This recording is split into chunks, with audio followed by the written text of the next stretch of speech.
Social media apps are a significant part of our lives, and we use them to stay connected, shop, and get our news. However, their use can also lead to many challenges, especially for young people, such as being extremely addictive to pushing inappropriate content.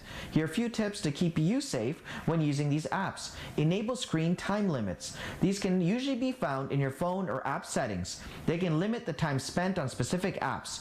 You will be notified when you get close to your session or daily limits, and then the app will temporarily stop working. When signing up for social media apps, use your actual age. If the user is not an adult, then the app will limit the type of content that shows up on the feed, prevent tagging or mentioning of the user, and stop others from directly messaging them. Many devices and apps have built-in parental controls, which can be found in the settings. They allow a parent to restrict access, limit screen time, block sensitive content, and notify them of any safety concerns. If you encounter inappropriate content or messages on these platforms, use the report feature available on most apps. These simple measures will keep you and your loved ones safe when on these platforms. When it comes to staying safe on social media apps, always know your rights. Know Your Rights on CP24 is brought to you by Diamond and Diamond Lawyers. There's nothing tougher than a diamond. Diamond and Diamond.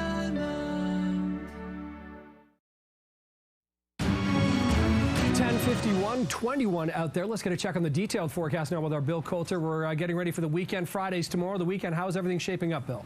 Shaping up really beautifully for the next 3 days, and then after that it's kind of a gradual transition to a more unsettled weather pattern next week. And I think it's necessary. The lawns, the gardens, the parks, really compact ground, and it's only that really hardy grass that seems to be doing well.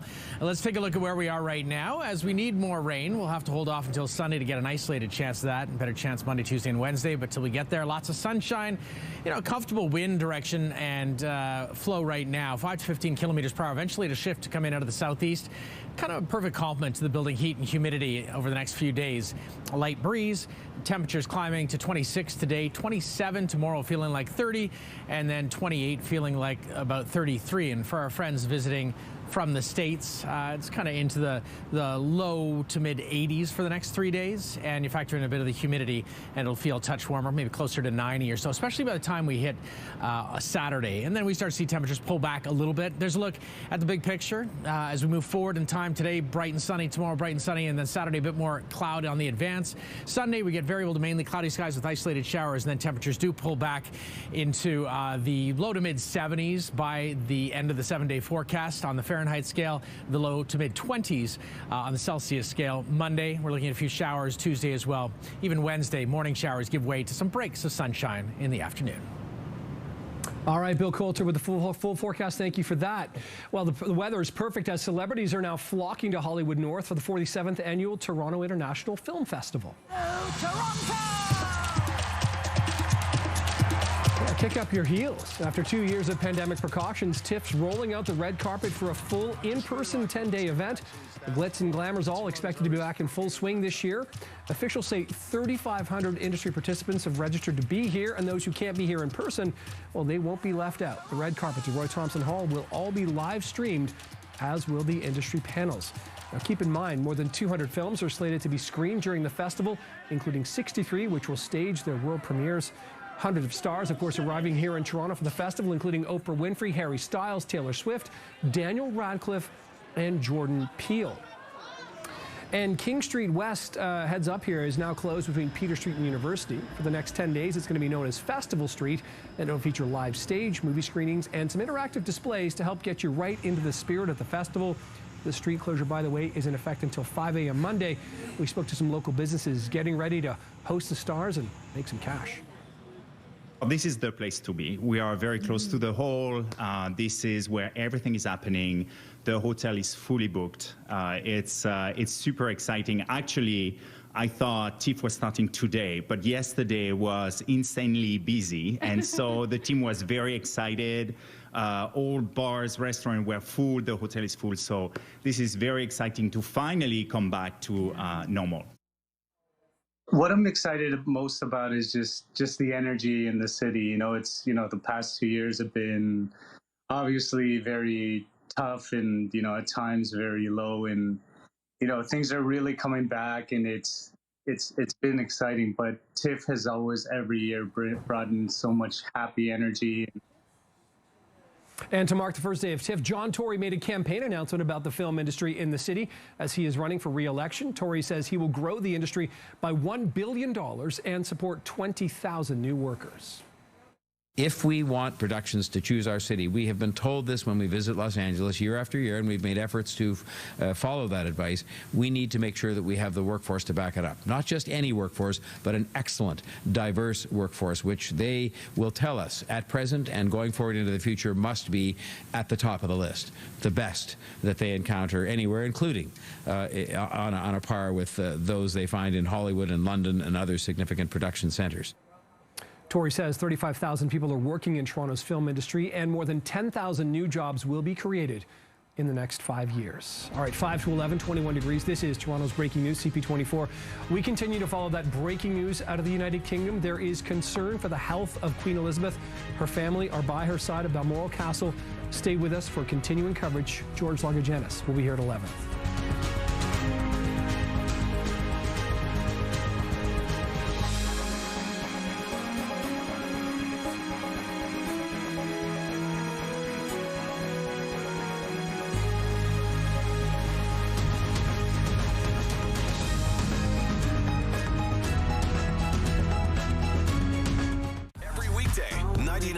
Virgin Radio is giving away $5K. Listen to Virgin Mornings with Adam Wilde, TJ, and Jax for your chance to win $5,000. Virgin Radio's 5K a day. Listen to win every weekday. Rolex, Rolex, Rolex. My cash for your used or new Rolexes. Bring me your Submariners, your Yachtmasters, your GMTs, your Dates or your Datejusts. Oliver Jewelry pays the highest prices for Rolexes. oliverjewelry.ca. Oh, yeah. It's Leon's Customer Appreciation Event, our biggest sale of the year. Get amazing specials throughout their showroom. Plus, pay absolutely nothing for 2 years. This weekend only. Visit leons.ca for details.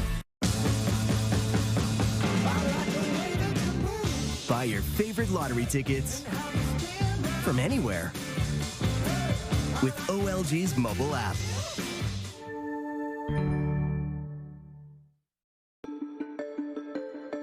You're too depressed to work. You know it, and your doctor knows it. And still, your long-term disability insurer denies your claim. My name is Aaron Waxman, and I've spent my career helping disabled people just like you.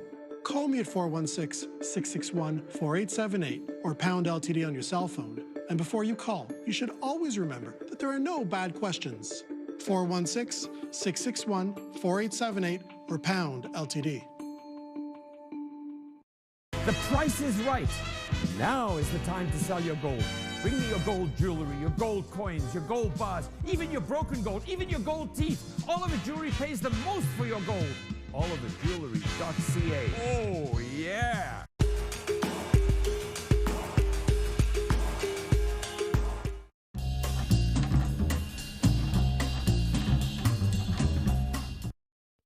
You're thinking about replacing the windows and doors in your home. But first, you want to know, what's it going to cost? Today, I'm here with Sarah from Renewal by Anderson. Getting a price from us is easy. Make an appointment, and then we'll come out to your home, do an inspection inside and out, and then you pick your styles, your colors. It's really fun, and we give you a price that's good for an entire year. Wow, no pressure. I bet people love that. And replacing just a patio door can make a big difference?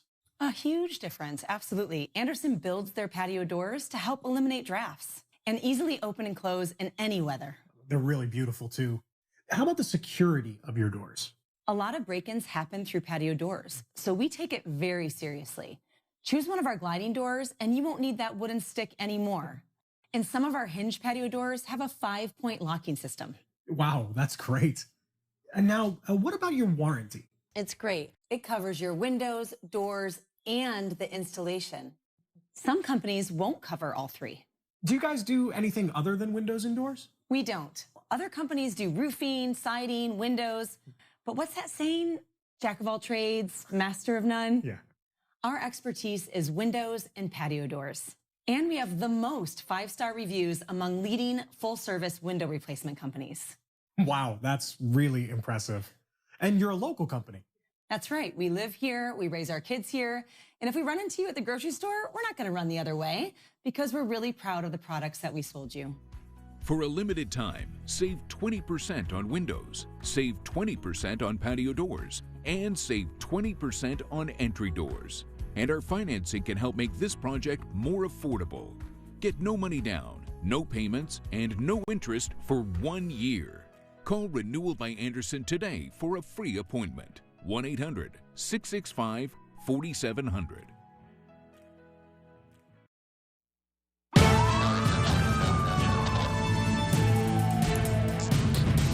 We continue to follow breaking news from the United Kingdom, where officials are warning about the health of the Queen. The 96-year-old monarch is currently in Balmoral, Scotland, under medical supervision. And a statement of Buckingham Palace says the Queen is comfortable, but her doctors are concerned for her health. Prince Charles is reported to be at Balmoral, by her side at the castle. Other members of the royal family are reportedly on their way as well. Now, the announcement comes just one day after the Queen canceled a meeting of her Privy Council and was told to rest. And here's a live look right now at Aberdeen Airport, where British media are reporting that members of the royal family have now arrived on their way to be beside the Queen. It's unclear who might be on that flight, but the BBC says it's believed to be Prince William. The Prince, the Queen's children, Andrew and Edward, may also be on the flight. Prime Minister Justin Trudeau posted this to social media today. My thoughts and the thoughts of Canadians across the country are with Her Majesty Queen Elizabeth II at this time. We are wishing her well and sending our best to the royal family. Chanel Call joins us now live outside the British Embassy with the latest. Chanel, what are people saying? Yeah, George, good afternoon. We're coming to you live outside the British consulate here in Toronto. Reaction from Toronto, the UK, and around the world now pouring in. People really around the world are paying their respects and also wishing the Queen well as we are waiting to learn more about her condition. What we know from Buckingham Palace now been released through that statement, and notably some of the royal watchers that we've been hearing from say that is a strong indication the situation could be serious. We had always, been told that the Queen's issues were related to mobility, to back issues, to being able to stand, being able to walk. We've seen her starting to use a stick in the last year and a half or so. We've sort of been given to understand that. We were always given to understand that she was in good form and, she was alert and with it. And certainly the photographs suggest that she was, appointing a new prime minister just the other day. But this announcement is not the kind of announcement the palace would make or take lightly. So I think we have to read between the lines a little bit, and it is similar to kind of announcements that we've had over the past century when things were moving in a direction that could only have one conclusion. Outwardly, she has appeared very robust, but I think grief takes an enormous toll. She has lost a bit of weight in recent months, partly age, partly the effects of the pandemic. We know that she had COVID several months ago, and I think at the age of 96, you are just that little bit more tired. Your responsibilities are that much more difficult to undertake. And so all of this is perfectly normal for someone at the age of 96. What is not normal is continuing the job that she was doing, using the energy that she was using at such a grand old age. And so I think we've expected an enormous amount of her, but the Queen wouldn't have had it any other way. And George, UK's Prime Minister Liz Truss was supposed to meet with the Queen yesterday, but that meeting was postponed due to the Queen's condition today. Truss tweeting this, writing, while the whole country will be deeply concerned by the news from Buckingham Palace this lunchtime, my thoughts and the thoughts of people across the UK are with Her Majesty the Queen and her family at this time. And you mentioned this, George, off the top. We know now members of the royal family, including the Queen's children, the Queen's grandchildren, are now all traveling to Balmoral, Scotland to be by her side. In the meantime, the entire world, people here in Canada and in the UK, of course, watching closely to see whether there will be any updates on this. So we'll be listening to any updates that may come from Buckingham Palace throughout the day today. Back to you. Chanel, thanks very much. British lawmakers addressed the Queen's health today during a session of Parliament. I know I speak on behalf of the entire House when I say that we send our best wishes to Her Majesty the Queen and that she and the royal family are in our thoughts and prayers at this moment. I'm going to take no more, just to, if there is anything else, we will update the House accordingly. Thank you. Ian Blackford. Thank you, Mr. Speaker, and I'm sure on behalf of all colleagues that we're saddened to hear the announcement that's been made, and the thoughts and prayers of all of us will be with Her Majesty the Queen and indeed with the royal family. The Archbishop of Canterbury tweeted, "My prayers and the prayers of people across the Church of England and the nation are with Her Majesty the Queen today. May God's presence strengthen and comfort Her Majesty, her family, and those who are caring for her at Balmoral." And Canada's High Commissioner in Britain, Ralph Goodale, is responding this morning, writing, "Her Majesty Queen Elizabeth II, the Queen of Canada, is a profoundly important person in the most successful constitutional democracy in world history. Deeply respected, and we wish her well." Okay, another live look at Aberdeen Airport, where British media are reporting that members of the royal family have arrived on that flight to be beside the Queen. It's unclear who may be on that plane, but the BBC is reporting it's believed to be Prince William and the Queen's other children, Andrew and Edward. Okay, some other news now. The suspect wanted in connection with a mass stabbing attack last Sunday in Saskatchewan has died while in police custody. Miles Sanderson was taken into custody near Rostern, that's northeast of Saskatoon, at around 3:30 p.m. local time yesterday. Sanderson had been on the run following a number of deadly stabbings on James Smith Cree Nation and the nearby community of Weldon. Police say Sanderson went into medical distress shortly after he was taken in and was pronounced dead at a hospital in Saskatoon. CTV's Heather Butts is tracking the latest developments on the ground in Saskatoon. Those 10 victims and their families waiting for more answers, but they now can start that healing journey. That's what they've been saying in the past few days. They wanted him in custody so they can start to have funerals and wakes for their loved ones, and we're hearing those will start in the coming days. Vigils were held across the province last night with family members and community members there to pay their respects and start that healing journey that is going to be a very long one and a very difficult one for people in the community of James Smith Cree Nation and right across the province. The 10 people killed in the stabbing rampage were identified by police yesterday. They range in age from 23 to 78. 9 were from the James Smith Cree Nation. 1 was from a nearby town, Weldon. Some local news now. Police are investigating after a man was injured in a Midtown stabbing.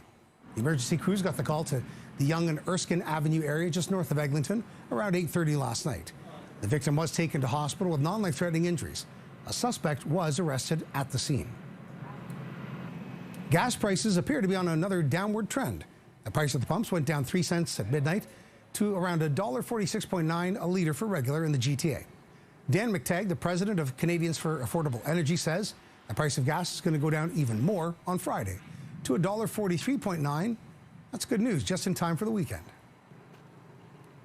It's 11:07, 21 degrees. You're watching Toronto's breaking news, CP24. We're expecting an announcement out of the Liberal cabinet retreat today in Vancouver aimed at easing the pain of high inflation. That's coming up. Plus, we continue to follow the breaking news from the United Kingdom. Queen Elizabeth's family is gathering by her side at Balmoral Castle in Scotland, where she remains under medical supervision over concerns for her health.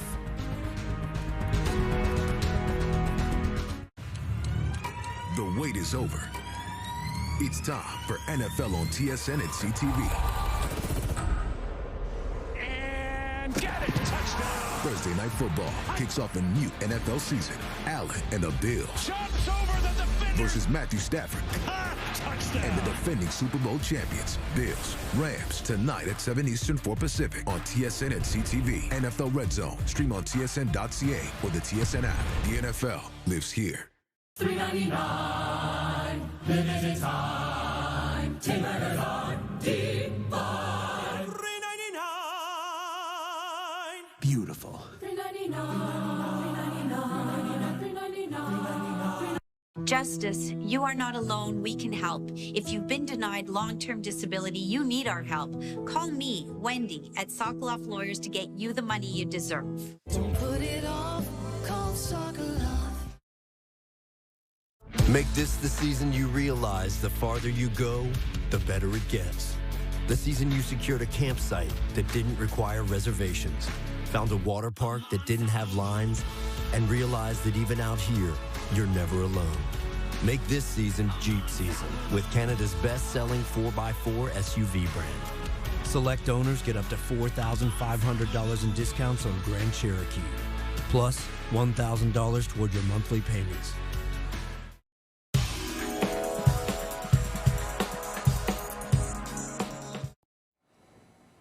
Welcome back. We continue to follow breaking news. The Queen's family is gathered by her side as she's been placed under medical supervision. In a statement, Buckingham Palace says the Queen's comfortable, but her doctors are concerned for her health. Prince Charles, Camilla, Prince William have arrived at Balmoral Castle to be with her in Scotland. The announcement comes a day after the 96-year-old monarch cancelled a meeting of her Privy Council and was told to rest. CTV's Paul Workman joins us now live for more from London. Paul, can we clear up from yesterday the Queen's schedule? Because there are sources that are saying that she did she meet with Boris Johnson for about half an hour and Liz Truss for about half an hour, and even had another duty investing one of her communications secretaries with the insignia of the lieutenant. So she was doing duties yesterday, as I'm led to believe, and then we have today's news. She certainly was busy the day before, of course, you know, meeting Liz Truss, the new Prime Minister, and saying goodbye to Boris Johnson, the outgoing Prime Minister.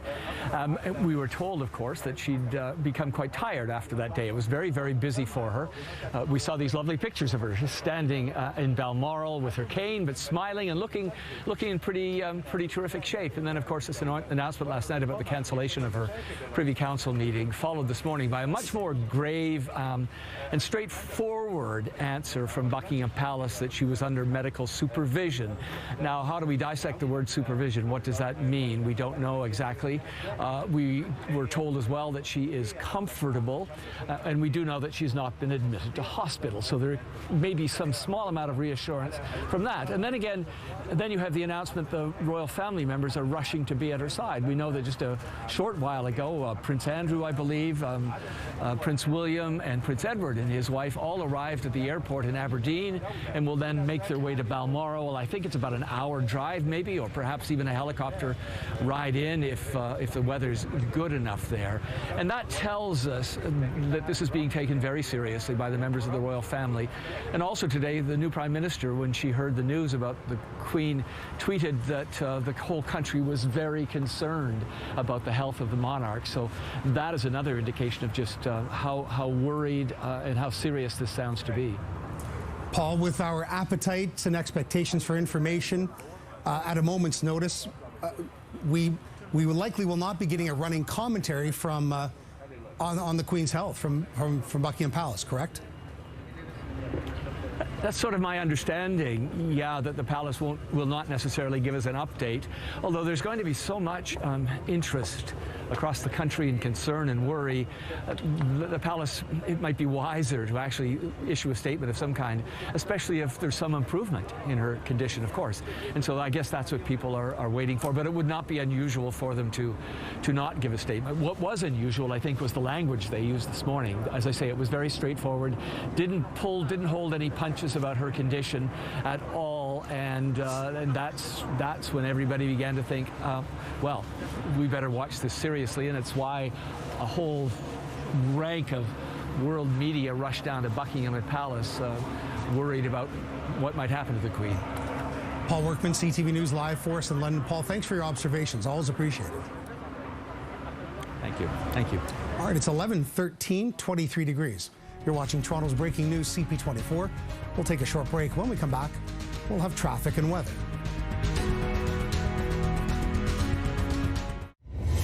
The gods have yet to make a man who lacks the patience for absolute power.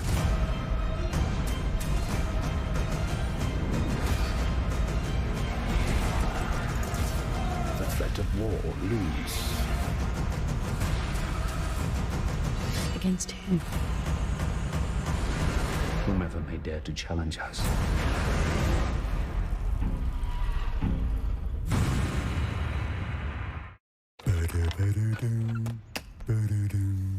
Excuse me, can I interest you in a Canada Protection Plan life insurance policy? Did you know that our rates are among the lowest in the country? At Canada Protection Plan, anyone between the ages of 18 to 80 can apply. We offer up to $750,000 in coverage for no medical life insurance and up to $1 million on our other plans. Also, your payments don't start until the second month. So whether you're hard to insure, have health problems, are healthy, or just want reliable coverage fast, we have a policy for you. Why wait? Contact your advisor or give us a call now for a no-obligation quote. 1-877-510-6060. Canada Protection Plan, a Forrester's Financial Company. Simply peace of mind. Last season on CTV's Transplant. Think we meet in this room? Yeah. Will Bash and Megs take the leap? Hi. Catch up on the latest seasons now, free on CTV.ca and the CTV app. Then find out what happens next on the new season of Transplant, September 23rd on CTV. You went missing 2 years ago. I think I might know where to start. Alaska Daily, new series, Thursday, October 6th.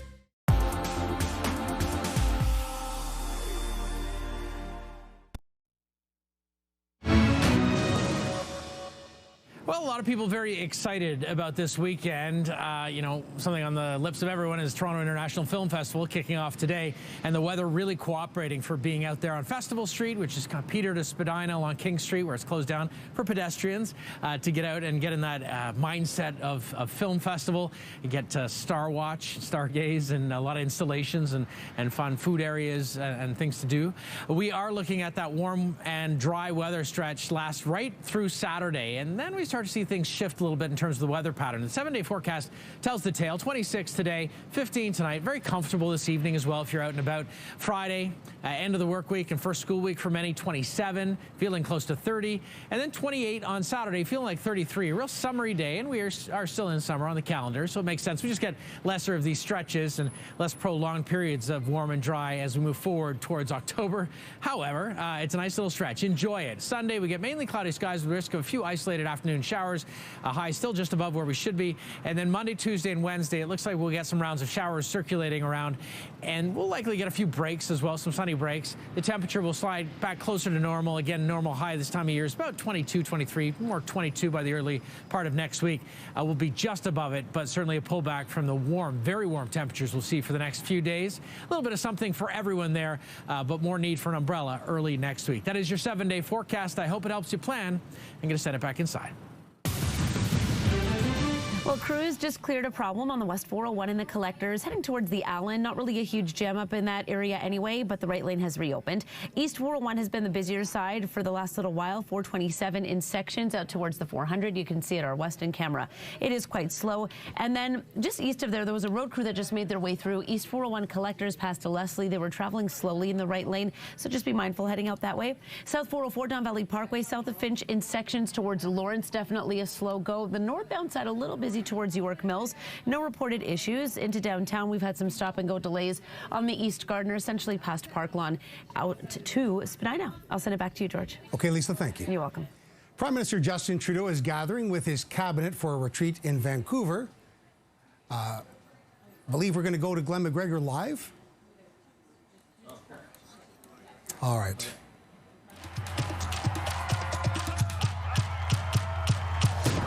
I've just realised what TIFF actually stands for. Toronto is f***ing fantastic.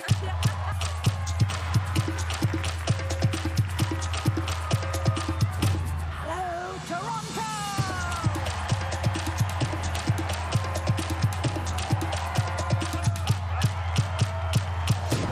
I've just realised what TIFF actually stands for. Hello, Toronto!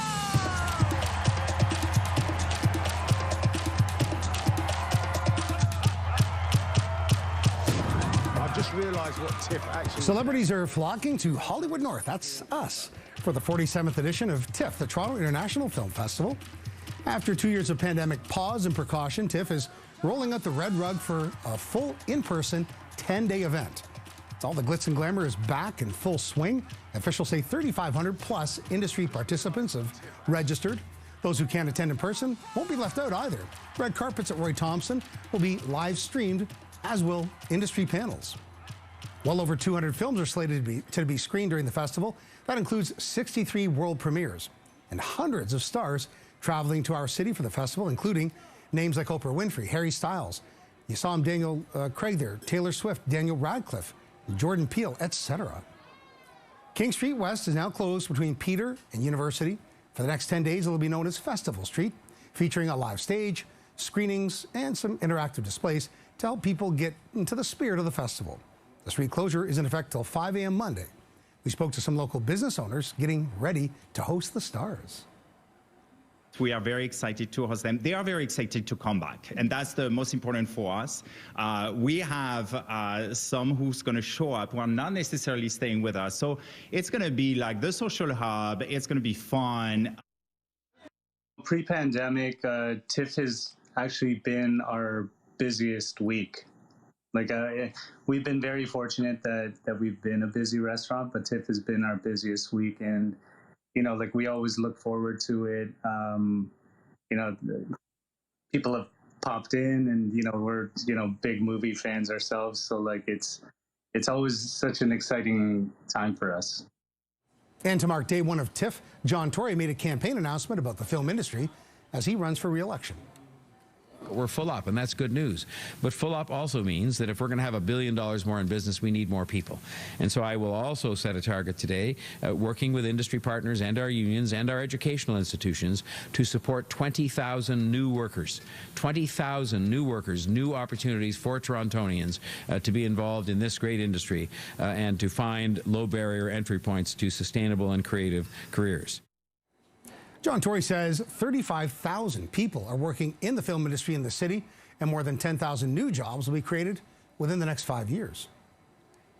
And in other news now, the search continues for 2 suspects after 2 dogs were stolen at knife point near Yonge and Dundas.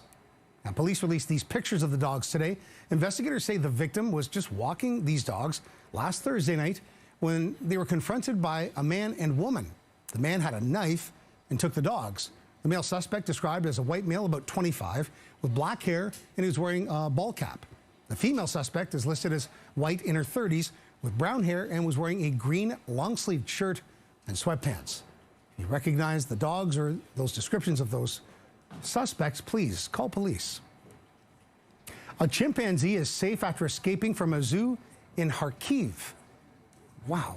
The fast-acting zookeeper and Mother Nature worked together to bring Chi-Chi back home. After getting out of the zoo, the chimp leisurely roamed around the city square for some time until it started to rain. The wet weather proved too much for her. She accepted the offer of the keeper's raincoat and was taken back to the zoo on a bike. Wow. That's some story. In sports, the Jays wrapped up their series with the Baltimore Orioles last night at Camden Yards.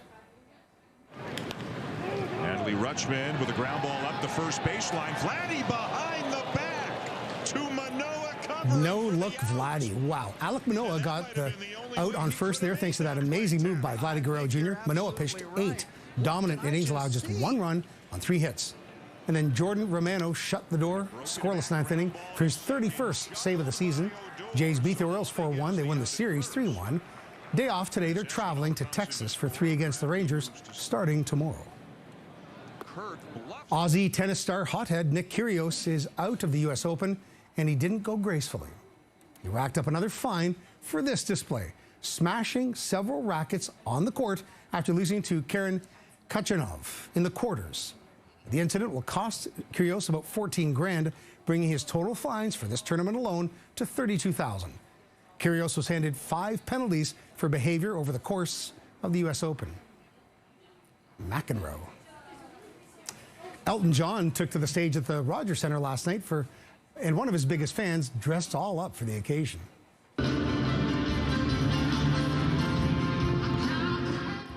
That's Bonnie Haas. She came to the concert sporting, look at that, one of Elton John's famous boots. She caught that boot when he tossed it into the crowd during a 1971 concert in Auckland, New Zealand.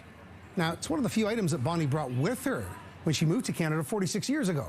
She normally keeps it in a display case, but she made an exception to bring it out to last night's show.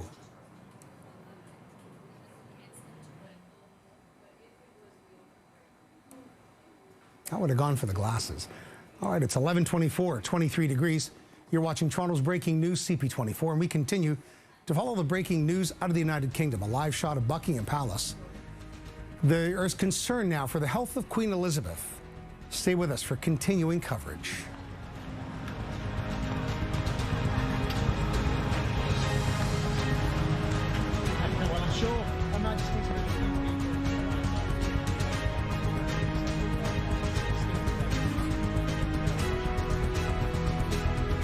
Welcome to One Queen, Five Queer!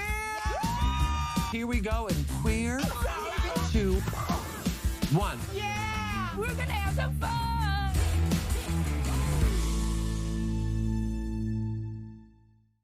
I use Speeds for Cash and own a house or a condo.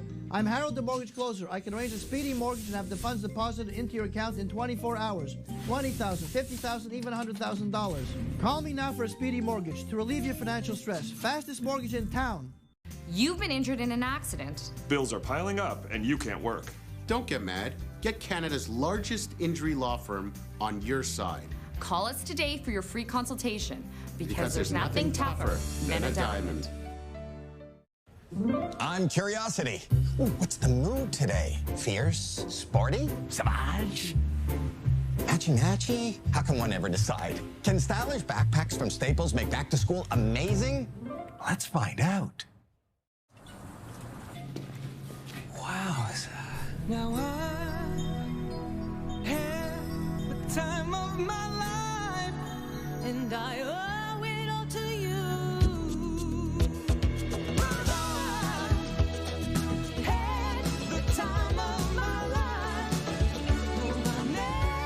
The Wowza Savings Event is back.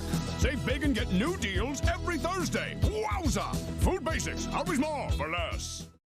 Do you need money urgently? $20,000, $30,000, even $50,000. If you own a home with equity, I can provide you a mortgage in 24 to 48 hours. Call me, Harold the Mortgage Closer, at 647-400-4653 for a speedy first, second, or third mortgage.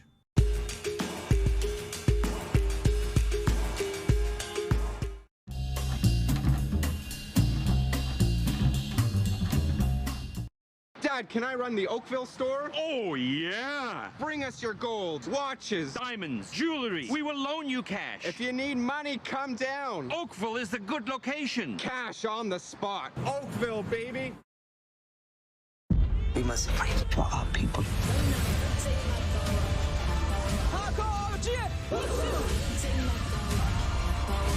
Behold, the Woman King. The Woman King in theaters September 16th. It's Leon's Customer Appreciation Event, our biggest sale of the year. Get amazing specials throughout the showroom. Plus, win amazing prizes, including our grand prize $10,000 shopping spree.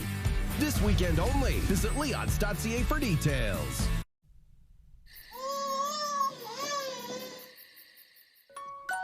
Pampers Swaddlers feature lock-away channels.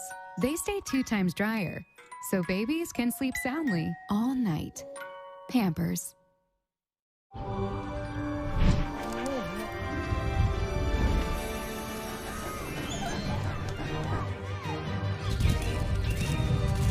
Nothing brings the pack together like a trip to Great Wolf Lodge.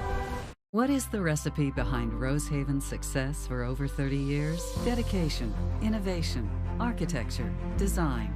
All of these ingredients play a role, but above all else, it is passion that animates and inspires us. It takes passion to be consistent and to adapt, to grow, and to improve. Home building is our passion, and you can feel it in every Rosehaven home and condo across Ontario. Celebrating 30 years. Rosehaven, our passion, your home. How would you like to receive a money transfer without leaving home? All you have to do is contact oliverjewelry.ca to sell your gold, diamonds, watches, and handbags, and we will send you the courier packaging free. Oh, yeah.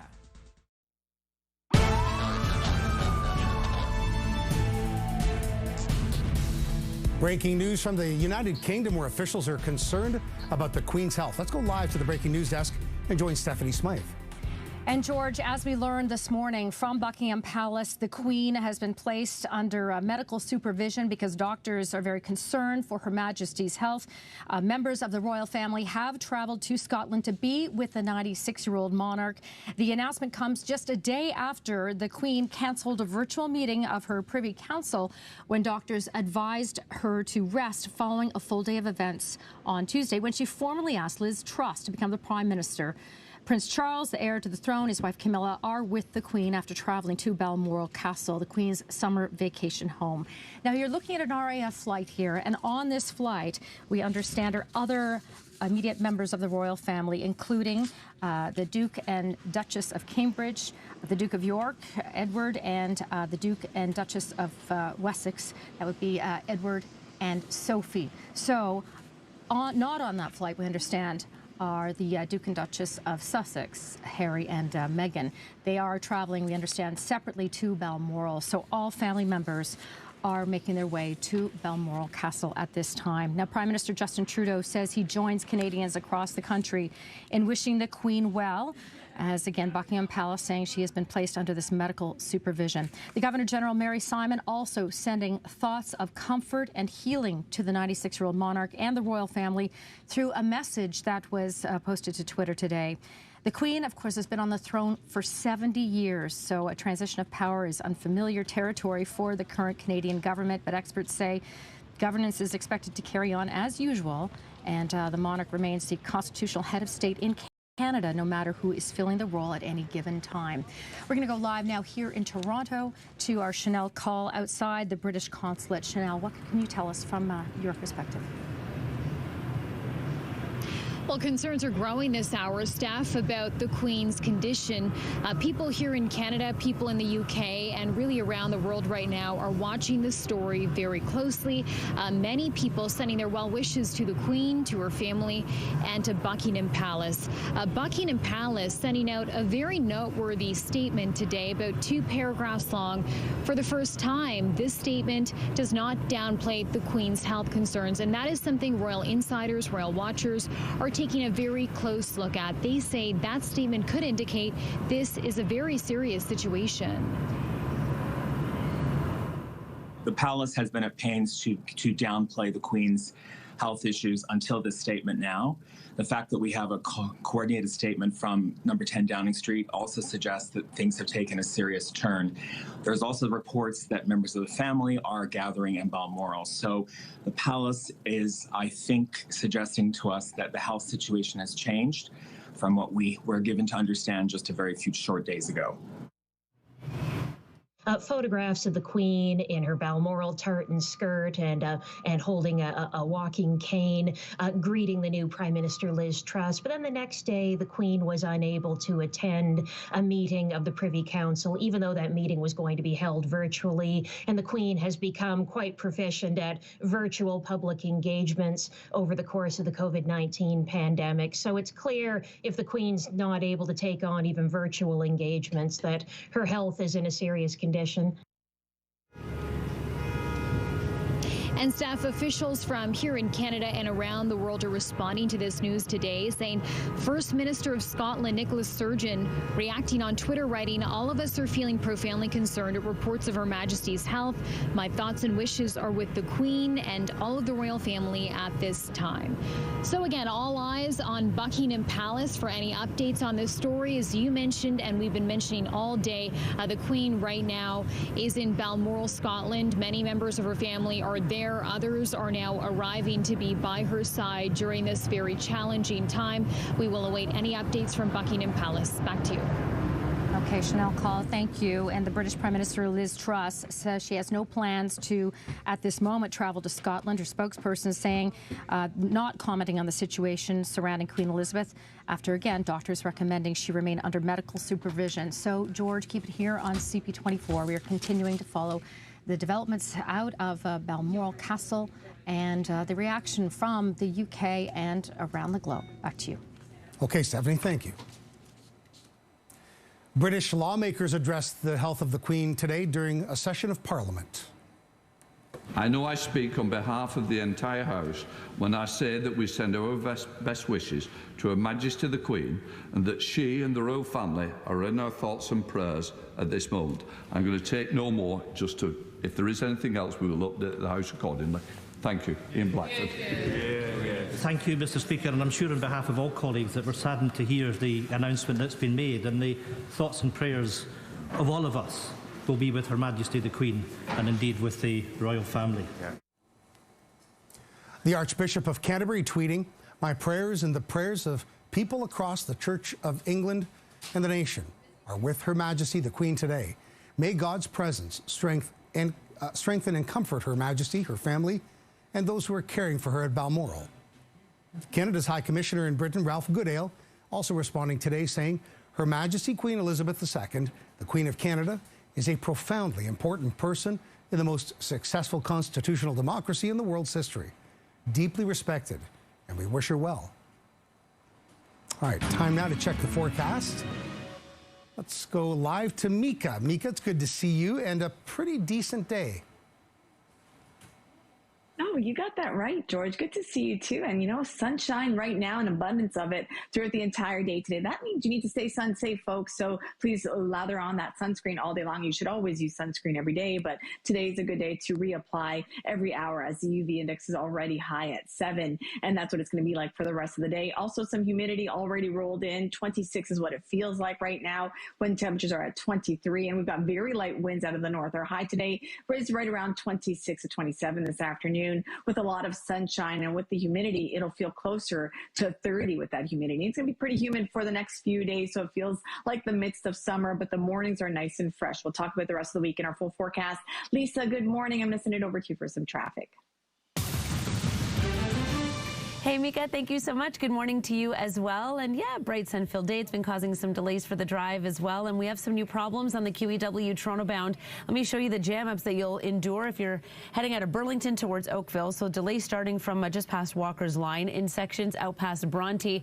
Here's the collision site. A couple of left through lanes are out, so the HOV lane gets by, and a couple right lanes, but definitely creating slowdowns. So far, the impact on the Niagara bound side, well, it's not looking too bad. So that's the good news. Take you into downtown on the East Gardner, some stop and go typical slowdowns past Park Lawn out towards and past Jameson, even as far out as the Spadina stretch. We've had some slowdowns on the 401 in both directions, typical in nature, but thankfully no live lane issues to pass along. George, I'll send it back to you. Thanks, Lisa. You're welcome. Some local news now. York Regional Police have released an image of a suspect vehicle that's wanted in a fatal hit and run. And the crash happened last Thursday at about 9:15 p.m. at Major Mac East and Cedar Avenue in Richmond Hill. A 26-year-old woman was crossing the street when she was struck by a car that fled the scene, and she was later pronounced dead. Police are looking for the driver of a 2009 to 2011 four-door Honda Civic, which may be dark in color or gray. It had a loud muffler and will have definite damage to the front passenger side corner and the windshield. Well, gas prices are on a downward trend again. The price of the pumps went down 3 cents at midnight to around $1.46.9 a litre for regular in the GTA. Dan McTagg, the president of Canadians for Affordable Energy, says the price of the pumps is going to go down even more on Friday to around $1.43.9, just in time for the weekend. Metrolinx could soon change its policies on fare evasion. The agency is considering harsh new penalties for repeat offenders. Under the proposed system, staff are recommending that first-time offenders would only be issued a $35 fine. That fine jumps to $50 for a second offense and $100 for a third offense. In the current system, fare evaders face a flat fine of $100. If it's approved by the board of Metrolinx, the new graduated fine structure would take effect next month. Police are searching for 2 suspects after a pair of dogs were stolen at Knife Point near Yonge and Dundas. Our crime analyst, Steve Ryan, is standing by with the latest. And Steve, as hard as it must have been for these people, because we all know how we love our dogs, they did the right thing. Hey, they did, George. It really is not worth putting up any sort of fight if somebody confronts you with an edged weapon or a gun, for that matter. So as heartbreaking as it is, now the police are, working very hard to get those puppies back to their owner. So let me tell you what makes the offense of robbery. A robbery is committed when somebody steals something with violence or the threat of violence. So in this case, the police allege that on September 1st, those 2 dogs that we're talking about were stolen from their owner at the intersection or near Dundas and Yonge with the threat of violence. A knife was produced, and as a result, the 2 dogs were taken from the owner, and 2 suspects left with those 2 dogs. Here's a look at the 2 dogs that we have photos of, thanks to the Toronto Police. One is a Shih Tzu, and the other is a Scottish Terrier. So they are very, very recognizable, cute little guys, and police are anxious to get them back to their owners, that is for sure. I did speak with Toronto Police just a short time ago, and they provided me with some information pertaining to this occurrence, George, and here's what the officer told me. The victim was confronted by a man and a woman. The man produced a knife and took the 2 dogs. Okay, suspect number 1 is described as a male white, 25 years old, with black hair, wearing a baseball cap. Suspect number 2 is described as a female, white, approximately 30 years old, wearing a long sleeve light green shirt and sweatpants. Anyone with information in regards to the whereabouts of the dogs is asked to contact police. Yeah, and that's very important, George, because not only do those dogs need to be with their owner, but they also have dietary restrictions. They've got a lot of health issues, a lot of allergy issues, and the police are concerned for those reasons, and for that reason alone, they want to get those dogs back to their owner as soon as they can. Send it back to you. Thanks for the details, Steve. Appreciate it. It's 11:40, 23 degrees. You're watching Toronto's breaking news, CP24. There are some new regulations aimed at protecting air passengers that go into effect today. We'll have that story after the break, and we continue to follow the breaking news out of the United Kingdom, where Queen Elizabeth's family is gathered by her side at Balmoral Castle in Scotland, where the Queen remains under medical supervision over concerns for her health.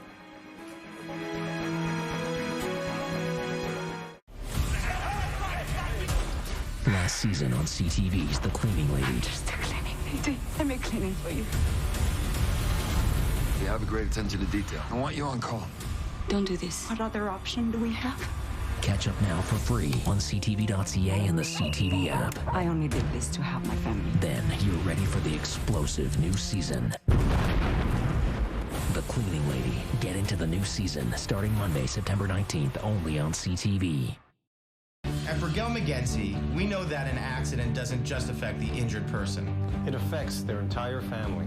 We'll listen and help you understand your rights. We'll treat you with respect and compassion. And we'll fight to get you the compensation you deserve. As if you were family. For almost 50 years, Burgell McGenzie has recovered hundreds of millions of dollars for injured clients and their families. Let our family take care of your family. Burgell McGenzie, 416-665-2000. The Diamond Store should be your first stop for all home organizational products and moving and packing supplies. Perfect for your kitchen, bathroom, closet, or garage, you'll discover Diamond's excellent quality private label and brand name products that help you declutter and stylishly organize your home. Organize and transform your home today. We offer products for each room, from simple decluttering to complete renovations. Visit the Diamond Store or diamond.ca today.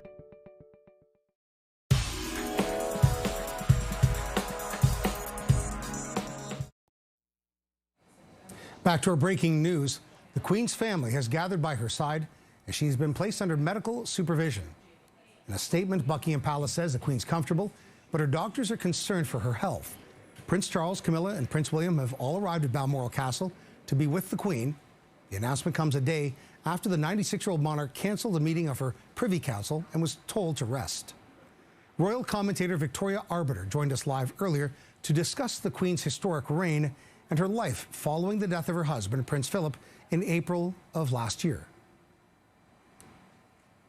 Outwardly, she has appeared very robust, but I think grief takes an enormous toll. She has lost a bit of weight in recent months, partly age, partly the effects of the pandemic. We know that she had COVID several months ago, and I think at the age of 96, you are just that little bit more tired. Your responsibilities are that much more difficult to undertake. And so all of this is perfectly normal for someone at the age of 96. What is not normal is continuing the job that she was doing, using the energy that she was using at such a grand old age. And so I think we've expected an enormous amount of her, but the Queen wouldn't have had it any other way.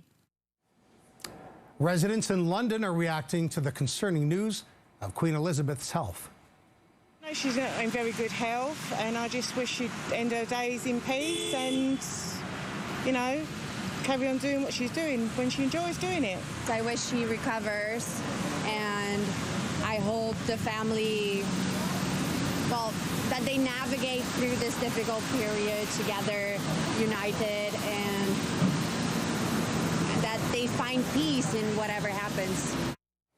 Stay with us for continuing coverage of the health concerns for Queen Elizabeth, who remains under medical care at Balmoral Castle in Scotland. Okay, some other news now. New regulations aimed at protecting air passengers go into effect today. The Canadian Transport Agency is looking to close a loophole that meant some passengers could not secure cash refunds after pandemic-related flight cancellations. Airlines now are required to issue a full refund for cancellations and delays if passengers are not put on a new plane within 48 hours, even if the reason is outside the airline's control. It's 11:45, 23 degrees. You're watching Toronto's breaking news, CP24. Stay with us. We'll take a short break. When we come back, we'll have traffic with Lisa and weather with Mika.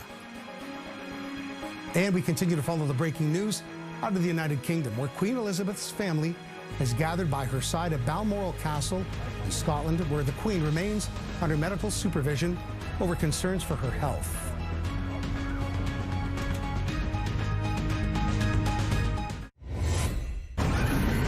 The gods have yet to make a man who lacks the patience for absolute power.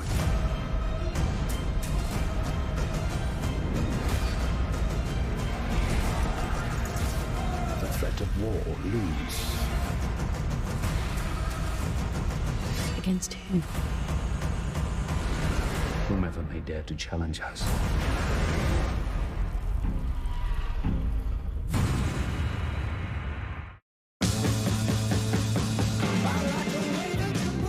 Buy your favorite lottery tickets from anywhere with OLG's mobile app. It's Leon's Customer Appreciation Event, our biggest sale of the year. Get amazing specials throughout the showroom. Plus, win amazing prizes, including our grand prize $10,000 shopping spree at Leon's. This weekend only. Visit leons.ca for details. Your doctor says you can't work, and I believe them, and so should your long-term disability insurer. My name is Aaron Waxman, and if your disability claim has been denied for any reason, call me at 416-661-4878 or pound LTD on your cell phone. And before you call, you should always remember that there are no bad questions. 416-661-4878 or pound LTD. Come on, Snow, let's go. Get ready for the biggest fall ever on TSN. Don't miss FIFA World Cup, NFL, NBA, and more. Get it all with a TSN 4-month pass for just $59.97. Start streaming now. Offer ends September 13th. Terms apply. Visit tsn.ca/subscribe. Together, we are going to stem violence in East New York. Get into East New York. New series, Sunday, October 2nd, only on CTV.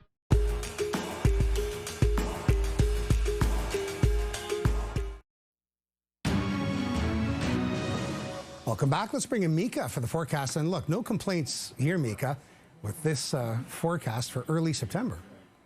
Right. All right, we've lost Mika, so I'll take over for now. Actually, we're about 3 or 4 degrees above normal for this time of year with a high of 26 now today. Mostly sunny skies. Pretty much an imprint tomorrow. Copy paste.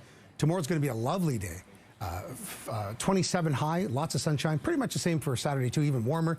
We're going to get some inclement weather starting Sunday and into the early part of next week. You'll need the umbrella. That's your brief forecast from me. Now down to Lisa for traffic. Actually, we've got Mika back. Mika, give us more and do better than I did. You know, you're actually doing really good. I was listening to you, George. I'm like, wow, you got it spot on. Lots of sunshine for today, which is nice.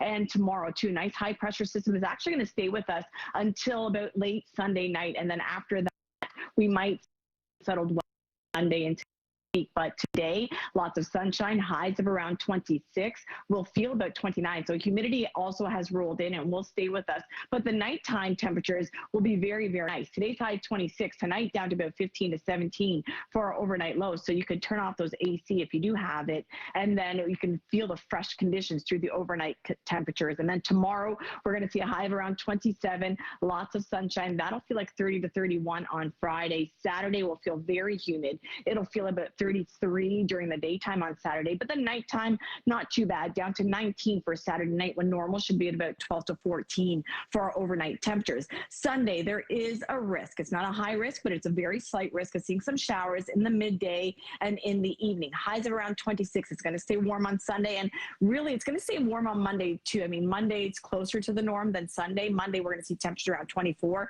Normal should be at about 22. There is a chance of showers on Monday. It's about a 30 to 40% chance. It's been moving a lot lately, but there is a possibility of unsettled weather. Greater amount of unsettled weather will be now Tuesday to Wednesday. Tuesday, chance of showers in the afternoon, highs of around 23, and same thing for Wednesday, which is pretty much seasonal, but still on the warmer side of the seasonal. We should be about 21 to 22 by then. But today, we're going to get to a high of 26. Normal should be 23. It's going to feel about 29 to 30 out there. So please stay hydrated, reapply that sunscreen, and that sunshine is in full effect. Let's go over to Lisa for some traffic.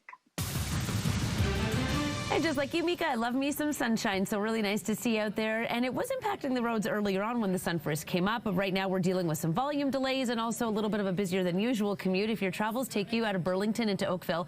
Let me show you the scene on the QEW Toronto bound. So the delays are starting now from approaching Walker's Line. This is east of, and it stays busy pretty much all the way out past Bronte. Here's the collision site. Looks like vehicles are starting to get on the hook, so that's a good sign. And it looks like they might have actually opened another lane. So we had a couple of lanes blocked. It looks like just the left through lane is impacted, needless to say, still causing delays for you in that vicinity. East Gardner into downtown, yeah, some stop and go typical delays past Park Lawn, off and onto Spadina. It's not terrible.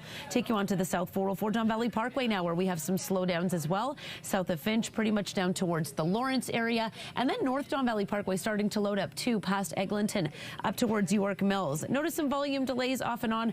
Westbound 401 heading towards the 400. Clearly not seeing any live lane issues in that vicinity. Off the major routes, a collision, Pharmacy and McNichol. And keep in mind, TIFF closures, King closed, Peter to University, and John is closed from King to Wellington. That wraps up Monday at 5 a.m. George, it's back to you. Okay, Lisa, thanks. You're welcome. Celebrities are flocking to Hollywood North for the 47th edition of TIFF, the Toronto International Film Festival.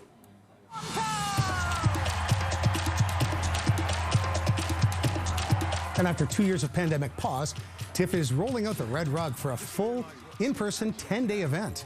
All the glitz and glamour is going to be back in full swing this year. Officials say over 3,500 industry participants have registered. Those who can't be here in person, well, they're not going to be left out either. Red carpets at Roy Thompson Hall will be live streamed. Same for industry panels. Well over 200 films slated to be screened at the festival, including 63 world premieres. Hundreds of stars are traveling to our city for the festival. They include Oprah Winfrey, Harry Styles, Taylor Swift, Daniel Radcliffe, Jordan Peele, and even Spielberg for the first time. King Street West now closed between Peter and University.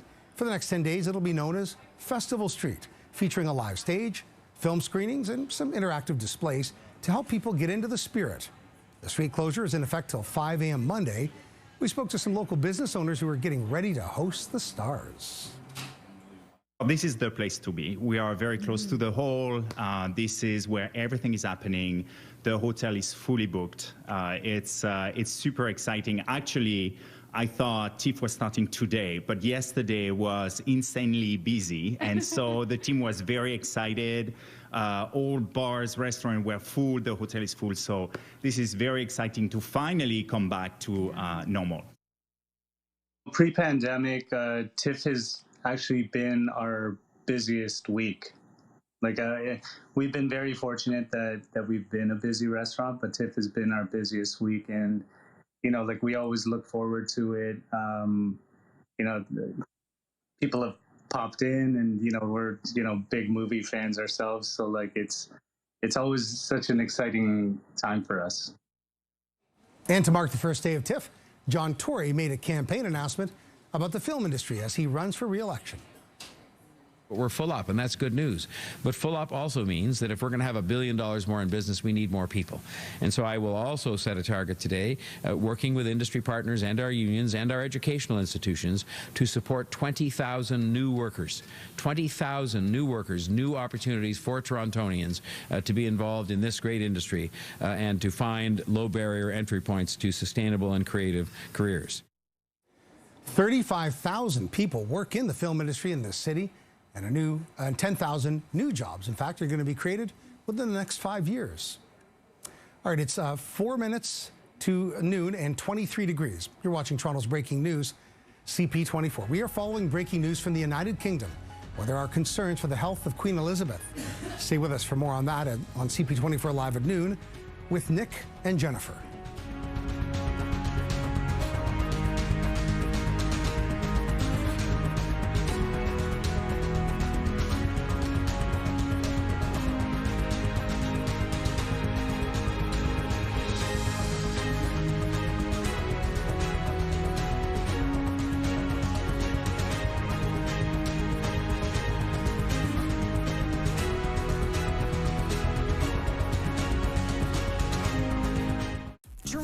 Favorite contest is back.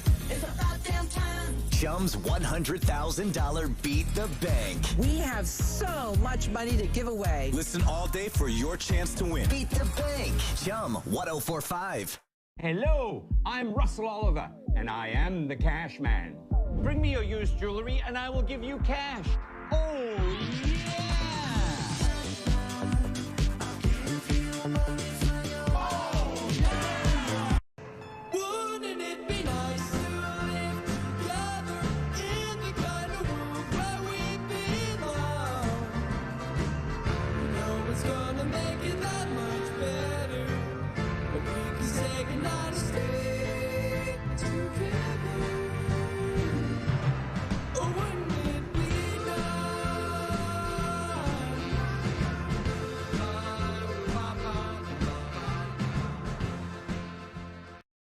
In our business, there's one rule I live by, which means for me, like, no one misses out. Because the key to is between all. So if we want to see tomorrow and beyond, we'll need to keep our clear. Any questions? Video calls call for a faster upload speed. Get 100 times faster upload speeds with Bell. The price is right. Now is the time to sell your gold. Bring me your gold jewelry, your gold coins, your gold bars, even your broken gold, even your gold teeth. All of the jewelry pays the most for your gold. allofthejewelry.ca. Oh, yeah.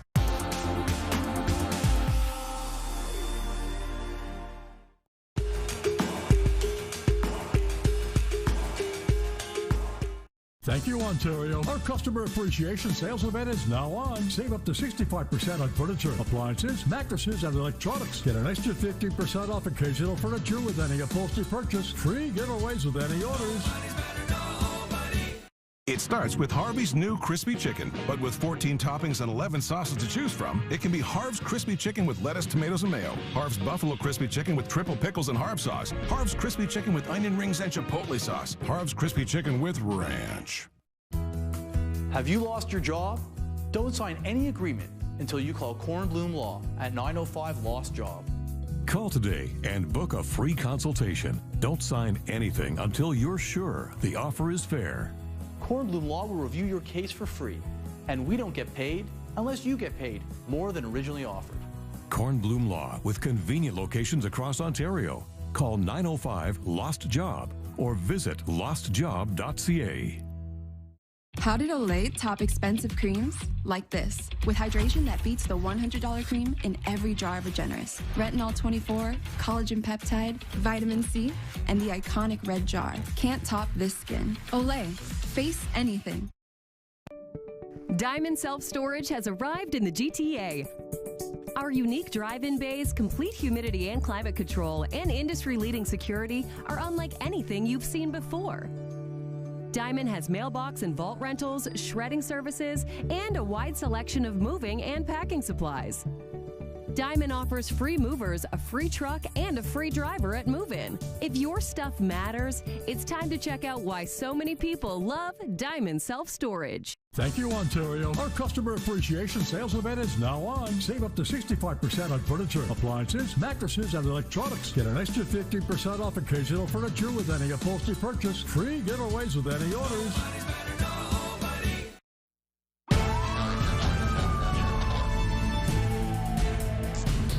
Well, we are following breaking news. The Queen has been placed under medical supervision. Let's take you live now to Stephanie Smythe at the breaking news desk with the latest. Stephanie. And this because doctors say they are concerned for Her Majesty's health, and Buckingham Palace as well. This message coming from Buckingham Palace as members of the royal family rushed to Scotland to be by the side of the 96-year-old monarch. The announcement by the palace came around lunchtime after the Queen cancelled a virtual meeting of her Privy Council when doctors advised her to rest following a full day of events on Tuesday when she formally asked Liz Truss to become Britain's Prime Minister. The statement is going on to say, following further evaluation this morning, the Queen's doctors are concerned for Her Majesty's health and have recommended she remain under medical supervision. A palace spokesperson said, speaking basically in line with a customary policy, the Queen remains comfortable at Balmoral. We were just showing you the gates at Balmoral Castle. The palace has not provided any further details about the Queen's condition, but there were other worrying signs. Truss was interrupted during a debate in the House of Commons today to be informed about Elizabeth's condition, and family members cancelled long-planned engagements to travel to the Highlands. Prince Charles, the heir to the throne, along with his wife Camilla and sister Princess Anne, were with the Queen at Balmoral Castle, her summer residence in Scotland. Members of the royal family have travelled by plane to Scotland.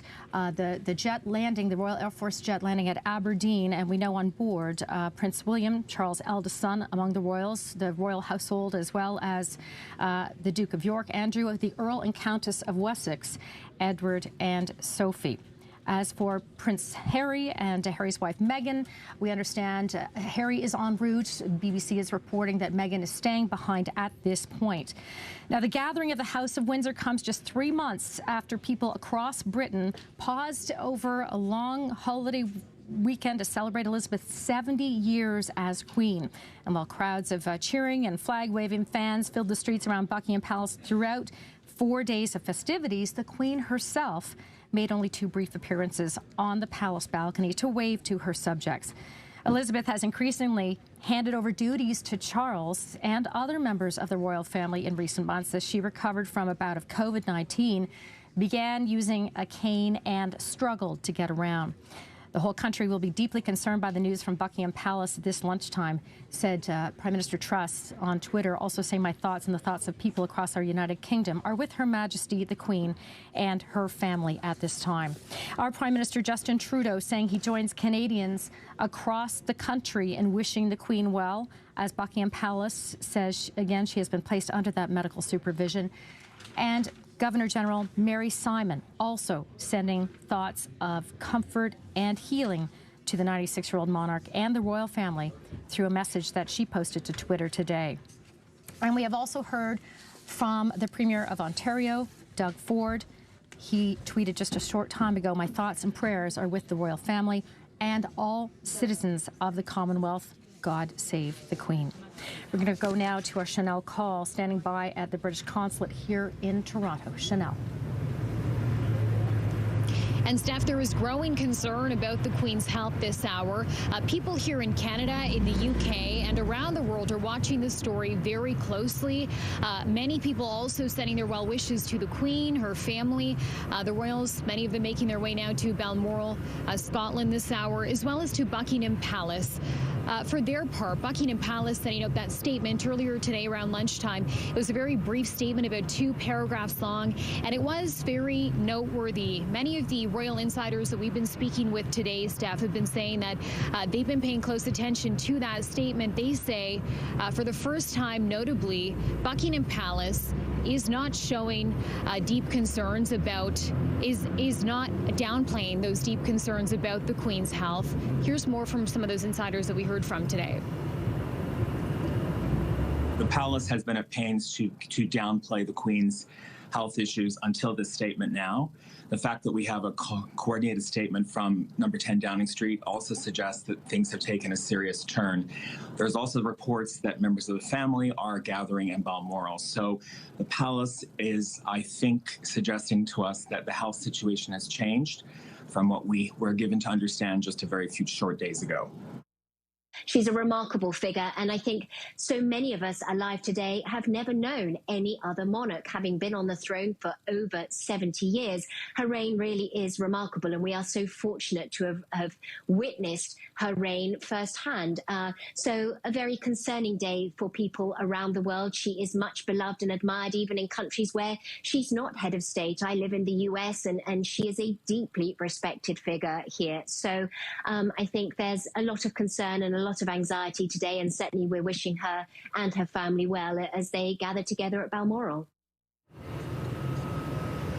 So again, Steph, many insiders saying this could be a serious situation. Meantime, reaction is coming in from here in Toronto, in Canada, and around the world. We'll show you this tweet by Canada's High Commissioner in Britain, Ralph Goodale, responding this morning saying, Her Majesty Queen Elizabeth II, the Queen of Canada, is a profoundly important person in the most successful constitutional monarchy in world history. Deeply respected. We wish her well. So again, we will be watching this story very closely to see whether Buckingham Palace will send us any updates on the Queen's condition this hour. We know that her family is heading to Balmoral to spend some time by her side. Back to you. All right, Chanel Call standing by at the British consulate here in Toronto. Political leaders of every persuasion have been expressing concern about the Queen's health, and the Archbishop of Canterbury said that the prayers of the nation are with Elizabeth. Jen, Nick, back to you. All right, Steph, thank you for that. And for more on this story, we're joined live now by royal commentator Edward Wong. Edward, thank you for joining us. Let's talk about this. Buckingham Palace it's very unusual for them to put out a statement about the Queen's medical matters, given that they deem them as private. So for them to say something of this magnitude and that we're seeing her family gathering at Balmoral Castle, what does that suggest to you? It really is a deviation from the past, practices of this particular reign, and it shows that the royal household is keen on giving as much warning as possible to the people across the Commonwealth that something significant is happening. It is quite telling for Prince William, the Duke of Cambridge, to leave his children on the first day of school to travel up to Balmoral, and it is very telling for all senior members of the royal family to be summoned there. But if we look at past precedent, there has been situations where, the royal household will release health information about the monarch. In 1952, when King George VI died, that was a surprise, so we had no fair warning. But if we look at the prior change in reign in 1936, with the death of the Queen's grandfather, King George V, there were bulletins released by the royal household and providing updates on the health of King George. And the reigns before that, when the Queen Victoria died in 1901, she was on the Isle of Wight, and at that time telegrams were issued announcing, providing updates to the public about Queen Victoria's health, while all of her royal family members were summoned, some as far as Germany and Russia. Edward, interesting, just as you started speaking, we have live pictures outside the gates of Balmoral Castle. We saw 3 vehicles appear to sort of speed into the gates there. Again, we know that so many of the family members of Queen Elizabeth have been summoned to be at Balmoral Castle, to be by her side right now, again, as doctors have these concerns for her health. I wonder, Edward, what you can explain to us about the procedures and protocols that are in place in the event of something like this, the Queen taking a turn like this in her health. Well, the constitutional parameters are in place for the United Kingdom and for across the Commonwealth. In Canada, the Governor General is authorized to exercise all royal prerogatives of Her Majesty the Queen. So in an immediate downturn for Her Majesty, there's no impact on the constitutional runnings of Canada. In the United Kingdom, there are the Councillors of State. Currently, Prince Charles and Prince William are Councillors of State and could be authorized as well in a situation where the Queen, in the last hours or days of her life, cannot perform the functions due to incapacity. The Prince of Wales could be declared regent as well. So in terms of constitutional runnings, all of those are in place to ensure a smooth transition as we have a change in reign. But, you know, this is very much a family matter as well. The Queen is a grandmother, a mother, and a great-grandmother of a significantly large family. And it's very telling that family members are being summoned now to Balmoral so they can spend their last moments or have at least an opportunity to see the Queen before any impending change or significant moment. You know, there are procedures in place dealing with the passing of a monarch, two variations for whether the monarch dies in England or other parts of the United Kingdom, and one for when the Queen dies in Scotland. She is in Scotland right now in her Balmoral estate. So the events following her death will vary from the traditional plan where she is in England. Her body will lie in state in Edinburgh, first at the Palace of Holyrood House, which is the Queen's official residence in Scotland, and then at St. Giles Cathedral on the Royal Mount before proceeding down to London. And Edward, you know, you said that this is a family matter, but to the people of England, to the people of the United Kingdom, she is their grandmother. She is the only monarch they've known for most of the people in their lifetime. So can you talk about what kind of reaction you think is happening right now? We do have some footage, some reports of people gathering outside Buckingham Palace, getting close to the gates there and trying to, I don't know, send their well wishes and prayers as well. Even, you know, I think the Queen is such a revered figure across the entire Commonwealth. For a number of Canadians, including myself, I do see the Queen as very much a grandmother figure. And this morning, when I woke up to this news, I have been quite shaken. As you said, she for many great number of people, she is the only monarch that people have known. So, you know, she's been around for so long. People always think of her as such a perennial figure. And we have had warnings over the last number of years about her deteriorating health. But when the news actually come, and I do apologize, I am a bit shaky right now. When the news does come about this, you know, we are still very much shocked about this impending event that's happening. And, you know, I think it will really affect a great number of us from an emotional perspective. You know, I'm really glad I took the time in June to fly to London to participate in the Jubilee activities.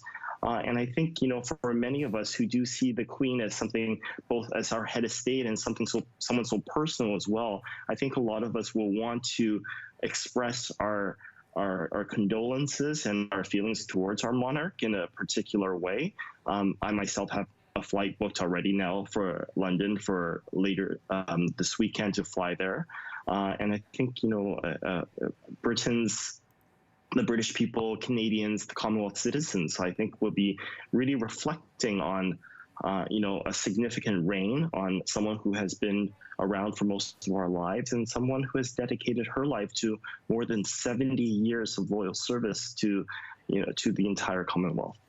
And remarkable royal service as well, taking the job incredibly seriously, you know, over all those years, Edward, as you mentioned. But what is it for you personally about the Queen that you feel so connected to, or that makes you feel, as you said, shaky today? I mean, it's pretty obvious who the Queen is, but to you personally, I'm really curious. Well, I was born in a communist country. I was born in China. I moved to Canada in 1992 when I was 7 years old. And I just remember the first time I walked into my elementary school and there was a portrait of a young, recently crowned Queen Elizabeth II. And I asked my teacher who this person was and what significance she had. And I think, you know, my elementary school teacher informed me this was the Queen, and she's the guarantor of our freedoms and our constitutional rights. And, you know, she is the emergency fire extinguisher that prevents us from falling into a tyranny and who protects our constitutional freedoms. But as well, just looking at the way she conducts herself in putting others first and putting the community and her peoples first ahead of her own comforts and ahead of her own desires, I think speaks very well. It speaks very much for why so many of us really, really look to the Queen with such reverence. Yeah, Edward, you know, thank you for sharing that personal story. I think we all have a connection here in Canada. We look at our quarter and it's the Queen's profile on it. So appreciate your time and your thoughts. Really appreciate it. Thank you. Thank you. Thank you, Edward. Right now it's back over to Steph Smythe at our breaking news desk. Steph. And we're going to go to CTV's Paul Workman standing by in London outside Buckingham Palace. And Paul, we've been seeing pictures from that area this morning, today. You know, people some in tears as crowds continue to gather outside of the palace where we got that first message this morning about the Queen. And more people have been coming to Buckingham Palace this afternoon, probably mostly tourists, standing, huddled under their umbrellas in front of the great gates here, where there would be an announcement about the Queen's death if it happens. And so that's what has drawn so many people here. But I think this country, the sentiment, the feeling seems to be that they're just not ready to see her go yet. Or if they ever will, I suppose, because she's been such, you know, she's been here for all of these decades. Anybody in this country would know that the Queen is just such an extraordinary emblem of their lives and has always been there for them. They've celebrated how many jubilees now? And so, you know, I think it is a moment of great sort of sadness and sorrow if, you know, as they watch the Queen, whose health has been, you know, not very good recently, and then to have this announcement this morning, which seems to suggest that it's very, very, very serious, followed by, of course, the fact that so many members of the royal family have quickly traveled all the way up to Balmoral, out of Aberdeen, to be able to be there with the Queen in these hours, perhaps with the country wondering if they're now witnessing the Queen's final hours. Well, since assuming the throne, upon the death of her father on February 6th of 1952, Elizabeth has been that symbol of stability, as you were saying, as Britain has negotiated, you know, the end of the empire, the dawn of the information age, the mass migration that transformed that country into multicultural society. And throughout it all, the Queen, you know, she's built a bond with the nation through you know, what seems like an endless series of public appearances as she opened libraries, she dedicated hospitals and bestowed honors on deserving citizens, right? And through that time, those 70 years, there have been maybe a couple of moments of how you would describe missteps or issues, you know, upon the death of Princess Diana. There was 25 years ago, but, you know, overall, Paul, it's just been that steady reign.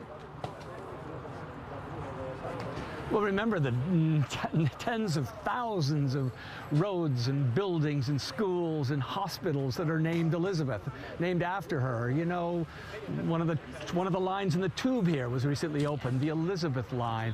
And it's that longevity, I think, that really is quite striking for everybody. And if you want to go back to 1952, when her father died, she announced at that particular moment in her life that she would be a servant of this country and of the Commonwealth for the rest of her life. And she has stood by and been an extraordinary example, I think, for the British people, for the Commonwealth, and in many ways for the world.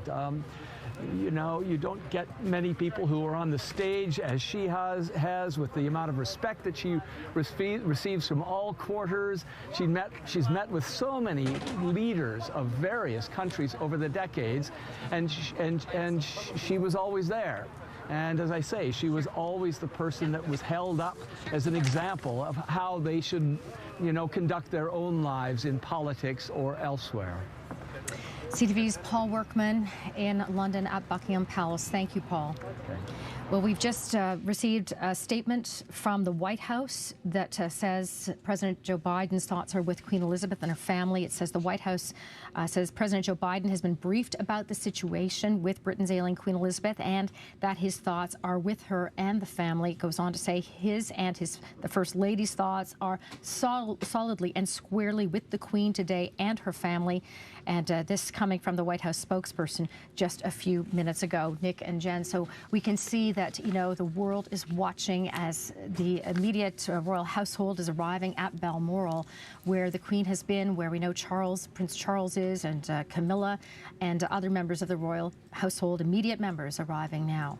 And, you know, Steph, we spoke with former Lieutenant Governor David Onley on the 10 o'clock hour here on CP24. You know, he talked about his memories and reflections of his meetings with Queen Elizabeth, and he really gave us a great picture, a great contrast of the Queen who, you know, we generally see so publicly, you know, stiff upper lip, never showing much emotion, whether things are going very well or very badly. And she certainly has experienced a lot in her 70-plus year reign as, of course, the Queen of England, the Queen of the Commonwealth. But he also talked about, you know, the Queen behind the scenes and what she was like, how human she was, was, how humorous she could be, and how engaged and engaging she was. Her curiosity, not only just about, you know, who David Onley was and what he brought to the role as governor, pardon me, lieutenant governor, but also, of course, about Canada, Canadian politics, and Ontario. It was a role and responsibility she took so seriously.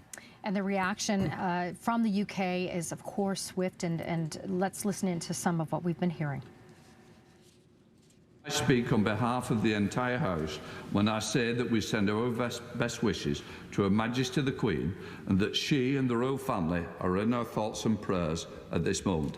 I'm going to take no more, just to, if there is anything else, we will update the House accordingly. Thank you. Ian Blackford. Thank you, Mr. Speaker, and I'm sure on behalf of all colleagues that we're saddened to hear the announcement that's been made, and the thoughts and prayers of all of us will be with Her Majesty the Queen and indeed with the royal family.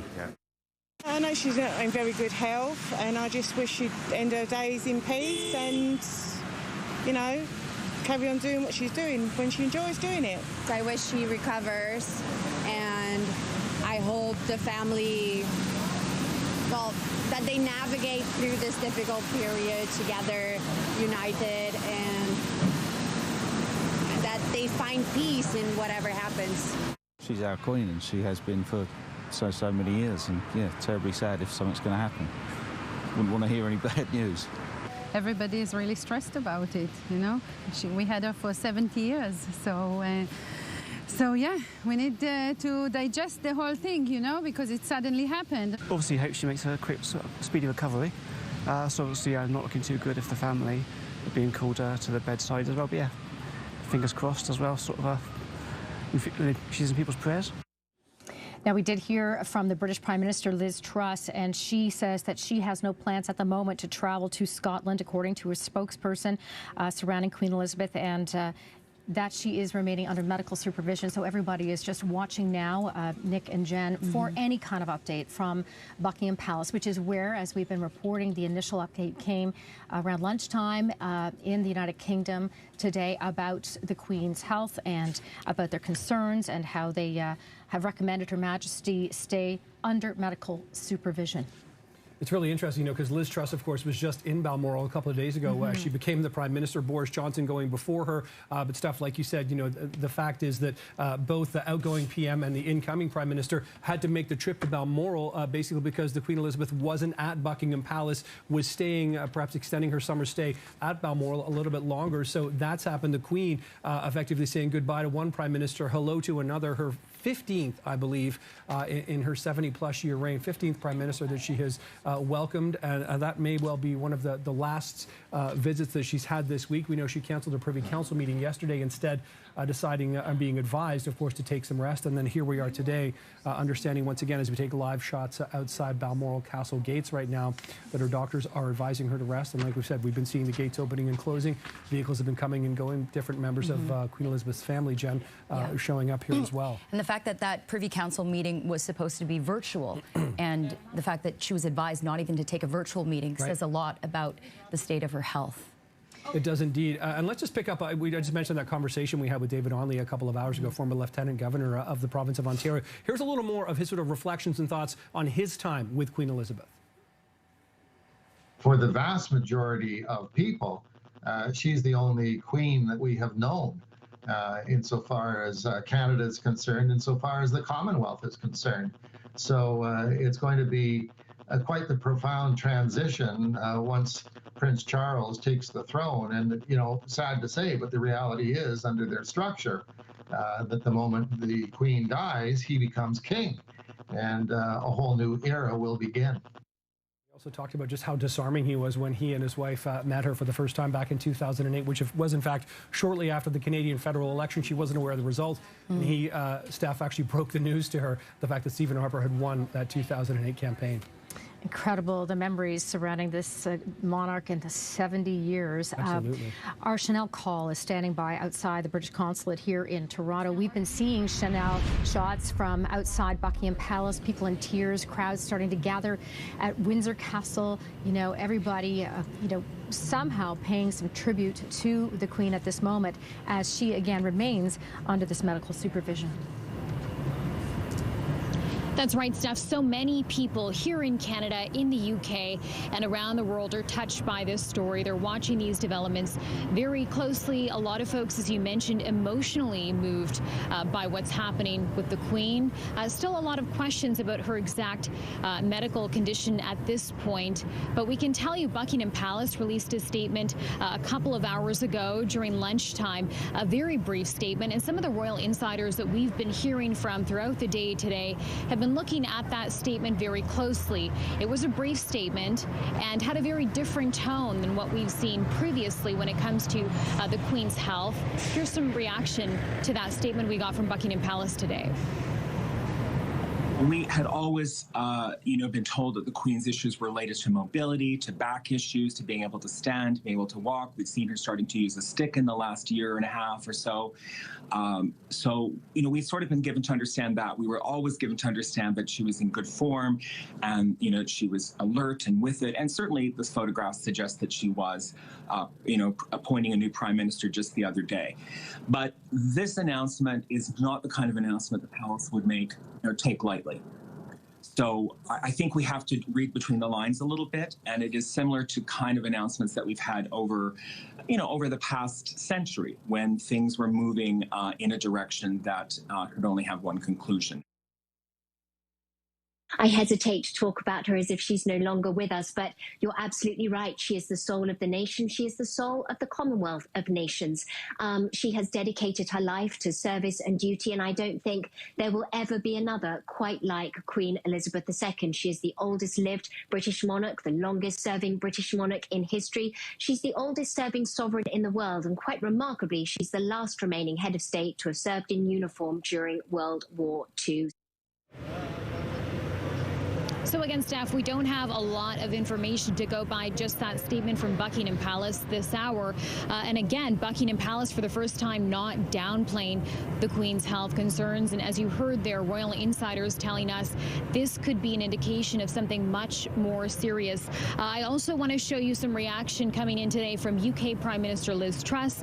She tweeted this saying, "The whole country will be deeply concerned by the news from Buckingham Palace this lunchtime. My thoughts and the thoughts of the people across the UK are with Her Majesty the Queen and her family at this time." As we've been reporting here on CP24, we've been showing you those images of people within the royal family, some of the Queen's children, her grandchildren now arriving at Balmoral to spend some time by the Queen, by her side. As we learn more about this story, all eyes on Buckingham Palace as we wait for some more details. Back to you, Steph. All right, Chanel, thanks so much. Okay, we're going to go live now to our Steve Ryan standing by with more reactions. Steve. Yes, Steph, we're at the police headquarters where the Toronto Police are announcing this initiative, a wellness initiative, with the province regarding the Canadian military. Now, with me is the Premier of the province. He's been kind enough to take time out of his busy schedule. Sir, thanks for your time, and can I get your reaction to the Queen and her health? Well, we've all been thinking of the Queen, and our prayers are with the Queen. Our thoughts are with the royal family as well. Her Majesty has served the Commonwealth for decades, and we're thinking and praying for her right now. What the Queen represents has always been a big part of the province of Ontario. You as the leader of the province, what are your thoughts on that? Well, not only a part of the province, our family as well.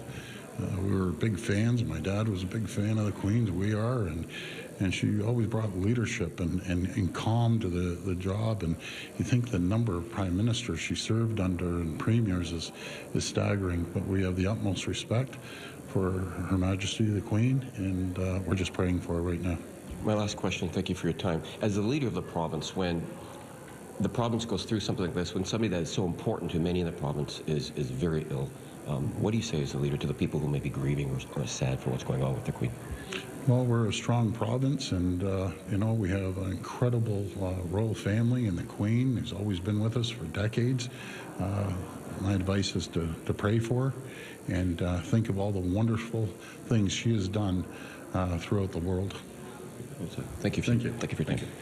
So there's remarks right from the top. Steph, the Premier's, I spoke with him before we went on camera, and he's very upset as to what's going on overseas with the Queen. He's got a special place in his heart, he says, for her. As you heard him reference his dad, what goes back a long time, a history with the royal family. His father was well involved as well. So on behalf of the province, he spoke very eloquently, and they were the words coming from the top office in the province. Steph, I'll send it back to you. All right, and our thanks to the Premier for that live statement here on CP24.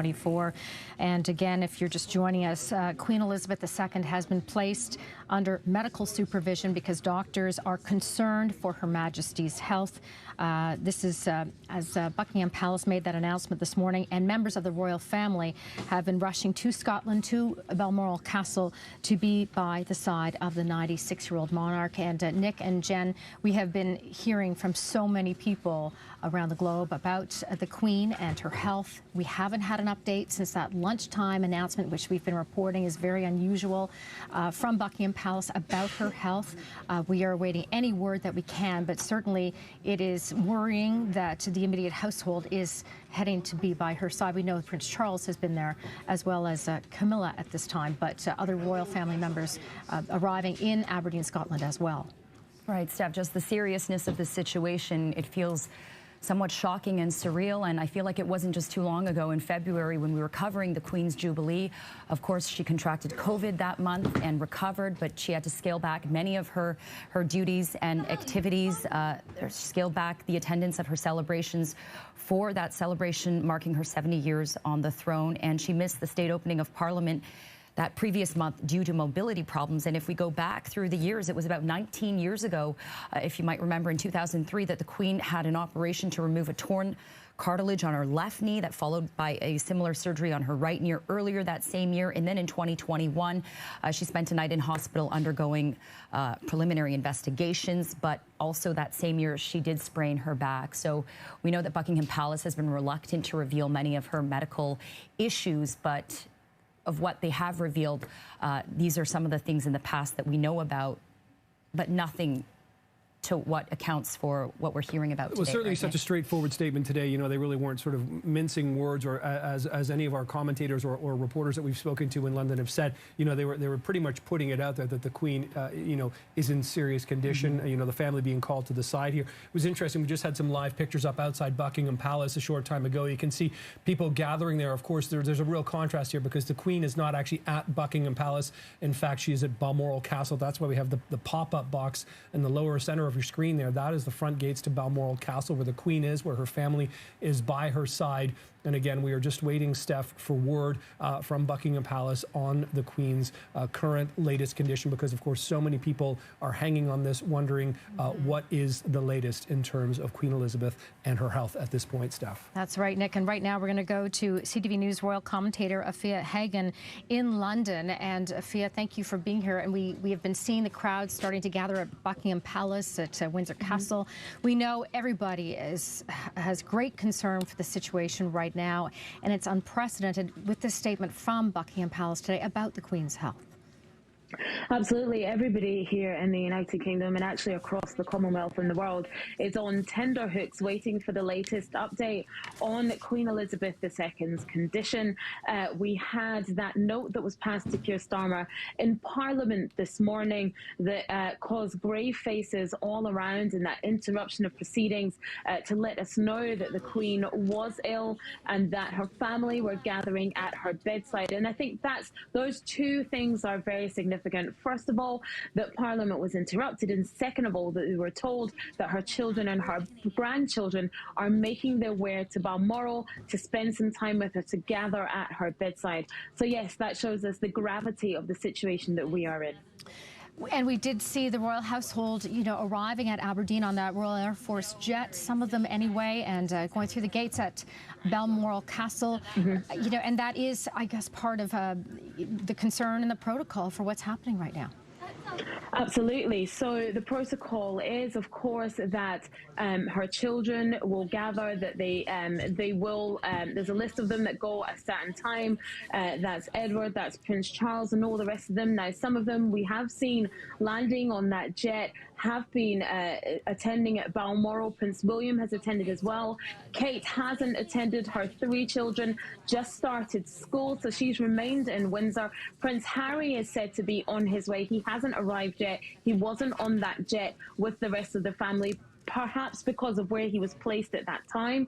We are still waiting for him to arrive. So he's supposed to be the next arrival at the moment. And what do you think could happen next? Would they release another statement from Buckingham Palace about the condition or anything? I mean, you see, the world is watching, you know, right outside Buckingham Palace as well. We all see the people gathering in the pouring rain in Buckingham Palace in London and in Windsor as well. Yes, pouring rain up and down the country at the moment, and we are expecting another statement, an update on the Queen's health. We don't want to speculate on rumours on what that statement will contain, but I will say that we are awaiting another statement, and perhaps they're waiting till the families all together before that next statement is released. But it is imminent, and perhaps will come in the next couple of hours. What have you observed, you know, today when you're seeing the reaction from people and from, you know, the politicians alike when it comes to Queen Elizabeth? Everybody has, you know, always described her as that, you know, that uniting force, right? 70 years, a reign, a beloved queen. There's such an affinity for the Queen, and so much more for the Queen than for the royal family on the whole, excuse me. And, you know, I think from the outpouring we saw from politicians up and down the country, in Parliament, people expressing how they felt, and people around the world on social media, you know, everybody expressing their admiration for this 96-year-old woman and this 70-year reign, which is truly incredible, the longest reign ever. So people truly expressing their gratitude and their thoughts and their prayers with the family, because let's remember, as well as being the Queen, she's a grandmother, she's a mother, she has a family who love her, who of course will be very sad at this time to learn that she isn't well, and of course that's why they're gathering at their bedside. So the outpouring of grief has been highly significant, and I think we can expect more outpouring of support and sadness over her condition as the day goes on. It's been just remarkable what she has witnessed in her 70 years, how the world has changed in these 70 years of her reign with, you know, information technology, with society moving along. And then there's the question marks about the monarchy itself, right? And the relevancy, what's happened in the Caribbean nations, some of the Caribbean nations, you know, with the, when it comes to the, you know, being part of the Commonwealth, I guess somehow she's been able to transcend that, and the world, you know, just watches to see what's next. Absolutely. I mean, over the 70-year reign, as you so rightly said, so many things have happened. The advent of social media, world wars, and of course, the way that people view the monarchy has changed drastically as well. We will never see a reign like the one we have seen of Queen Elizabeth II. And I don't think we'll ever see a monarch who is as popular as she is and will remain to be after her death, when inevitably that comes. We don't know when that will be. But I think we're entering a new period for the royal family, a new period for the monarchy, one that we'll all have to get used to. Whether we like it or not, the transition is coming, and Charles will be king. And like you said, it's going to be a very different royal family, a stripped back royal family, a family that has to deal with a Commonwealth that isn't as enthusiastic as it was before about the royal family. I think a lot of nations have been quite respectful to the Queen, haven't decided to remove the royal family or the Queen as head of state while she's been alive. I think we can expect that to change once the Queen isn't with us anymore. Afia Hagen, thank you so much for your time. We appreciate it. Thank you. CTV News royal commentator Afia Hagen in London. We're going to bring in now Dickie Arbiter, former press secretary to the Queen, and I would imagine this is a difficult day for you.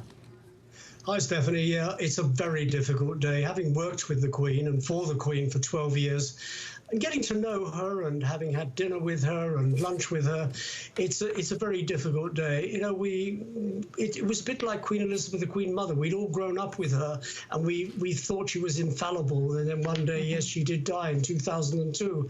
And we've all grown up with the Queen. I'd known the previous monarch, George VI. I was 12 when he died.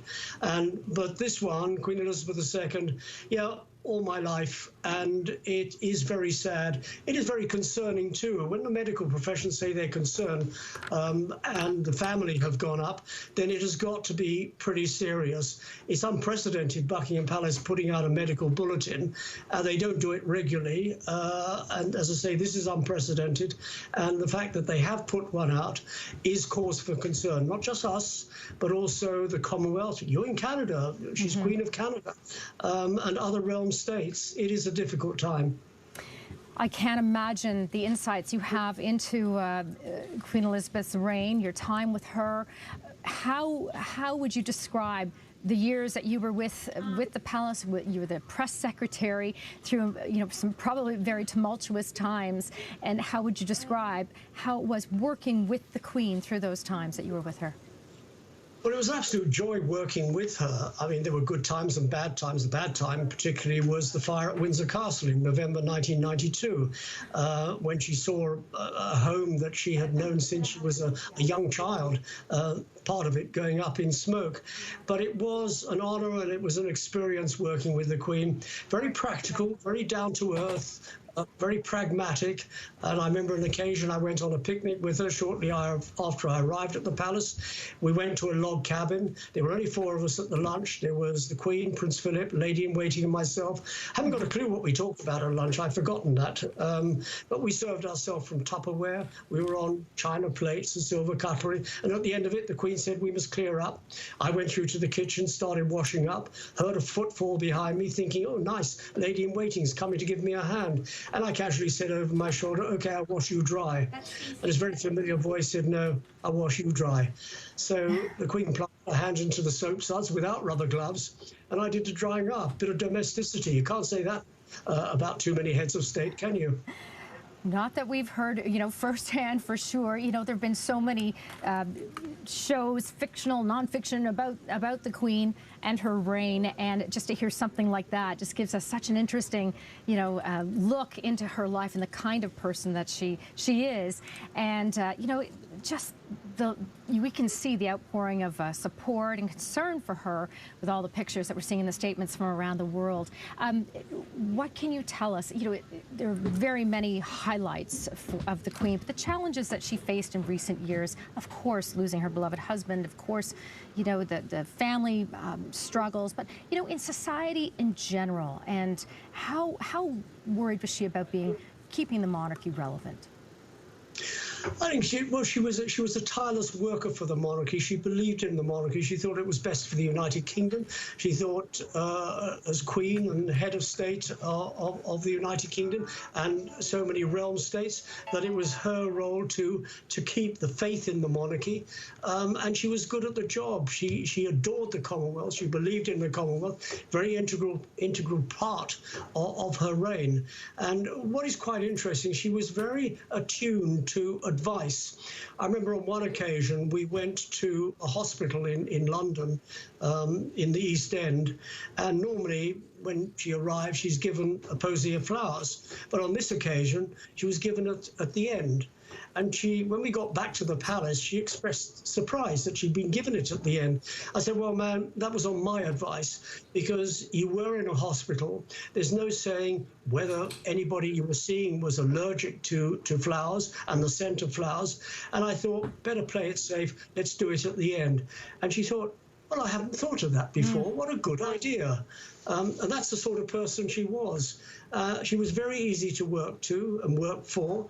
On occasions when I wanted to do something, I would send a note up. You had to make sure you had dotted all the I's and crossed all the T's, and it would come back very quickly within an hour to go ahead. I don't think I ever had a refusal. There was a question about doing something. Would it interfere? For example, the documentary on Windsor Castle that Prince Edward was doing after the fire. and the restoration, would the media being there interfere with his documentary? I assured her it wouldn't. And what we had media coverage, massive media coverage on a global scale, and we had Prince Edward's fine documentary. So she was very attuned to taking advice, provided you had, as I said a moment ago, dotted the I's and crossed the T's. How has she handled, would you estimate anyway, in recent years, the struggles in the royal household with, you know, say Prince William or Harry and Meghan? You know, there've been all kinds of talk in the tabloids about things, and not to give any of that credence, but how do you think Her Majesty handled these kinds of things that are being said in the press, and how much did it affect her? Well, I think she handled the situation incredibly well. When Harry decided they wanted to leave the royal family, but came up with a suggestion that maybe he could do both. He could go and earn money privately and be a full-time working member of the royal family. The Queen had already had experience of that, and that wasn't going to happen. If you cast your mind back to 1999, 2000, 2001 and 2, Prince Edward was a television producer. Sophie, his wife, was a PR consultant, and they mixed the private business, commercial business, with their royal duty, and it just did not work. It was a conflict of interest. So the Queen confronted Harry and said, no, you're either a royal or you're not. You can't do both. She'd already had experience of that, and it probably hurt her to have to say that. But she wasn't going to have anything that was going to besmirch the monarchy, very much the same way with Prince Andrew and the Jeffrey Epstein affair. She was very quick after that interview on BBC to fire Andrew from frontline royal duties. Took her a bit longer to strip him of his military honours, but she was very quick to fire him that, no, you can't do it. End of. So she was very protective of the monarchy. Anything that interfered with the monarchy, she was down on it like a ton of bricks.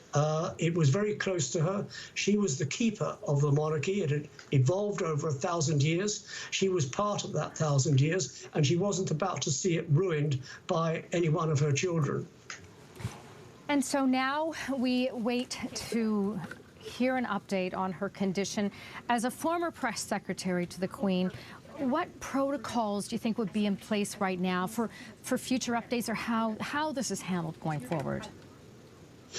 Well, it's a very difficult situation, and nobody wants to think the worst. But what happens, the family is there. I see Queen talking to Justin Trudeau, very great favourite of hers. Felt very much at ease with him. But the family will be there. The family will be discussing what next. We know what next, that Charles will succeed his mother as Charles III. But nobody wants to go that far at the moment, because as long as the Queen is alive, we don't know the state of her condition. All we know is that the medics are concerned for her health, but we don't know how concerned or what is actually ailing her. But there will be those in the background at Buckingham Palace who will be dusting off the London Bridge file, which is the code word for the demise of the sovereign. And it's pretty straightforward. It's longer than anything else. It will certainly be longer than Prince Philip's funeral in 2021, where we were still in the depths of COVID. So we had social distancing to contend with, but it will be very big. But nobody wants to think about that at the moment. Right now, what they want is the Queen to get better so that she can continue. But I suppose secretly everybody's waiting for the expected rather than the unexpected. And, you know, Mr. Arbiter, because your insights are so fascinating, such a look you've been able to have at this monarch, I want to bring in our Nick Dixon and Jennifer Shung, who I'm sure have a couple of questions for you as well, Nick. Absolutely. This is such a fascinating conversation, Dickie. It's really a pleasure to be speaking to you. Sadly, under the conditions we're speaking to you now, but you wrote a book a few years ago on duty with the Queen, and the Queen took her duties really seriously as well. You got the front sort of, you know, bird's eye view of all of that. I wonder if you could talk more about how seriously, how dedicated she was to crown and country. She was incredibly dedicated to Crown and Country. You've got to remember, when she was born in 1926, her uncle was going to succeed his father. Uncle became Edward VIII. And at no time did she ever believe that she would become Queen, head of state. No time did her father ever think that he would succeed his brother. But his brother did abdicate in favour of the woman he loved, and he went off and married her in Paris in 1937 and never lived happily ever after. But George VI took up the reins. He was very shy, he was very retiring. He had a stammer that his wife, Queen Elizabeth, got him through, and he was a terrific king. He saw us through the World War II. Alas, he didn't live long enough. He died in 1952 of cancer. And his daughter, when George VI became king in 1936, at the age of 10, became heir presumptive. Now, I say presumptive because there was a possible expectation that George VI and Queen Elizabeth would have another child. That child might be a boy. Well, they didn't have another child, and by the time the Queen became 21 in 1947, she became the heir apparent. And at no time did she think that her reign would be as fast approaching as it was. I mean, we're talking about 21 in 1947. Mm-hmm. She came to the throne in February 1952, barely 5 years. So was she a good queen? She was a terrific queen. She had a finger on the pulse of the nation. She had a finger on the pulse of the Commonwealth. She had a finger on the pulse of the realm states, which included Canada, Australia, New Zealand, and a few of the West Indian countries. She knew exactly what was going on. Mm-hmm. She was respected for that. She didn't rock the political boat because constitutionally she is not allowed to take part in politics. Mm-hmm. But behind the scenes, she was able to act as a catalyst when there were perhaps disagreements within the Commonwealth between leaders. She would talk to them individually, and eventually she'd see these two leaders kiss and make up and chat quite amiably. So she was a catalyst. She would be remembered as somebody who was always there, very religious, Supreme Governor of the Church of England. Her faith has carried her through the 96 years, and that has been an important aspect of her life. Mm-hmm. Mm-hmm. And Dickie, I know that you were her press secretary from 1988 to 2000, and it was really her commitment to Crown and Country that had her perform her duties well into her 90s. I'm curious, you know, you gave that anecdote to Stephanie where you went on that picnic with her and Prince Charles. Did you ever get a glimpse of how she was, aside from her duties, how she was like with her family, with her personal life? With her personal life, she was very much at ease with the family, pretty much like any other family. It was all very chummy, and the family called her mummy. She called them by their given names. There would be lots of laughter. There would be lots of banter. So it was pretty much like an ordinary family, but just a very different family because they were royal and ordinary families aren't. So let's not sort of pretend that they were any different. She with her children and her grandchildren and her great-grandchildren. She adores the lot of them. There was always this talk that Andrew was a favourite son. Absolute nonsense. Andrew and Edward were the second family, 60 and 64 respectively. Andrew was always pushing himself forward, so always gave the impression that he was the favourite. But they were all favourites. There was no favouritism given to one over another. Fantastic insights on Her Majesty indeed today. Really appreciate this. Dickie Darber, former press secretary to Queen Elizabeth. Thank you for joining us here on CP24. Thank you. Thanks for having me. Okay, absolutely. And Steph, back over to you at the breaking news desk for more of our coverage here. And my thanks to Dickie Arbiter as well.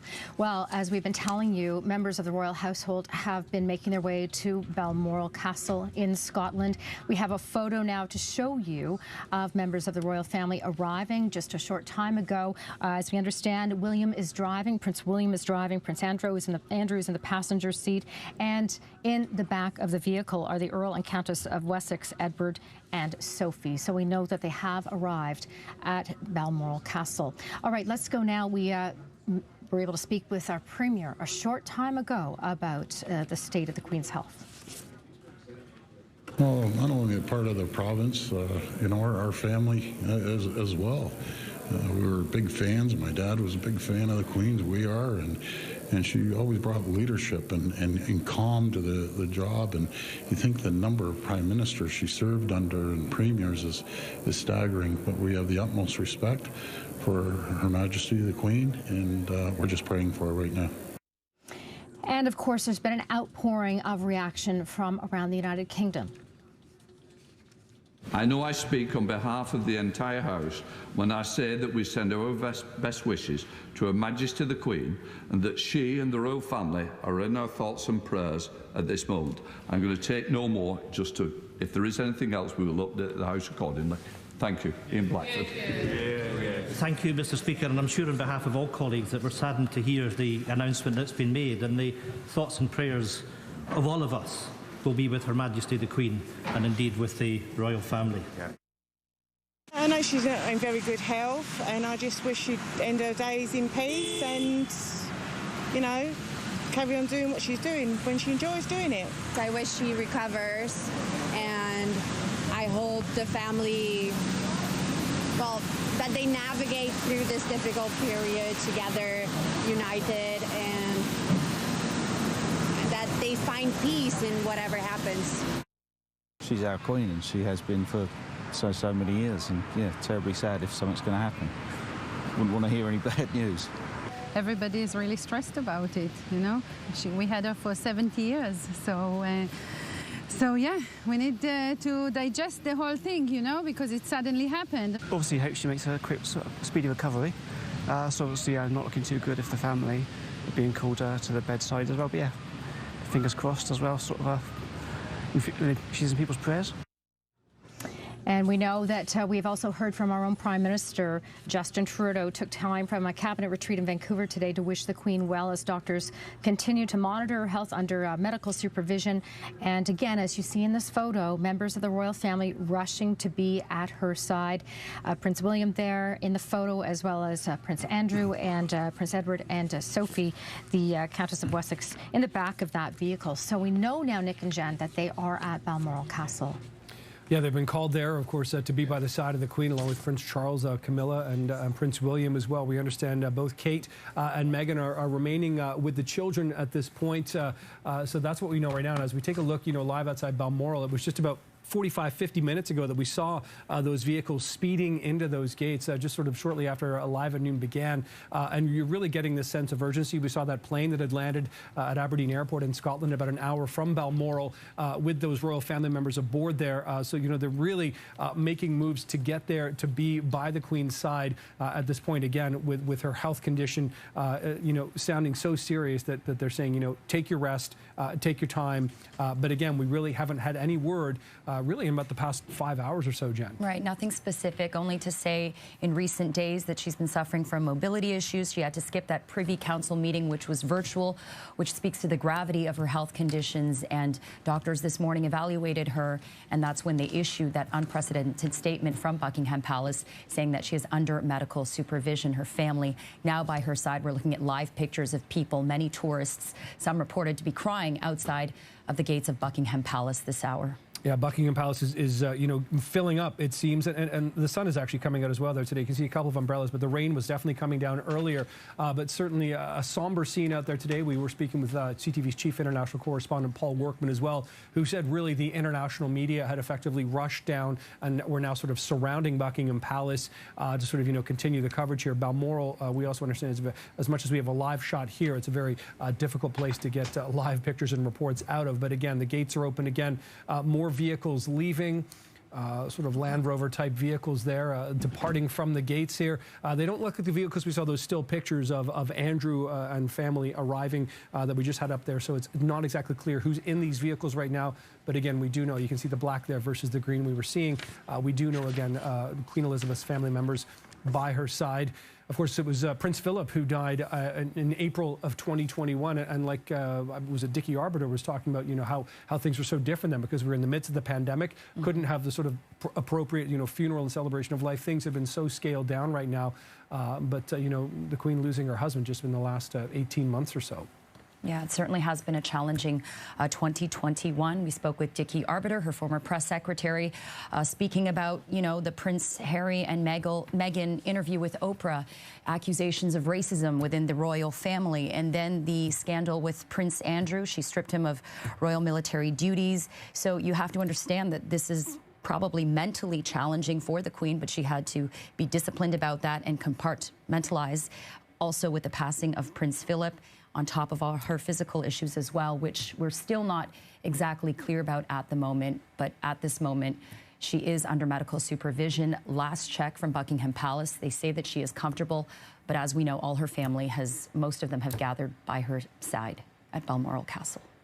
And Steph, as we continue to sort of see the reaction coming in here as well, just speaking to people, so many people, of course, haven't actually met the Queen, but they feel like they know the Queen, whether it's from royal visits, whether it's from her messages at, Christmas or other parts of the year, or whenever she has addressed, the Commonwealth, the people that she reigns over, people just feel like they know her. People feel like they respect her for that 70+ years of her time on the crown, Steph. It's really, the reign is remarkable and the respect is incredible.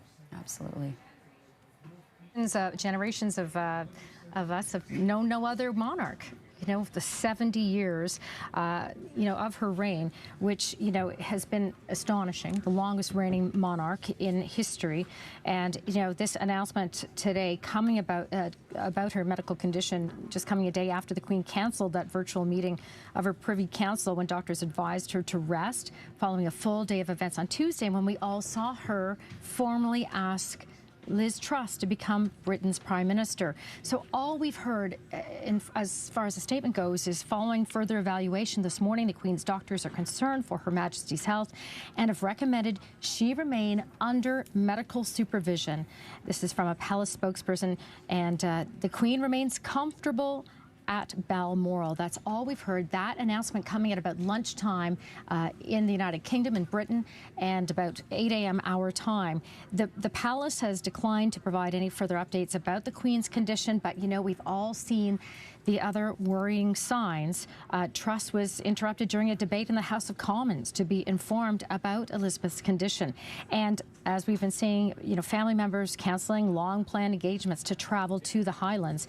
Prince Charles, the heir to the throne, we know, along with his wife Camilla and sister Princess Anne, were with the Queen at Balmoral Castle, her summer residence in Scotland. And we have the photo of the other members of the royal family arriving a short time ago. Now, this gathering of the House of Windsor comes just 3 months after people across Britain paused over a long holiday weekend to celebrate Elizabeth's 70 years as Queen, while crowds of cheering and flag-waving fans filled the streets around Buckingham Palace throughout 4 days of festivities. The Queen herself, though, only made 2 brief appearances on the palace balcony to wave to her subjects.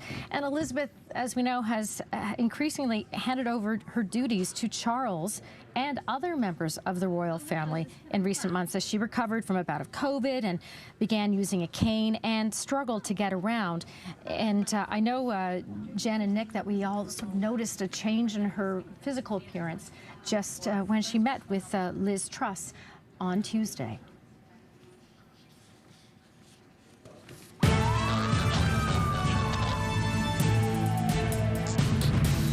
And our breaking news continues. There are concerns over Queen Elizabeth's health. She has her family by her side at Balmoral Castle this hour. We'll hand things over to Stephanie Smythe at the breaking news desk with more. Steph. That's right. Queen Elizabeth II has been placed under medical supervision because doctors are concerned for Her Majesty's health. Buckingham Palace said as members of the royal family, as you mentioned, have been rushing to Scotland to the side of the 96-year-old monarch. Here we see in this photo Prince William driving the vehicle, Prince Andrew beside him, and Prince Edward and Sophie in the back seat of that vehicle, the Earl and Countess of Wessex. So the announcement by the palace came a day after the Queen canceled that virtual meeting of her Privy Council when doctors advised her to rest following the events on Tuesday when we saw the Queen formally ask Liz Truss to become Britain's Prime Minister.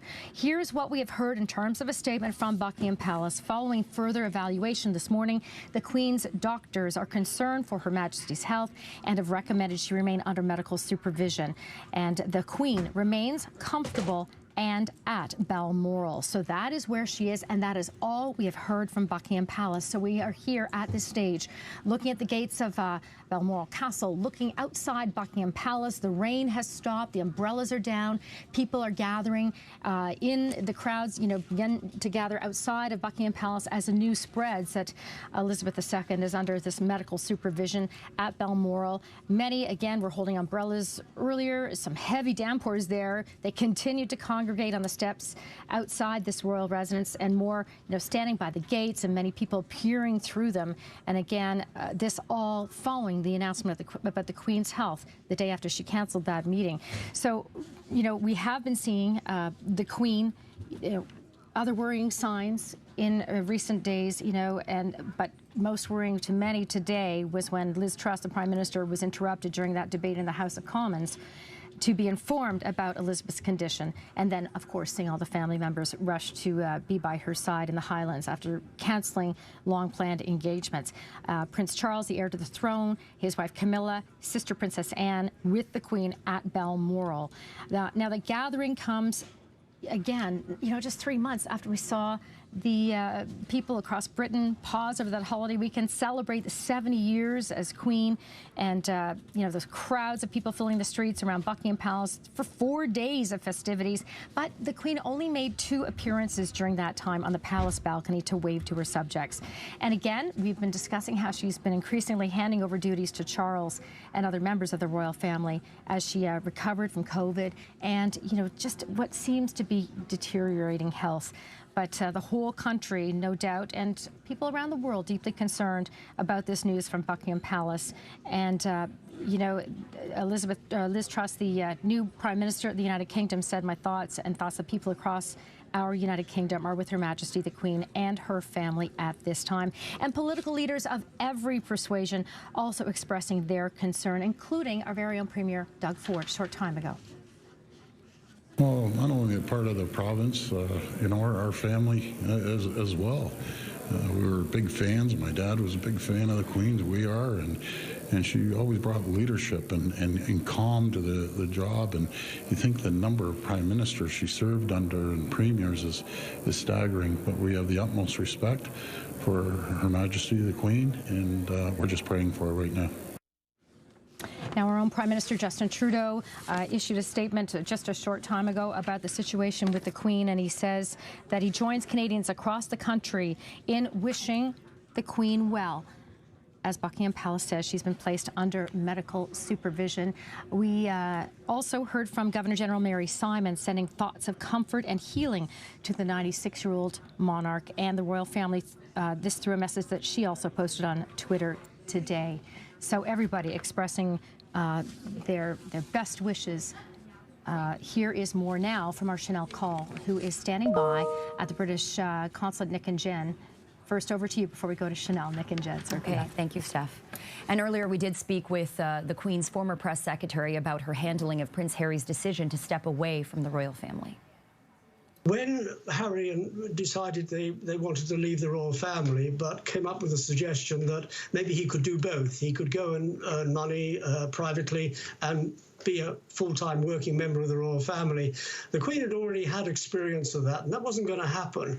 If you cast your mind back to 1999, 2000, 2001 and 2, Prince Edward was a television producer. Sophie, his wife, was a PR consultant, and they mixed the private business, commercial business, with their royal duty, and it just did not work. It was a conflict of interest. So the Queen confronted Harry and said, no, you're either a royal or you're not. You can't do both. She'd already had experience of that, and it probably hurt her to have to say that.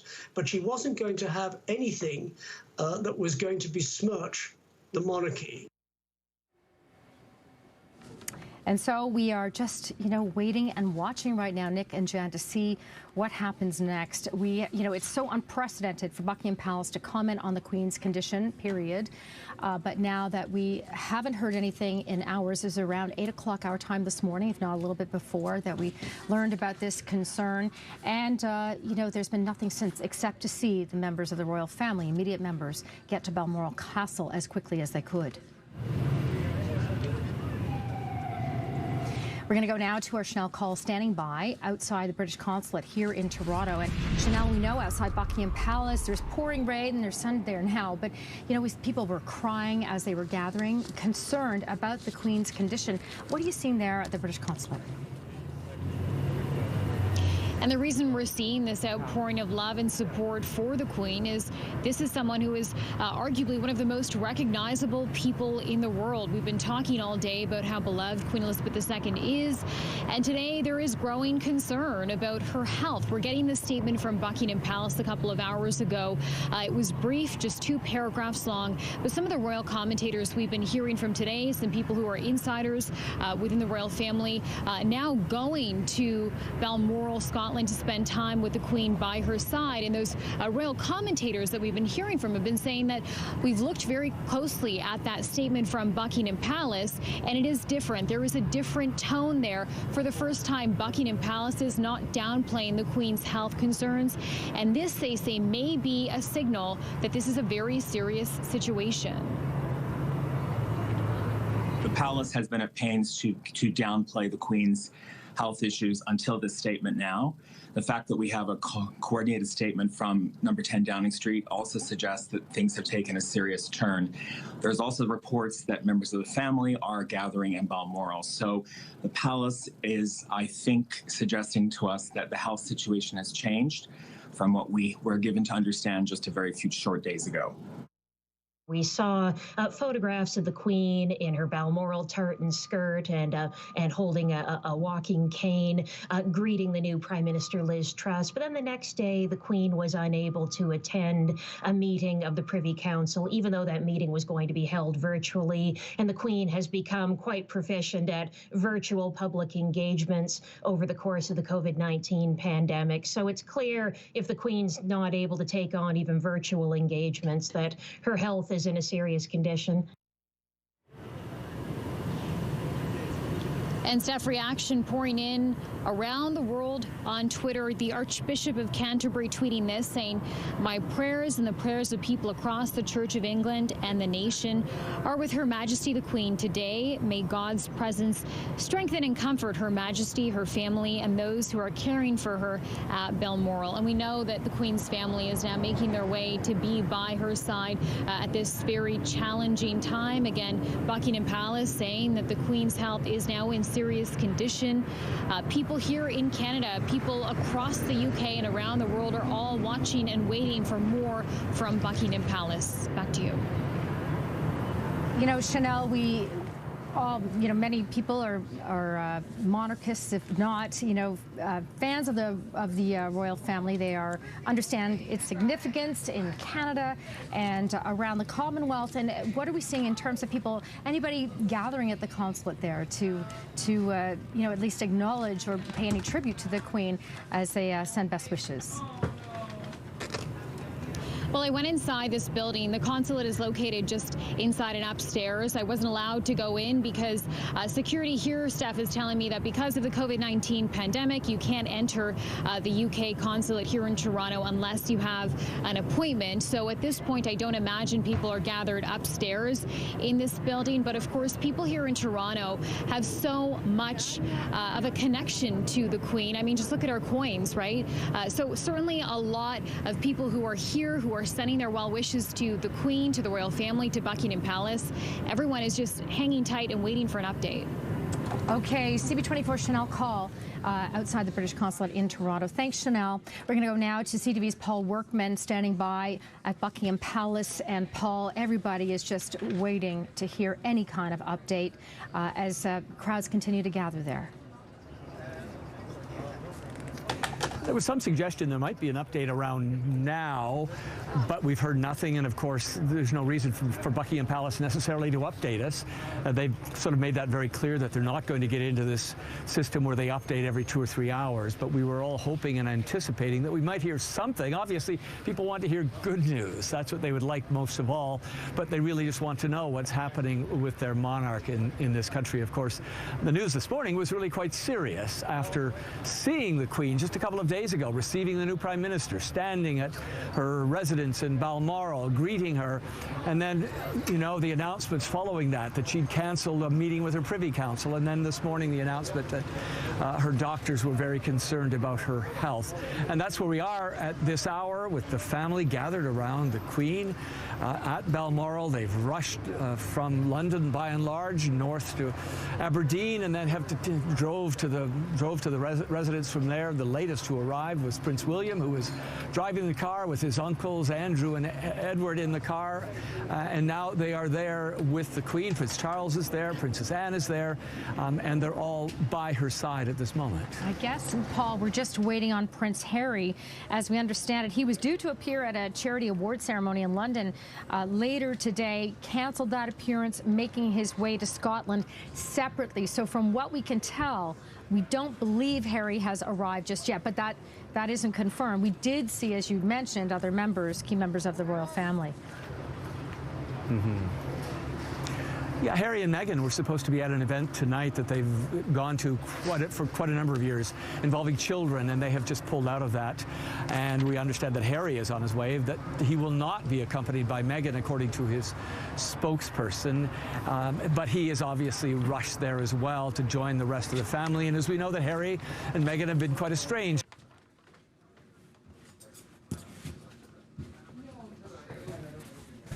Okay, we're having a bit of a technical difficulty right now with Paul Workman in London. So essentially, it's now a wait-and-see moment. This is the photo, Prince Andrew in the passenger seat as they arrive at Balmoral Castle with Prince William at the wheel. I don't know if we've still got connection with Paul.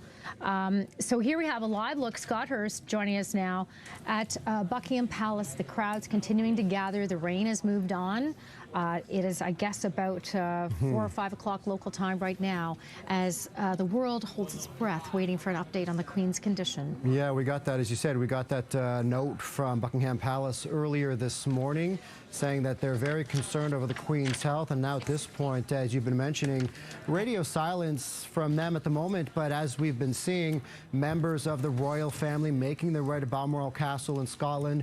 So many people gathering outside Buckingham Palace, always such a popular spot anyway, whether people want to show up for pictures, changing of the guard is a big popular tourist spot. But of course, so many people there turning up, just, you know, paying their respects even. We've seen people out of London being interviewed by our news organizations in the UK, already tearful, just talking about how much the Queen has meant over the last 70 years of her reign to the country and what she's lived through in world events. So many people showing up to Buckingham Palace right there.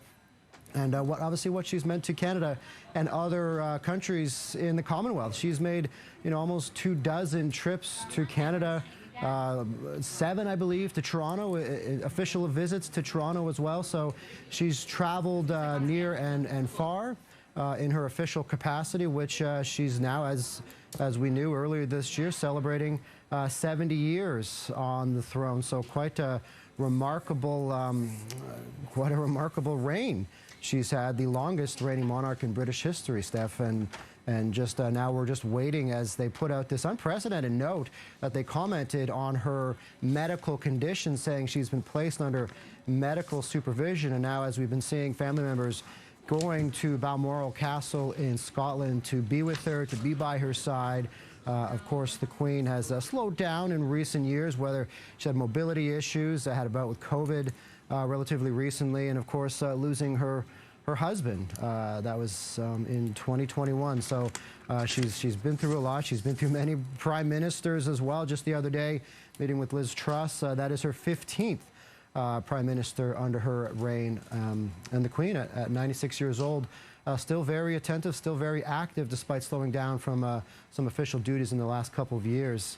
But as we saw earlier this year, Steph, 70 years is what she's celebrating, being head of the monarchy. Well, you know, since assuming the throne after the death of her father, February 6th, 1952, Elizabeth has been that symbol of stability as, you know, Britain has negotiated, you know, the end of the empire, the dawn of the information age, the mass migration that transformed that country into a multicultural society. family, you know, not to mention Princess Diana, Harry and Meghan, Prince Andrew, those issues. And throughout it all, this queen has been able to build a bond with the nation through, you know, this seemingly endless series of public appearances. You know, we saw her opening libraries, dedicated hospitals, bestowed honors on deserving citizens. And, you know, I'm sure many have watched The Crown, which was, you know, an incredible series that continues on the Queen. And having spoken with Dickie Arbiter, her former press secretary, you know, he gave us insights into her that we've seen from The Crown.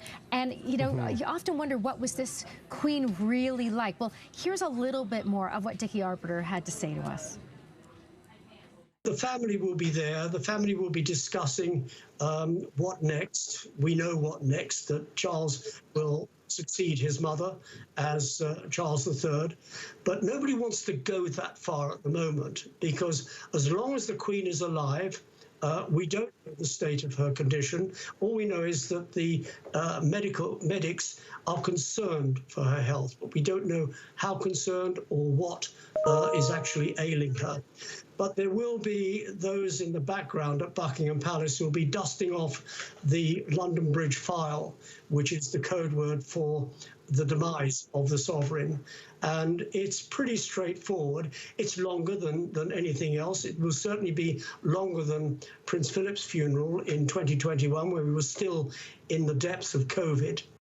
You know, and that wasn't one of the clips, you know, Scott, that he gave insights into Queen Elizabeth, but he did spend so much time with her. You know, he painted a picture of a monarch who was very, you know, very normal in many ways, you know, just like an everyday person, not a queen, but so very dedicated to everything she did. And she worked steadily, you know, in the twilight of her reign. And again, you mentioned the death of Prince Philip, her husband of, you know, more than 70 years, in April of last year, reminded the country that the reign of the Queen, the only monarch most of her subjects have ever known, is finite. Here's a bit more from Dickie Arbiter. She was a tireless worker for the monarchy. She believed in the monarchy. She thought it was best for the United Kingdom. She thought, as Queen and head of state of the United Kingdom and so many realm states, that it was her role to keep the faith in the monarchy. And she was good at the job. She adored the Commonwealth. She believed in the Commonwealth. Very integral part of her reign. And what is quite interesting, she was very attuned to advice. So someone with some insights there who was with her for years as the Queen's press secretary. And, you know, the dedication is the storyline here throughout, you know, and those celebrations with the Platinum Jubilee last June, you know, showed how much she is a beloved queen with her country and with people throughout the world and in the Commonwealth. Here at home, we heard just a short time ago from our Premier, Doug Ford. Our prayers are with the Queen. Our thoughts are with the royal family as well. You know, Her Majesty has served the Commonwealth for decades, and we're thinking and praying for her right now.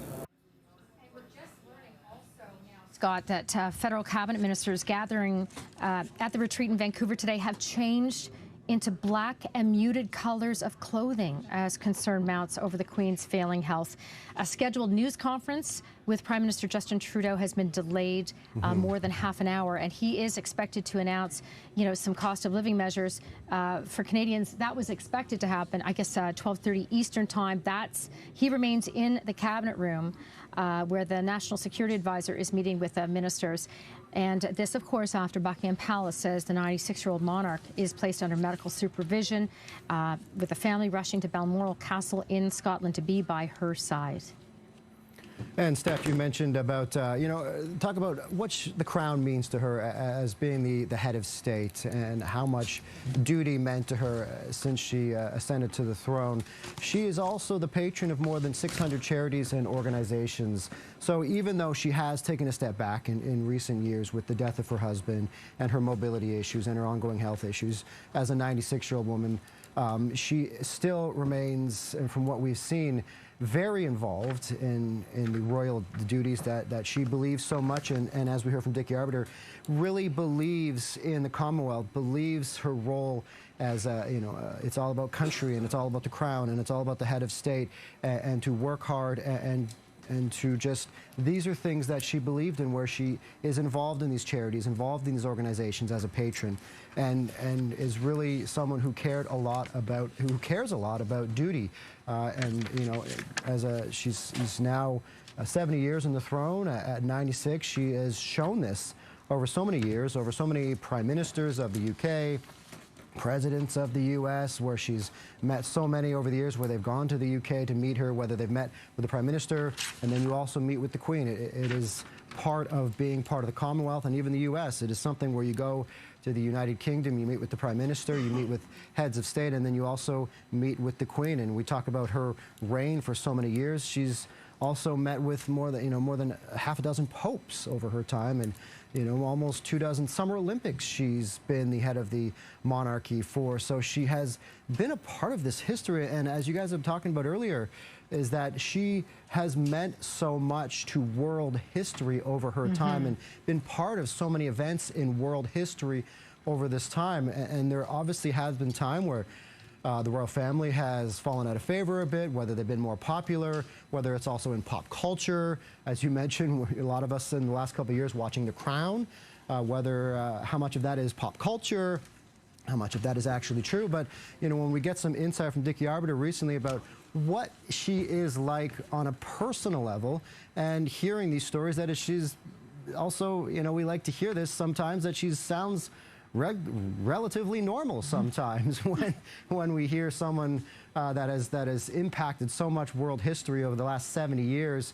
But also when you sit and when you get the opportunity to sit and just chat with someone like this in that position like he was, it's a unique perspective that we don't often get, where she often seems very guarded in public events, and it's very, the palace might do things very rigid in a way, but this is what she has done to set up the Commonwealth, and as the head of state, she takes that job very seriously, and has done this, as we keep saying, has been doing this for 70 years. Such a big jubilee that we just celebrated in the last several months, Steph. And so the world holds its breath. And in the meantime, thoughts from so many world leaders abroad, but then some here at home as well. We told you about that statement, and we saw Doug Ford speak here live on CP24 about the Queen and sending his best wishes. And I know that our Mayor John Tory has just tweeted out a statement. He says, "I know the thoughts of so many Toronto residents, myself included, are with Her Majesty Queen Elizabeth II. We pray for her health and her comfort. We are thankful she is surrounded by the love of her family and all those across the Commonwealth she has spent her life serving." So that statement just from our Mayor John Tory here in Toronto. And we can tell you, the latest thing we can tell you is that a fleet of cars carrying Prince William, Prince Andrew, Prince Edward, his wife Sophie, the Countess of Wessex have arrived at Balmoral Castle. This is where Queen Elizabeth II is under medical supervision. The plane carrying the royal party arrived at Aberdeen Airport just before 4 o'clock local time. Now, right now in London, it's about 6:23 p.m. Prince Harry, who was due to appear at a charity award ceremony in London later tonight, cancelled that appearance and is making his way to Scotland separately. The 96-year-old monarch again placed under medical supervision because doctors are concerned about her health. But the key messaging here is that the immediate members with Harry en route, we are not entirely sure if he has arrived, but they're all with great haste making their way to Balmoral Castle. And this, the key developments just on yesterday, the Queen cancelled a meeting after doctors advised her to rest. On Tuesday, the Queen formally asked Liz Truss to become Britain's next Prime Minister. And that could be one of the last photos we have of her, with Liz Truss, the new Prime Minister of Britain, to date anyway. And people did take note that she looked more frail, had lost weight, and she had been struggling with health issues, right? With COVID and mobility issues. They kept describing them as, So we're not sure what this latest situation is involving. We just know that it was serious enough that the Buckingham Palace put out this unprecedented statement about placing the monarch under medical supervision because they are concerned about her health. I heard one royal expert say on the BBC, you know, you pray for the best but prepare for the worst. You know, we have no update though, so it's just, you know, a wait and see development. And as you were saying, unprecedented and quite rare that the palace would put an update out about her health, you know, with updates that we've seen over the last few years where her health is slowly starting to fail. There always seems to be an undertone where they continue to say she is still committed to her duties, she is still working, but just maybe not going to a meeting in person. But this coming out this morning, our time, saying that the Queen has been placed under medical supervision. That is rare, and as now we're starting to see members of the royal family going to Scotland in person to be there at Balmoral Castle, and we believe, not, as you said, not exactly sure whether Harry has made it at the moment, but he is on his way. He was in London with Meghan for a charity event, which they've canceled their attendance at that event, and Harry is on his way to Balmoral as well. But as we said, we got this update this morning about her being placed under medical supervision, concern for her health. That is not something we see very often in a very guarded palace press release way, where updates in recent years continue to say she's still committed to her duties, she's still working either maybe remotely, especially as we've lived through COVID over the last couple of years, where a woman in her 90s living through COVID is there probably, no doubt, the people around her quite concerned several times about who she might be exposed to and who she might see. But as you said, this statement coming earlier today for us, our time, saying that she's been placed under medical leave and now watching all of her family, much of the immediate family, making their way to Balmoral Castle. But as you said, this is, at the moment, this is all we know. And meeting Liz Truss the other day, that is her 15th Prime Minister that she has now, that has now been under her reign. So quite a remarkable career, and we just wait and see this latest medical update, and the millions around the world hold their breath to find out what happens. And so we wait. All right, keep it here on CP24. We'll be right back.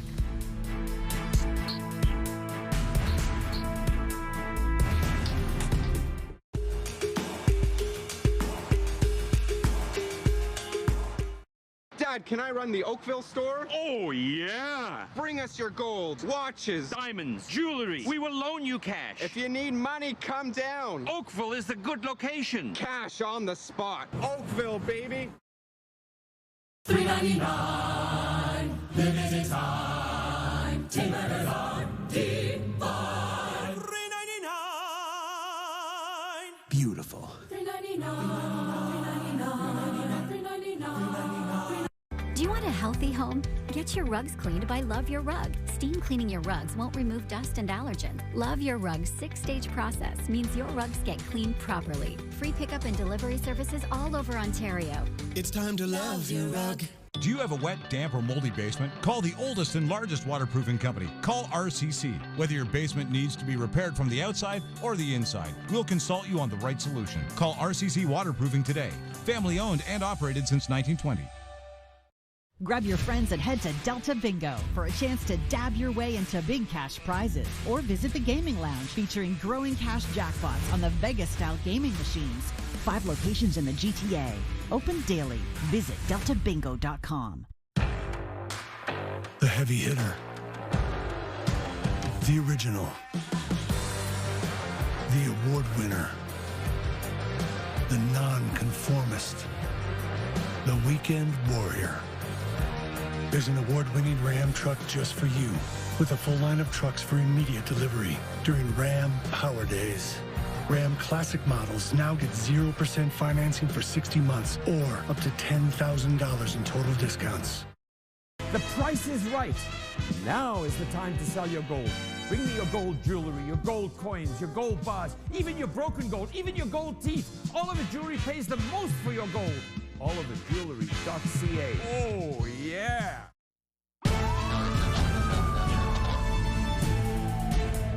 We continue to follow breaking news from the UK where officials are concerned about the Queen's health. Let's go live. CP24's Stephanie Smythe with the very latest. Steph, we continue to wait any specific word other than what we got this morning. That's right, and we do not have any more news to report at this point about the state of the Queen's health. We know that Queen Elizabeth has been placed under medical supervision because doctors are concerned for Her Majesty's health.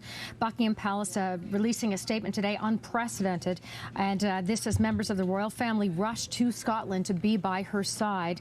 The 96-year-old monarch under the special care. Here are the live is a live look at the gates at Balmoral Castle. We know that a fleet of cars carrying Prince William, Prince Andrew, Prince Edward, his wife Sophie, the Countess of Wessex, have all arrived at Balmoral Castle, where the Queen is under this medical supervision. The plane carrying the royal party arrived at Aberdeen just before 4 o'clock local time. It's about right now 6:30 local time, and arrived at the Queen's estate about an hour later.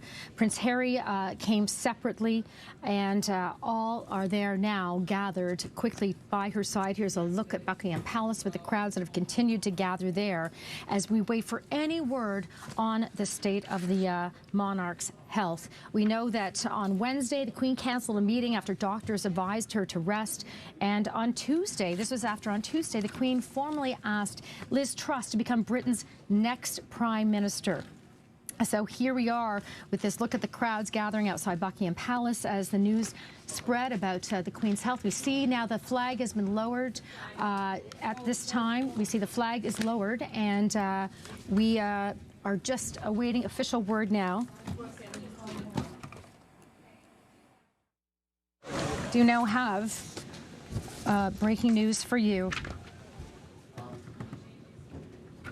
The royal family has just tweeted, the Queen died peacefully at Balmoral this afternoon. The King and the Queen Consort will remain at Balmoral this evening and will return to London tomorrow. The Queen has died. Her Majesty Queen Elizabeth II has died at the age of 96, the longest reigning monarch in British history, just celebrating last June 70 years as Queen. Again, this statement is coming from the royal family. The Queen died peacefully at Balmoral this afternoon. The King and the Queen Consort will remain at Balmoral this evening and will return to London tomorrow. And now the world will mourn and remember an incredible reign of Elizabeth II. She ascended to the throne on February 6th of 1952. And has been that symbol of stability as Britain negotiated the end of the empire, the dawn of the information age, the mass migration that transformed the country into a multicultural society. And throughout it all, the Queen built a bond with the nation through a endless series of all kinds of appearances, right into the twilight of her reign. But the death of Prince Philip, her husband of more than 70 years, also had an impact. That was in April of last year, and it reminded the country that the reign of the Queen, the only monarch most of her subjects have ever known, is finite. So here we are after that unprecedented statement from Buckingham Palace this morning about being placed under medical supervision because of those concerns about her health. These were worrying signs from the very moment we heard that. Scott Hurst, we know that, we saw the Prime Minister, Liz Truss, interrupted during a debate in the House of Commons to be informed about Elizabeth's condition, and the family members, cancelling long-planned engagements to travel to the Highlands. And here Steph, is their tweet. Sorry, here is the tweet right here. If, the Queen died peacefully at Balmoral this afternoon. The King and the Queen Consort will remain at Balmoral this evening and will return to London tomorrow. Of course, we've been seeing family racing to Balmoral Castle in Scotland to be by the Queen's side. 96 years old and 70 years, as you mentioned, Steph, 70 years on the throne. So many people in the United Kingdom, this is all they've known as head of the monarchy. And you talked about the stability and strength that she has provided over decades, generations now growing up with her as the head of state, as the monarch. She believed in the Commonwealth, and here is the flag over Buckingham Palace, a live shot of the flag flying at half-mast, the flag being lowered on top of Buckingham Palace, as we're just getting word that the Queen died peacefully this afternoon at Balmoral. Family rushing to Scotland to be by her side. just meeting recently with Liz Truss, the 15th Prime Minister now under her reign. But here is once again the tweet from the royal family getting this message just minutes ago from the royal family saying that she died peacefully at Balmoral, as we've been seeing family head to be by her side, to be with her, as we got that update this morning that she was under medical supervision. You know, Elizabeth II, Queen of the United Kingdom, Canada, and the Commonwealth, ascended the throne as much by a twist of fate as by the grace of God. As the daughter and the granddaughter of men who were not first in line to the throne, Elizabeth was once destined for a life of, relative regal obscurity, but instead she became one of the world's most famous women at the age of 25, when her father's death in 1952 made her England's 6th ruling queen and longest reigning monarch. She lived her early years in an intimate family atmosphere that was free from really any hint of what was coming in the future with royal responsibilities. And, seldom can a royal child have enjoyed so simple and normal an early upbringing. This was commented in the Guardian newspaper in 1952.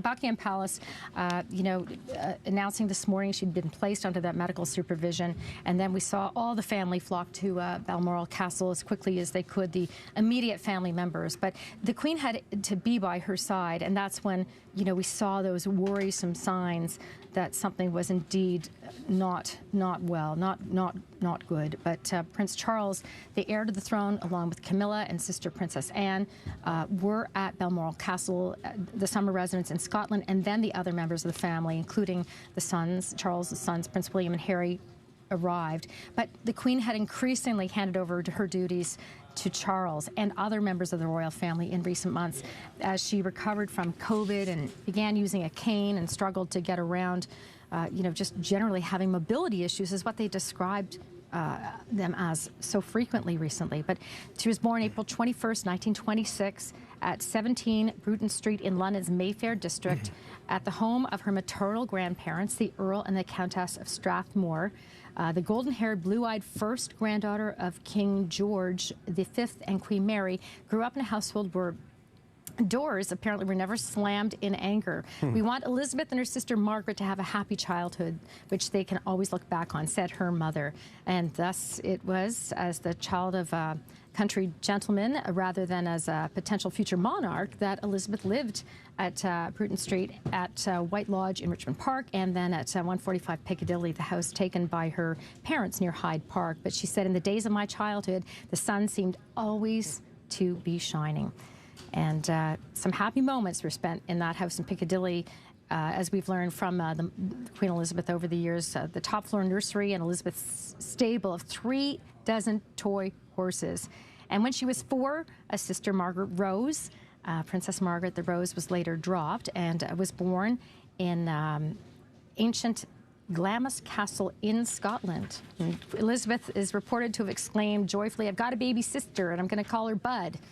And asked why she chose that nickname, she replied, "Well, it's not a real rose yet, is she? She's only a bud." The 2 girls frolicked happily together.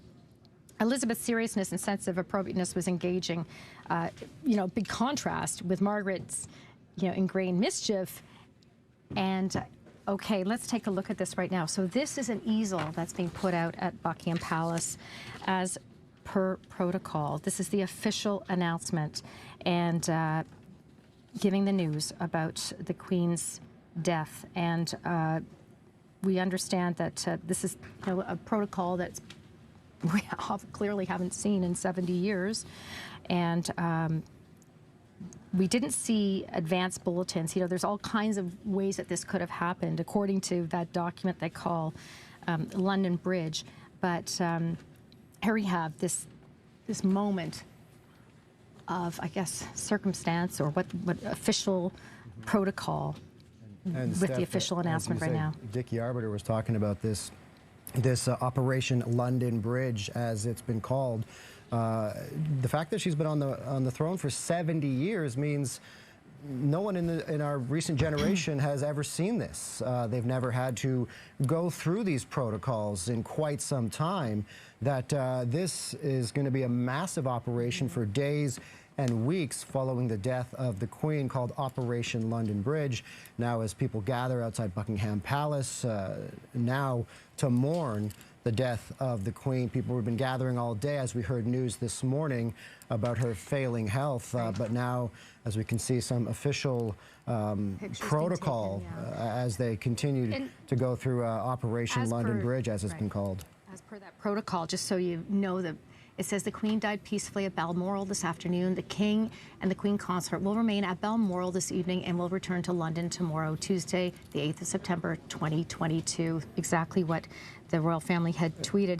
But what we saw there was a footman in mourning clothes who emerged from Buckingham Palace. He crossed that forecourt, and then he pinned this black edge notice to the gates. And at this same time, as per what we understand, the palace website is going to be transformed into a single page showing that same text on a dark background. And across the country, flags will come down to half-mast, and the bells will toll. And Stephanie, talk about her reign and what she's lived through, the change, what must have happened with Operation London Bridge is that what we're seeing right there placed outside is exactly what we saw tweeted just a few minutes ago. So obviously this is a queen that has lived through so much in world history over her 96 years that things have had to change. She's progressed, she's modernized, the crown has had to modernize as well. So that message that they just put outside as an official message, which no doubt is part of the Operation London Bridge protocol, are the exact same words that they tweeted out just a few moments ago. So of course now Twitter coming into play. She rose to the head of the monarchy for 70 years. Obviously, a lot has changed over that time. And then now the monarchy and the operation to the protocol that needs to be followed following her death, no doubt, has had to change as well as she's continued to remain as the head of the British Empire, as the head of the Commonwealth, as this massive document now that they're going to continue to follow for days and weeks to honor her and continue to transition towards Charles now taking over, but obviously things changing over time. All right, well, at the moment of the Queen's death, Charles becomes king. He would be King Charles III. And I believe we have Richard Berthelsen standing by to join us now on this sad news about the passing of Queen Elizabeth II. I know you worked closely with the royal family, and condolences and you know, our sadness at this time, Richard. Yeah, it's deeply sad. Unfortunately, it is inevitable this morning with the kind of news we had out of Balmoral. And it's the passing of a great era in our constitutional history, in our monarchy, in the life and history of this country. And it is a very significant moment for the royal family in terms of the change that it's going to require in the years ahead. And, you know, watching how this unfolded today, I mean, we saw the Queen just 2 days ago with the new Prime Minister, and people noticed that, you know, she seemed more frail, had lost weight, and then, you know, canceling that virtual meeting yesterday, and then suddenly the family called by her side, and the notice from Buckingham Palace. I mean, we all understand she's 96, but it seemed this Queen, you know, had this incredible strength to take her through those 70 years. Well, she did, and of course she was performing her constitutional duties right to the very end.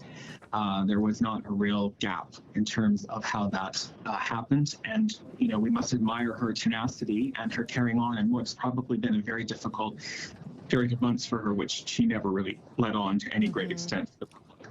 Right, and who can forget that photo of her as she left Prince Philip's funeral, you know, in the times of COVID, right, back over a year ago last April, alone, right, and being basically separated from people because of COVID and getting through that and all those challenges.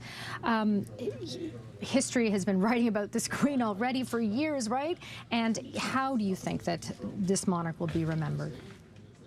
Ever the dutiful, ever the present in our lives, an incredibly long reign, which transcended so many changes in world history, so many changes in our country's history, took us from a very, very young kind of insular country to a much, much different, more multicultural, dramatically different country. But the Queen remained the constant in all of it throughout all of the years. And you know, we mentioned about how she's transcended so much, right, through those 7 decades, and the information age, and you know, the old London Bridge would have protocol where the BBC would announce that the Queen had died, and today, here it was on Twitter. Would the Queen have been part of that understanding of that protocol now? You know, the Queen, I think, I understood the social media, and I think its power, probably shook her head a bit at it, but, you know, was not directly involved in some of the stuff. But she certainly recognizes it, and her palace is certainly extremely knowledgeable about how all of it operates, and has operated that way to this very day. And so now there's the protocols, right? It's about what happens next with honoring this Queen. Yeah, we're going to be looking at a 9 or 10 day period of mourning. I expect we'll see a state funeral over the weekend of the 17th or 18th of September. Tomorrow we'll have an accession, a proclamation for the new sovereign, and we'll have some clarity around some of that. And we're going to see Prince Charles now, who is King Charles, the King. We're going to see him out and about around the country, visiting people and accepting condolences from people. And I can imagine that you know, all these protocols are going to be so, you know, I guess would they take on some kind of a celebration? Obviously, it's a somber moment, but the celebration of this particular Queen, those 70 years, I mean, sorry, go ahead. Yeah, I think it's not going to be celebratory. I think it's going to be a sense of shock and mourning, because although we knew this information was coming, you know, we weren't really prepared for it in one way. We're never prepared for death in this way. And we had the celebration in June, and now I think we're going to have the mourning and the reflection on a life incredibly well lived. Richard Berthelsen, thank you so much. We're looking at live shots now over Buckingham Palace with crowds gathering around that announcement that was put up by the footman just a short time ago, the official announcement. And we're going to go now to Thea Hagen in London, and your reaction to the news that we learned just a few moments ago about the death of Her Majesty Queen Elizabeth II. Yes, shocking. It has been a long and difficult day. Actually, when we first got the note that was passed in Parliament to Keir Starmer and the grave looks on people's faces, I'll be honest, I thought that was the announcement. But we have been on tenterhooks all afternoon, right up until 6:30 p.m. here UK time, where we got the formal announcement that Queen Elizabeth II has passed away. That announcement now being posted outside Buckingham Palace, where crowds have gathered, flags being lowered at half-mast up and down the country. And even though the Queen is 96 years old, even though she has been on the throne for 70 years, nothing quite prepares you for this moment. Well, just watching the shots right now outside Buckingham Palace, people are starting to gather and they want to see that that announcement.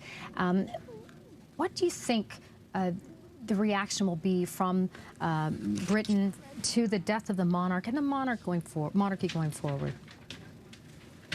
I think there will be a really profound sense of shock and loss. Like I said, 70 years on the reign, there is a real affinity for the Queen, for Queen Elizabeth herself, rather than for the royal family on the whole. She remains so popular, so well loved by the great British public. And I think people will really feel a sense of loss, maybe more so than they felt with Prince Philip. I think we're going to see a huge outpouring of grief like we've seen for the Queen Mother when she died, when, you know, you had 200,000 people gathering to pay their respects.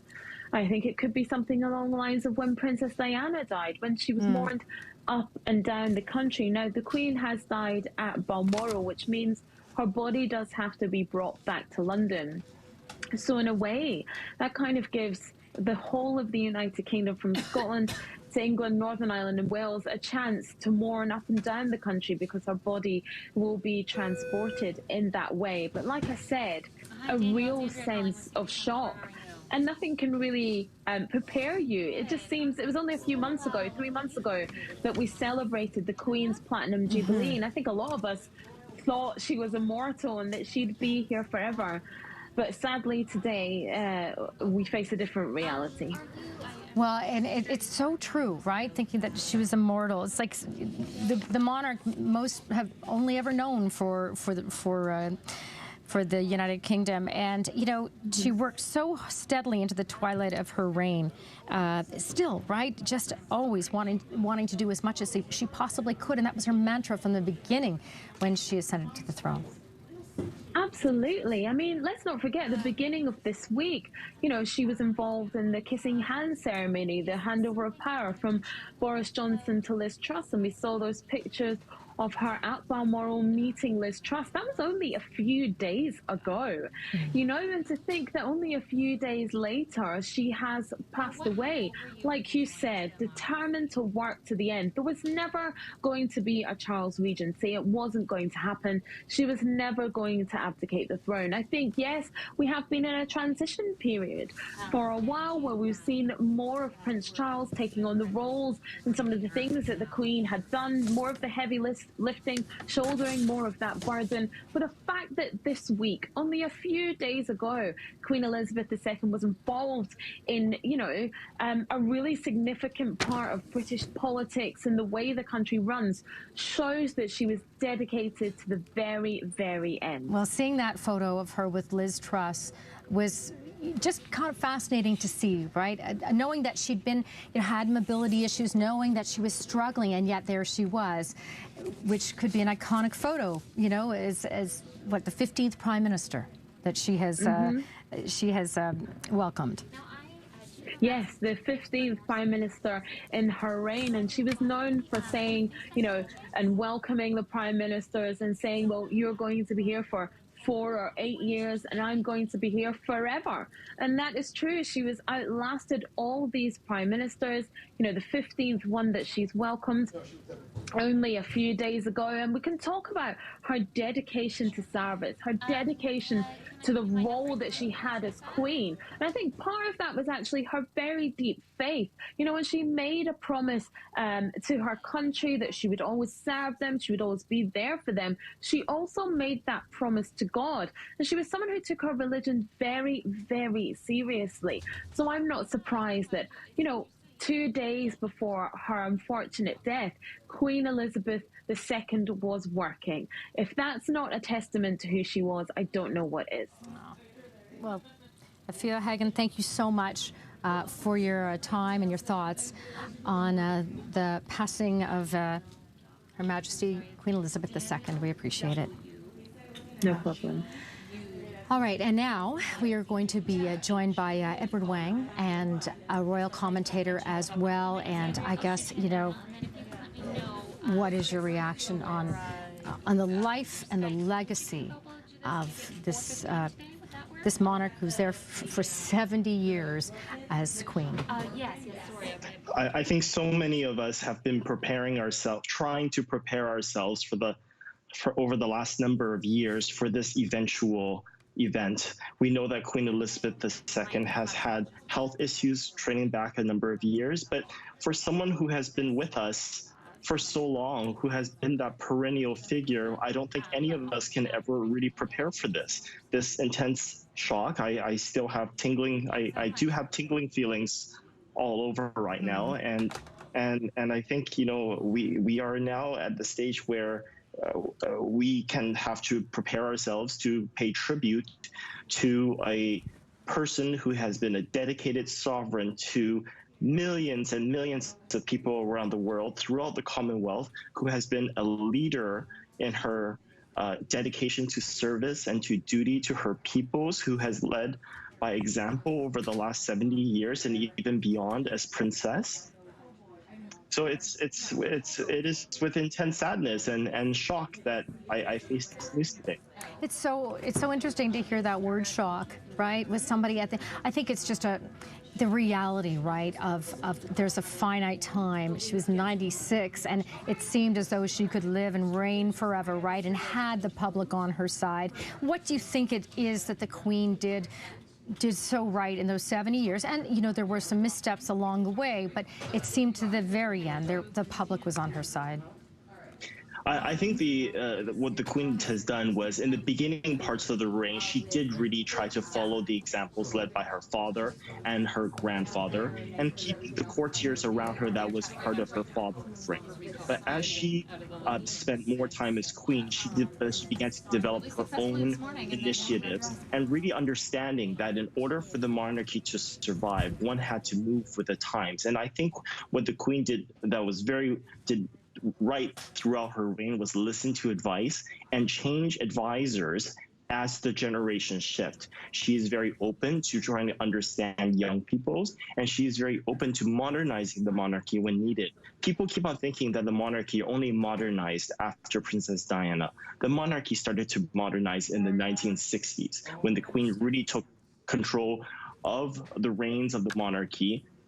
Prior to, the decade before with her as Queen from 1952 to 1960, many of the courtiers and advisors were for her father's reign. But starting from the 1960s onwards, it was really the Queen's show, and she has helped steer the monarchy towards modernity over the last number of decades.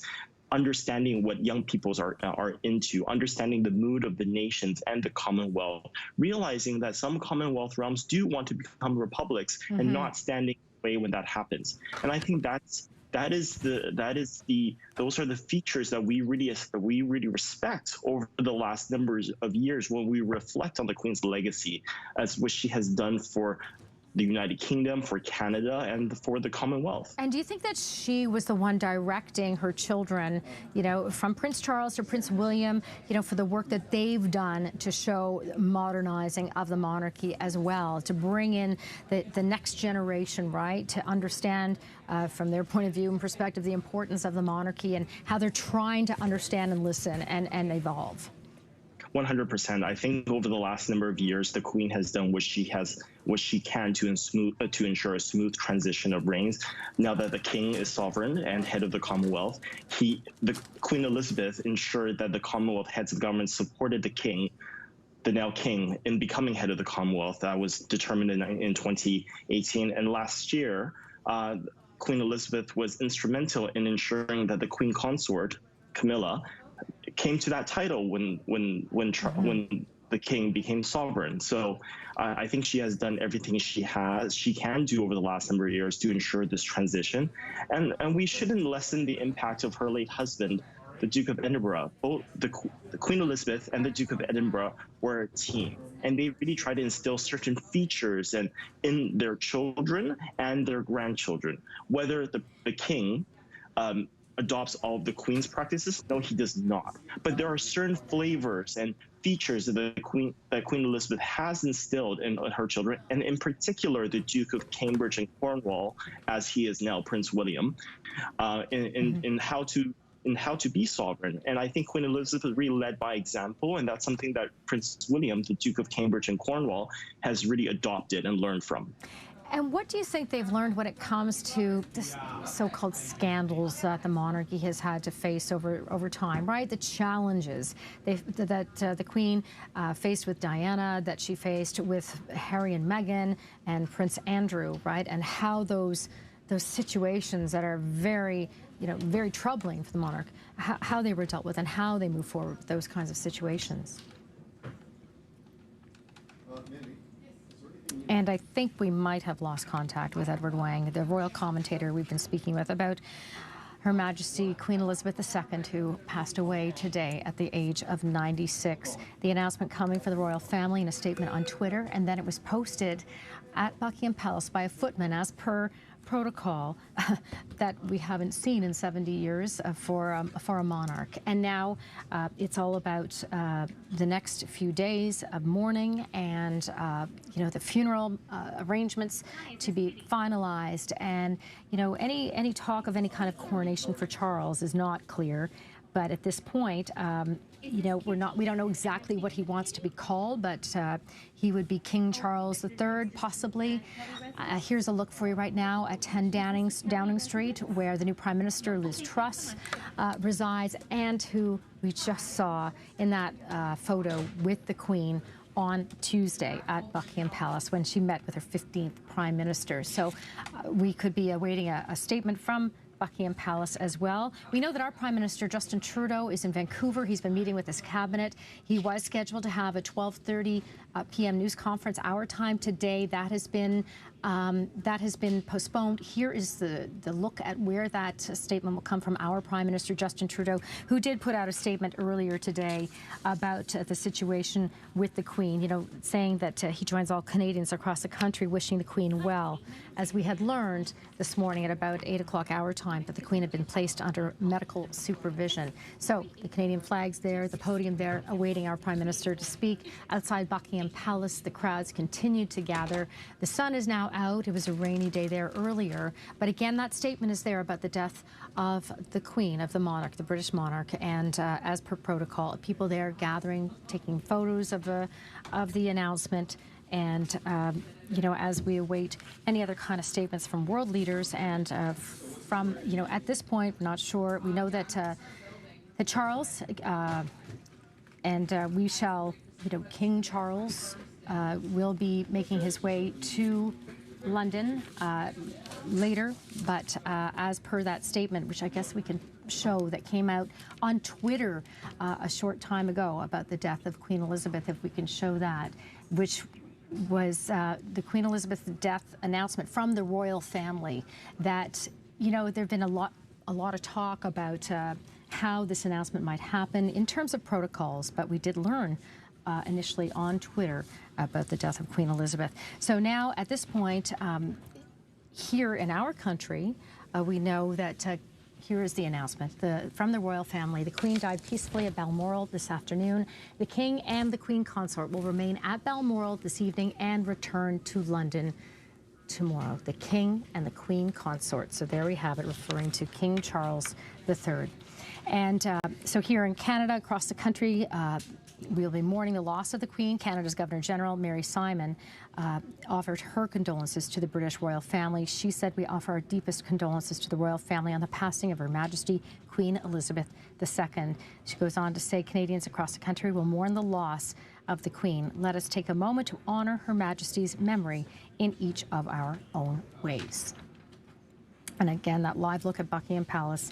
And we know that the family gathered to be with the Queen as quickly as they could today, and seeing them arrive. We have a photo of Prince William arriving in that vehicle with them, Prince Andrew, and then Sophie and Edward, the Countess and Earl of Wessex. Here's a look at the announcement, the official announcement that went up just a short time ago. A footman putting this up in the gates of Buckingham Palace, and then simultaneously that would go up on the royal website, and with the black background, with this announcement about the Queen died peacefully at Balmoral. Again, the words that we saw with that announcement on Twitter just a short time ago. So now we wait and watch for any other statements. We have that shot at Buckingham, or rather at 10 Downing Street. If Liz Truss is going to come out and make a statement, and then we see what other things might evolve from this official announcement about the Queen, Scott, that, you know, it was worrisome. And I had said earlier that I heard a royal commentator say that, you know, you hope for the best, but you fear for the worst. And here we are. In recent years, it seemed like a different message this morning in recent years, where they're always so guarded. And here's Dickie Arbiter speaking with him earlier today. And so many realm states that it was her role to keep the faith in the monarchy, and she was good at the job. She adored the Commonwealth. She believed in the Commonwealth, very integral part of her reign. And what is quite interesting, she was very attuned to advice. And Steph, as we've been looking at live shots throughout the day, this is the gates at eastbound 401 busy Balmoral in Scotland, where the family had been trying to gather all morning. We're not exactly sure who's all there, but we have seen some members of the royal family gather there, where the Queen, where we heard word that she died earlier today. And we're potentially waiting word from 10 Downing Street, where the Queen just in this couple days ago, just past week, met with the 15th Prime Minister under her reign, now Liz Truss. So this is a live shot of 10 Downing. We've seen the flags at Buckingham Palace. We've seen helicopter shots outside Buckingham Palace of the flags now being lowered. We've seen that official message being posted outside Buckingham Palace as well when we got official word moments before that on Twitter, the exact same words that were on that official message. And here's a live shot of Buckingham Palace, the flag being lowered at Buckingham Palace to signify that the Queen has died at the age of 96, 70 years on the throne. And we have just received a statement from Buckingham Palace, a statement from His Majesty the King at the time of the Queen's death. The death of my beloved mother, Her Majesty the Queen, is a moment of the greatest sadness for me and all members of my family. We mourn profoundly the passing of a cherished sovereign and a much-loved mother. I know her loss will be deeply felt throughout the country, the realms, and the Commonwealth, and by countless people around the world. During this period of mourning and change, my family and I will be comforted and sustained by our knowledge of the respect and deep affection in which the Queen was so widely held. And then the date, Thursday, the 8th of September, 2022. All right, let's go now to our Chanel Call, standing by at the British Consulate with reaction. Chanel. And I've been speaking with people outside the UK consulate here in Toronto on Bay Street this afternoon about this breaking news, the Queen passing away. We're finding out from Buckingham Palace. There is a lot of people here who've only known Queen Elizabeth II as the British monarch because, of course, she's ruled for 70 years. I want to bring in Jaleel. You actually lived in the UK. You live in Toronto now. Tell me a bit about how you're processing this moment. It's unfortunate because, to be honest, I wanted to be there when she passed away. And I'm stuck over here because if you understand the UK, she's such entrenched in their culture, from their money to everything that, like, it's God Save the Queen. So now it's God Save the King. And I just wanted to be around that to see it happen because I'm never going to see it again in my lifetime. And this is the longest reigning monarch in world history, maybe. So it's like once in a lifetime thing that we're experiencing right now, honestly.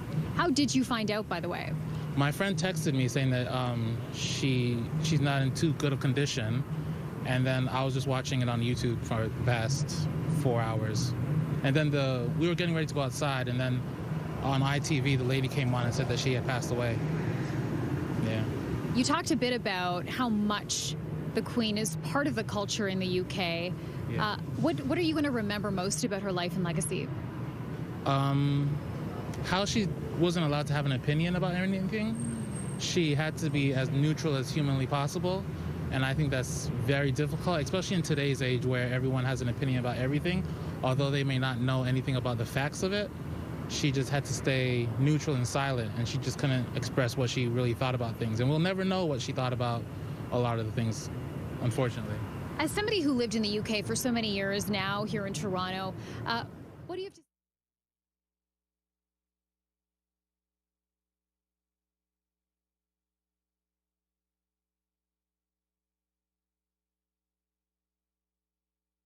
Queen is a huge shock to the nation and to the world. Queen Elizabeth II was the rock on which modern Britain was built. Our country has grown and flourished under her reign. Britain is the great country it is today because of her. She ascended the throne just after the Second World War. She championed the development of the Commonwealth from a small group of 7 countries to a family of 56 nations, spanning every continent of the world. We are now a modern, thriving, dynamic nation. Through thick and thin, Queen Elizabeth II provided us with the stability and the strength that we needed. She was the very spirit of Great Britain, and that spirit will endure. She has been our longest ever reigning monarch. It's an extraordinary achievement to have presided with such dignity and grace for 70 years. Her life of service stretched beyond most of our living memories.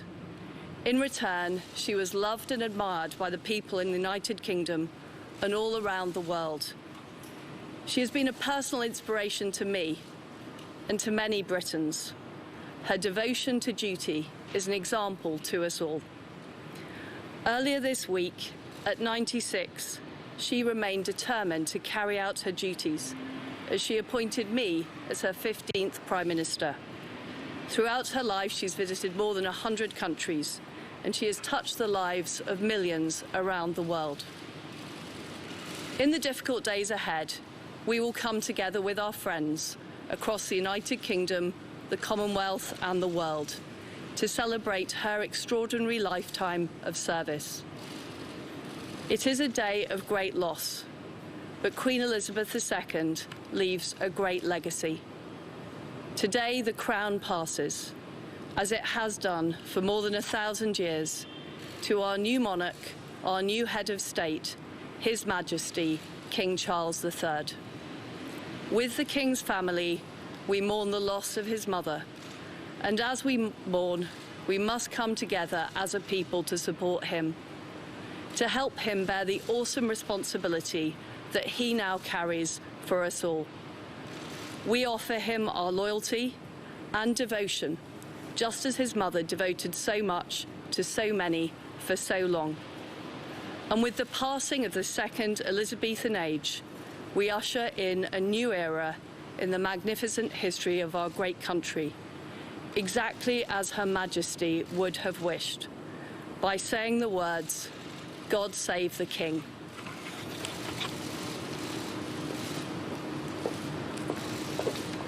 The new British Prime Minister, Liz Truss, putting out a statement saying this is a day of great loss. Queen Elizabeth II leaves a great legacy. Today, the crown passes to the new monarch, the new head of state, King Charles III. We must support him, she says, offer the loyalty and devotion his mother did to so many for so long. And she ended her speech by saying, "God save the King." We did hear from our Prime Minister, Justin Trudeau, on Twitter. He says it was with the heaviest of hearts that we learned of the passing of Canada's longest reigning sovereign, Her Majesty Queen Elizabeth II. She was a constant presence in our lives, and her service to Canadians will forever remain an important part of our country's history. As we look back at her life and her reign that spanned so many decades, Canadians will always remember and cherish Her Majesty's wisdom, compassion, and warmth. Our thoughts are with the members of the royal family during this most difficult time. Scott. And Steph, as you mentioned, the new Prime Minister Liz Truss finishing her message there by saying they are ushering in a new era. God save the King, saying through thick and thin, the Queen provided stability and strength that the country needed. She was the monarch for 70 years, the longest reigning monarch in British history. The new Prime Minister, Ms. Liz Truss, going on to say the UK has grown and flourished under her reign. And it is with very profound sadness that they report on the passing of Queen Elizabeth, and that she embodied the very spirit of Great Britain. Here's a live shot at Buckingham Palace where the flags have been lowered in honor of the Queen. And to talk more about this, we're joined by Jonathan Brickwood of the Monarchist League of Canada. Thank you so much for joining us on what is obviously a profoundly sad day for everyone that has been touched by the monarchy. Just let's start off with your initial reaction to the death of the Queen. Thank you very much. I wasn't expecting to be speaking about the death of Her Majesty. I was hoping that I would be able to say that, well, she is ill, but we hope that we would see her recover. So it is certainly very sad that she has passed. Although unexpected, we have known that she has been in declining health for a number of days and months, as we saw her duties be passed along to her children. So it is a very sad day. It is also a very unusual day. There are not many people alive now who would have been alive when she became queen or will remember when she became queen. And just your thoughts on hearing from the new Prime Minister. This is now the 15th Prime Minister under the reign of Queen Elizabeth, where she went on to say through thick and thin, she provided stability and strength, and that the Queen embodied the very spirit of Great Britain. Your thoughts on her comments?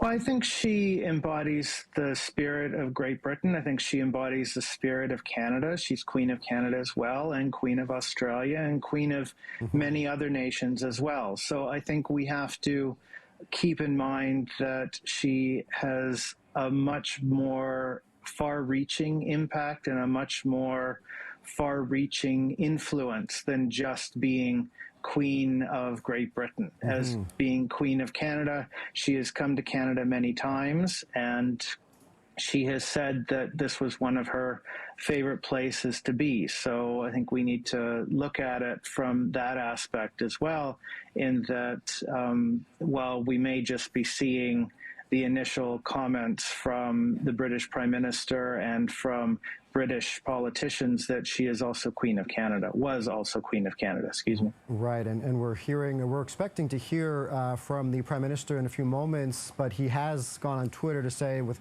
heaviest hearts that we learned of the passing of Canada's longest reigning sovereign. Talk about what she meant to Canada over the 70 years of her reign. We talk about, the new Prime Minister talked about how Great Britain has changed. Canada has also changed and modernized as well. And she has still remained the head, as you mentioned, not just of Great Britain, of every Commonwealth nation, and the importance that she brings to each one of those nations. She has visited Canada officially, almost 24 official visits to this country, 7 specifically to Toronto, I believe. Talk about her visits here and what they meant to her subjects here, not just in Great Britain. I think it was very important for her to come here. She remembers, and she remembered, that Canada is a very important part of the Commonwealth, and when she came here to repatriate our own Constitution, that was certainly a landmark occasion for Canada. We were no longer a part of the British government system, where we had to always refer back to them for our decisions. And so when she came to do that, that was a very important aspect in the development of Canada and in the development of constitutional monarchy and her role, and now the King's role in Canada, and how monarchy sits within our system of government and our culture. We look at it from the point that she was, and this is how I've always considered it, she has been the mother and the grandmother of Canada. She has watched us grow and develop and thrive on our own.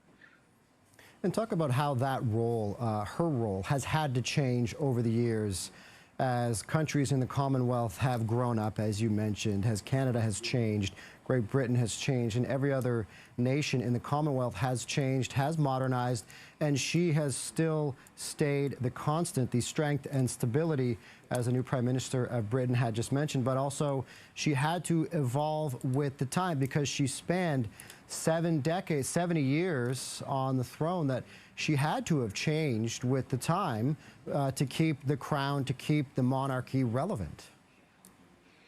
Yes, it was very important, and in some ways she was pulled into that through death in her own family, death in her extended family, and being reminded by her son, her grandson, that it is important to adjust and to not necessarily modernize, but to change and keep all of the values that she held in terms of being the monarch and expressing those in a way that would support and strengthen the countries that she was monarch of.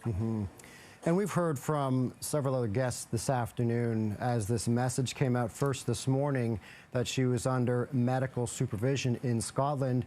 The one common denominator seems to be her duty, her hard work, her work ethic, and we have seen just up until the last couple of days, she was working. She met with the most recent Prime Minister, her 15th Prime Minister. Does that speak volumes of her legacy, that right up until the end, she was working?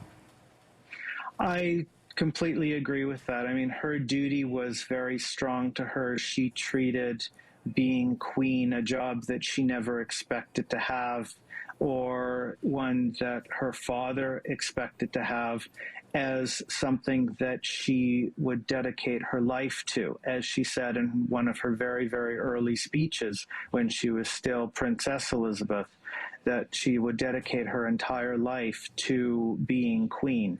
And she has, up until the past hour. She has dedicated all of her energies into this. And this morning, as you came on, we're mentioning that this isn't something that we were hoping we'd have to talk about today. This is a woman that has continued to defy the odds and continue to work hard, continue to go through many challenges over recent years, where obviously she lost her husband just last year, dealt with a bout of COVID. She's had mobility issues. This is a monarch that always seemed to rally, as we're seeing live pictures now of people obviously showing up outside Buckingham Palace, I believe, dropping off flowers, paying their respects as the news came out that the Queen died earlier today in Scotland. But as I mentioned, this is not what we were expecting to talk about.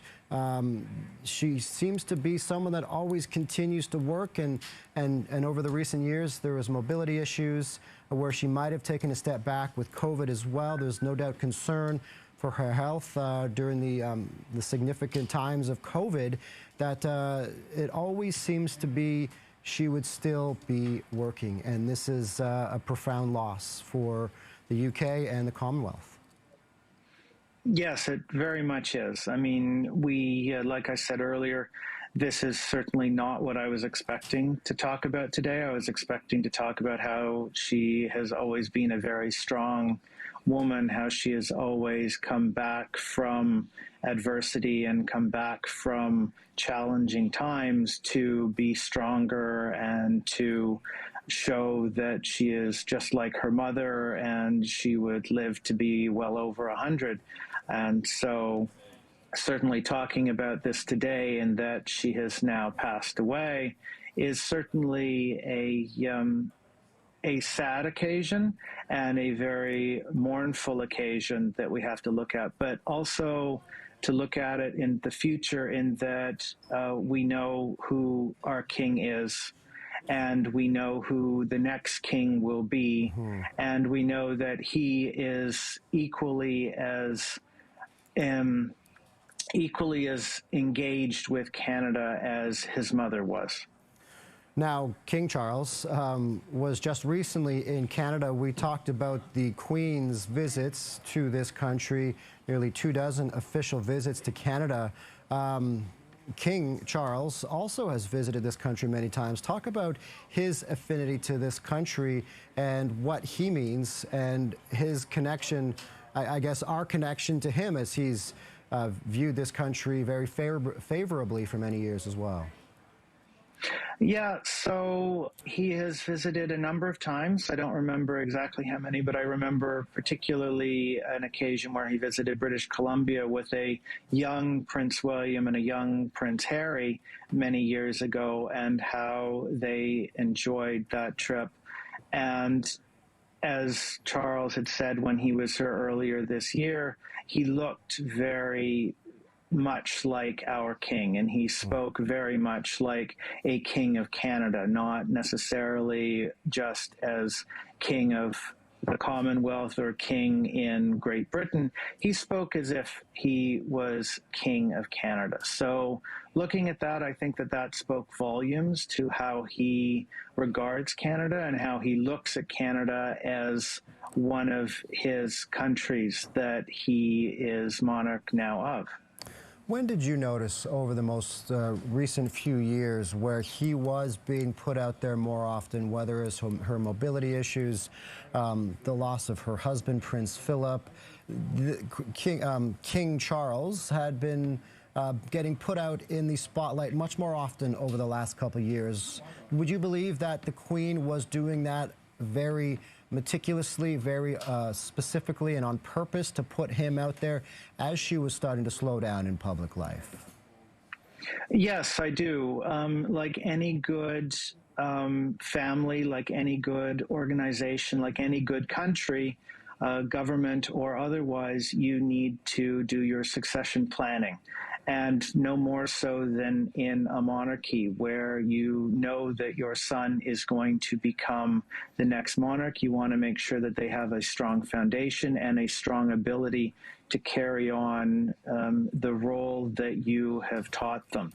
So having him come forward and having him do roles, official roles that she had done up to this point was very important. Having him do the UK's state of opening of Parliament this past year was a very important step for him to align him to being king and in the future. And finally, very quickly, Jonathan, you're with the Monarchist League of Canada. Any personal connection you have to the monarchy? I've not directly, but I come from a long British line of family, so I have a very strong connection to England and Britain, but I'm very much a Canadian. I was born at Women's College Hospital, which I say is you can't get much more Canadian than that. But Jonathan Bricker, we're going to have to cut you off right there. The Monarchist League of Canada.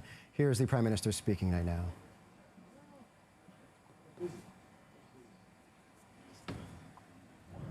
She was our queen for almost half of Canada's existence, and she had an obvious, deep, and abiding love and affection for Canadians. She served us all with strength and wisdom for 70 years as we grew into the diverse, optimistic, responsible, ambitious and extraordinary country we are today. As her 12th Canadian Prime Minister, I'm having trouble believing that my last sit-down with her was my last. I will so miss those chats. She was thoughtful, wise, curious, helpful, funny, and so much more. In a complicated world, her steady grace and resolve brought comfort and strength to us all. Canada is in mourning. She was one of my favorite people in the world, and I will miss her so. C'est avec une grande tristesse que nous apprenons aujourd'hui du décès de Sa Majesté passing of Her Majesty Queen Elizabeth II.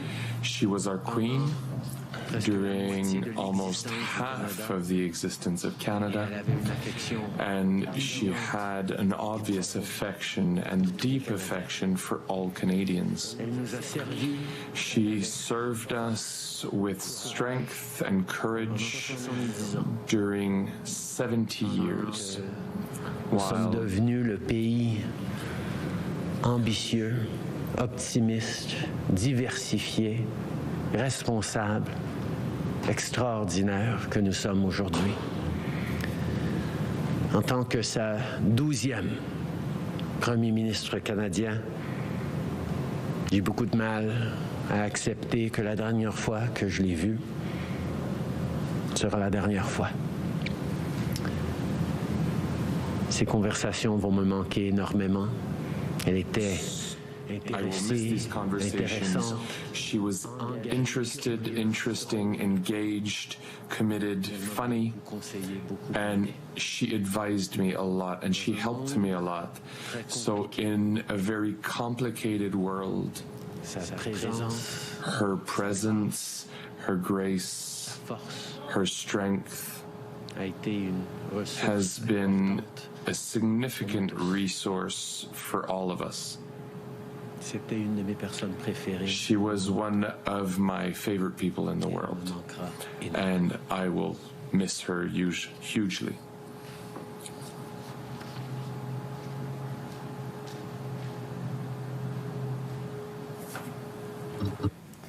We've been listening to comments from the Prime Minister on the death of Queen Elizabeth II. She died at 96 earlier today at Balmoral Castle in Scotland. And the Prime Minister saying, as the 12th Canadian Prime Minister, he will miss his chats and can't believe that this last sit-down with her was the last, saying she was thoughtful, wise, curious, and funny, and that her steadfast grace and resolve brought comfort in difficult times. And Steffi finished off by saying, she's one of my favorite people in the world, and I will miss her so. He met with her many times, and as he said, had those chats. And he can mention that this is someone that had personal conversations with her, not only just political conversations and conversations as heads of state. Of course, they must have shared funny little stories and anecdotes about friends and family, saying she was thoughtful, wise, curious, and funny.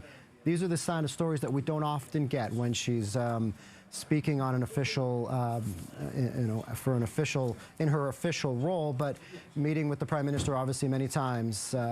He finishes off his statement, Steph, by saying, one of my favorite people in the world, I will miss her so. And it was an hour ago this announcement appeared on Twitter from the royal family.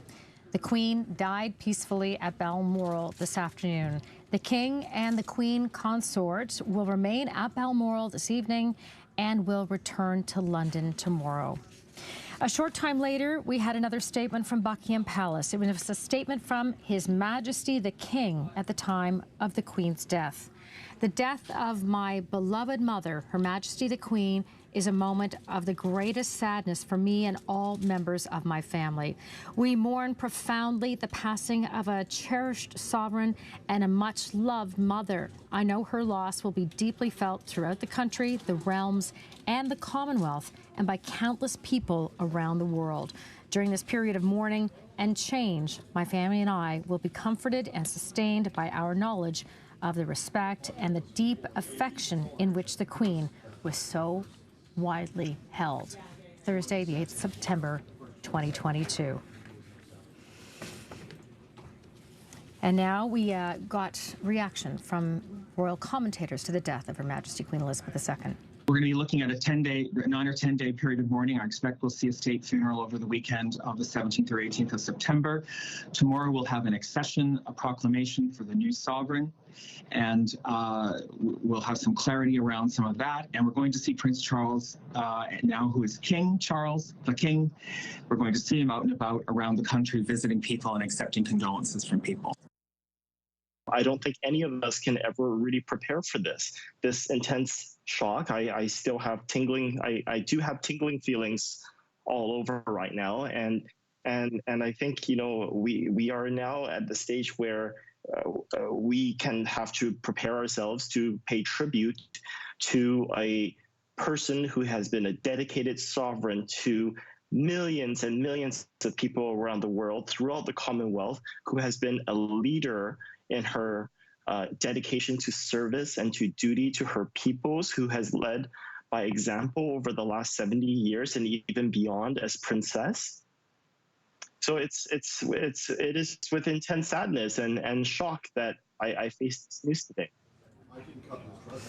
So reaction from all over. Here's a live look at Buckingham Palace as people continue to gather there and to read the official proclamation of the death of the Queen. The British Prime Minister Liz Truss spoke a short time ago and hailed Queen Elizabeth as the very spirit of Great Britain and the rock on which modern Britain was built after the monarch died peacefully at her home in Scotland. And she spoke outside of Downing Street office and residence. Truss said the Queen had been a personal inspiration to me and to many Britons. Now, we also, Scott, have learned that there's going to be a way to honor Queen Elizabeth here in Toronto tonight. And apologies first, a clip from the British Prime Minister Liz Truss. Queen Elizabeth II was the rock on which modern Britain was built. Our country has grown and flourished under her reign. Britain is the great country it is today because of her. She ascended the throne just after the Second World War. She championed the development of the Commonwealth from a small group of 7 countries to a family of 56 nations, spanning every continent of the world. We are now a modern, thriving, dynamic nation. Through thick and thin, Queen Elizabeth II provided us with the stability and the strength that we needed. She was the very spirit of Great Britain, and that spirit will endure. And here at home, there will be a way to show our respect and mourning for the death of Queen Elizabeth. The CN Tower will be dark tonight in memory of Her Majesty Queen Elizabeth II. And there we have a shot of the CN Tower, a picture, but it will be dark tonight in honor of our Queen. Joining us now live to talk more about Her Majesty Queen Elizabeth II, we understand, is Richard Stone. And Richard has been painting royals for 50 years, including Queen Elizabeth. Thank you for joining us, sir.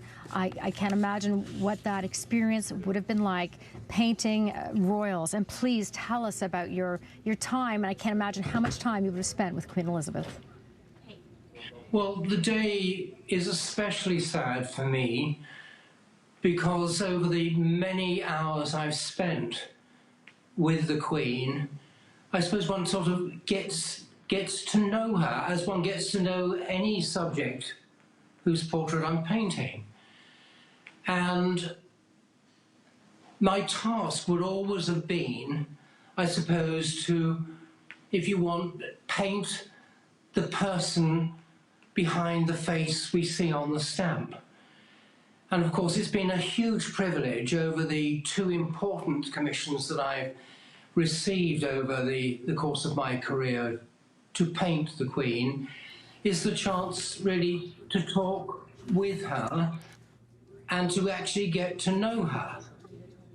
And I'm still in a state of shock hearing this awful news this afternoon. But she truly was a very special lady. I mean, there are many, many people who will be saying wonderful things about her. But from my personal point of view, it had always been an ambition of mine to paint a portrait of the Queen. Well, actually, ever since I was 4 years old. I embarrassed my parents on a day trip when I was 4, as a birthday treat, actually, to London. And I stood outside Buckingham Palace, as it was one of the sights to see, held tightly onto the railings and said, at the top of my voice, which was most unusual because I was a very shy child, I'm going to paint the Queen.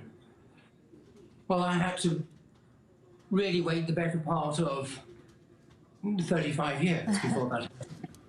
But it was the fulfillment of an ambition. And it was a very special moment that tested me as a portrait painter to paint a picture for history, but to capture not just that sort of famous profile, but to capture something of the very human person she was, the very warmth of the lady, the warmth of her that her family would have known, and in many ways the warmth of her as the person who expressed an interest in me and my career and continued to express an interest. And it was wonderful to have been commissioned many years later, maybe like 5, 6 years ago, by the Commonwealth to paint her portrait again. And this time it was to commemorate and celebrate the moment that she became Britain's longest reigning monarch. We had much to talk about, catching up in those intervening years. But actually, in many ways, it was a portrait that was paying tribute to her as an extraordinary person, capturing something of the dignity, the steadfastness that has held her not just in good stead, but actually a nation, and if not a great Commonwealth, that steadfastness that has held us all together. And so with the passing of Her Majesty today, it's been an enormous loss, and one that will take quite some time to get used to. And she leaves something of a chasm in our history. an extraordinary lady, but a huge privilege for me to have spent many a long hour in her company, and a huge honour to have been asked to paint her portrait.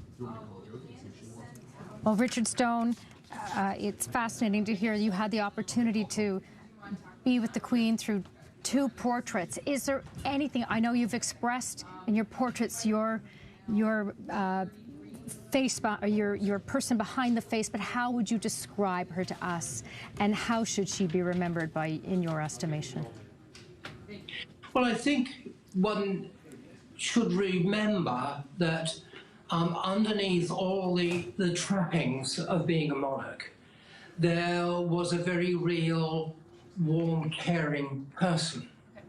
A person of quiet dignity, of very great modesty, a person who cared enormously about a vast range of things.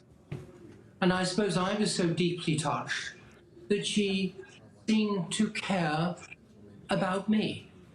I'm only a painter, a person that turns up in a suit with a palette in my left hand and a brush in my right, and I just paint a likeness. But she took a great interest in my work. She knew that her mother had really plucked me from obscurity when I was just turning 20. And her mother, whose portrait I painted, must be 6 times during the course of her life. And the very last time when she was 100 years old.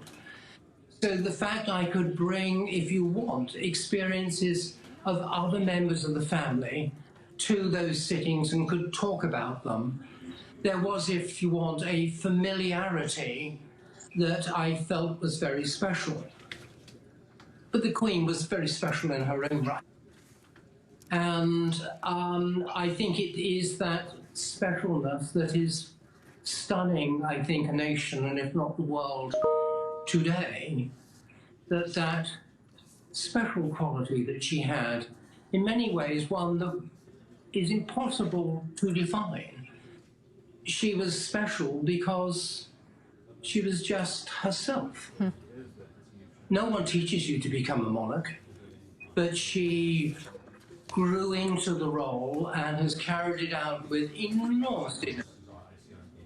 And I like to think I would have captured something of that in the portrait, but hopefully capturing something of her spirit, her soul, her seriousness, her tenderness, her sympathy, her empathy.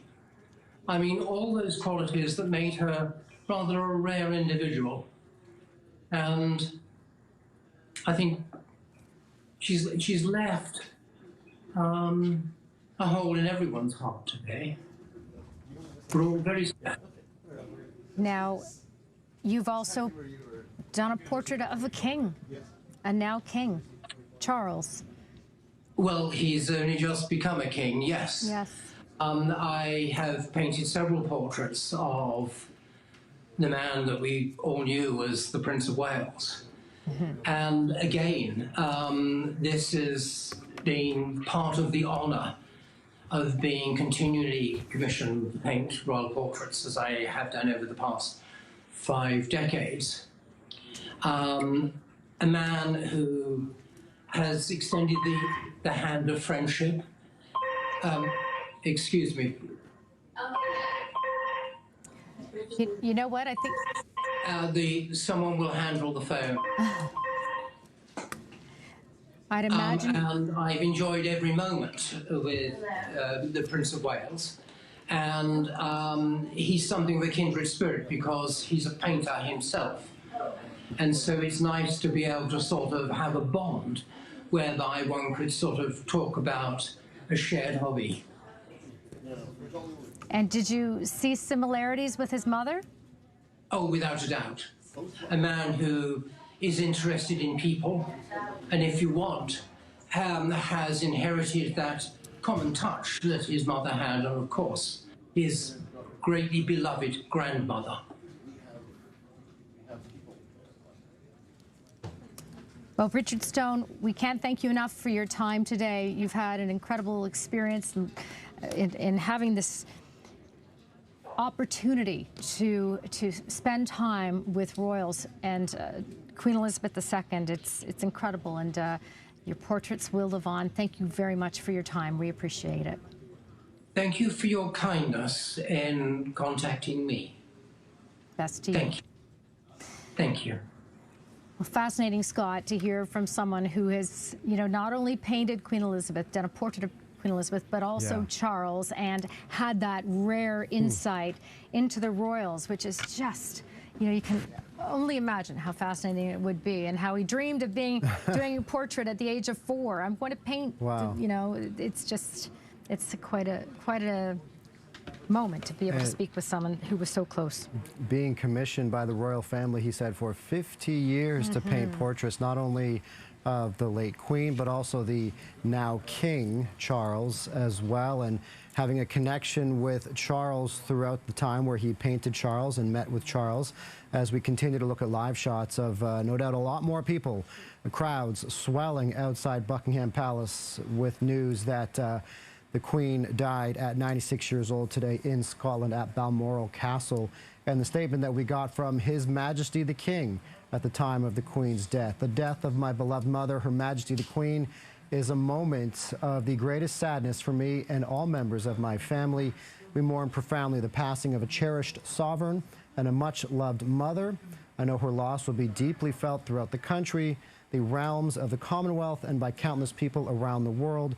During this period of mourning, my family and I will be comforted and sustained by our knowledge of the respect and deep affection in which the Queen was so widely held. And that was dated Thursday, the 8th of September, 2022. We've also been gathering reaction here in Toronto. Of course, the Queen has meant so much to this country, has visited this country many times, has visited this city many times. Here's what the reaction that we have gotten from residents here in Toronto.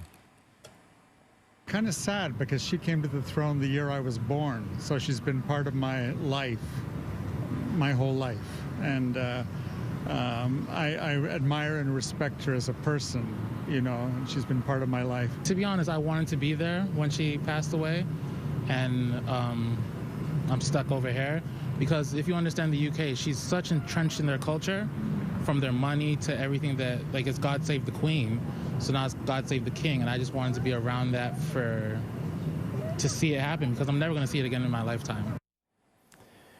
The Queen has died at the age of 96. CTV's Paul Workman has more from London.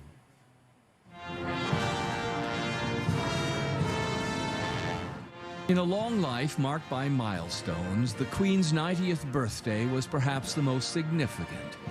A moment of splendor and deep affection, shared with her husband Philip, with the nation she had ruled from the age of 25, and with a joke about getting old.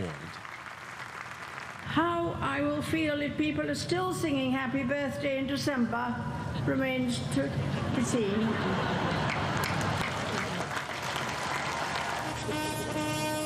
In an ever-changing world, it seemed there was always one constant, and her name was Elizabeth. My lords and members of the House of Commons. Christened Elizabeth Alexandra Mary Windsor, a princess destined to be queen by a royal twist of fate. With the abdication of Edward VIII in 1936, Elizabeth's father, the Duke of York, took up the crown, and the world began to notice his 11-year-old daughter, suddenly heir to the throne. She was famously pictured during the Blitz, driving an ambulance, the royal family doing its wartime duty. By then, she was already in love with a Greek prince she met as a teenager. 50 years later, she said they were still in love. He is someone who doesn't take easily to compliments, but he has quite simply been my strength and stay all these years. Their first son, Charles, was still a toddler when life for the Windsors changed forever. With the death of her father, England and the Commonwealth had a new young monarch.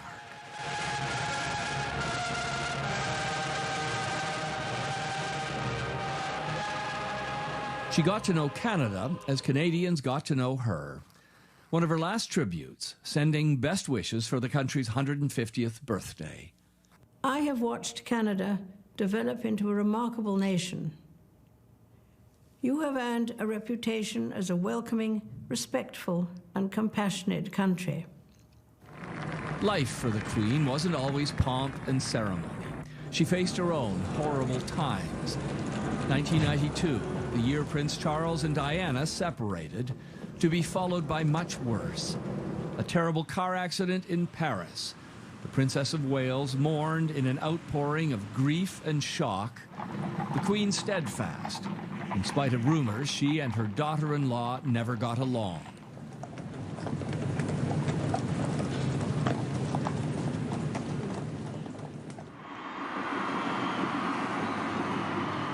The monarchy endured, and the next 2 decades brought new honors and triumphs. A golden jubilee, followed by a diamond jubilee, and the moment when she became the oldest sitting monarch in British history. Inevitably, a long life can pass by many milestones. My own is no exception. There to witness the marriage of her grandson William to Kate Middleton, a future king, as she was once a future queen. There you are. Driven into lockdown by the COVID pandemic, like much of the world, yet finding new high-tech ways to carry out her royal duties. Suffering through Prince Harry's traumatic and acrimonious break from the royal family, forcing him to choose between duty and his new life in America. And saying goodbye to her beloved Philip after more than 7 decades of marriage. Partners in life, partners in service to the British Crown.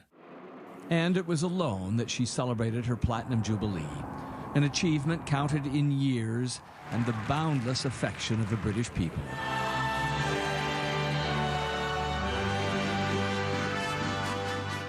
Refusing to give in to issues of health and aging, appearing on the balcony of Buckingham Palace 3 times.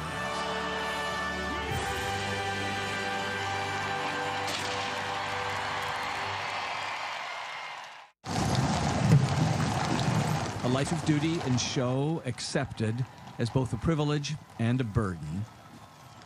I declare before you all that my whole life, whether it be long or short, shall be devoted to your service and to the service of our great imperial family, to which we all belong. A promise made and a promise kept to the end of her reign. Elizabeth II, Queen. Paul Workman, CTV News, London.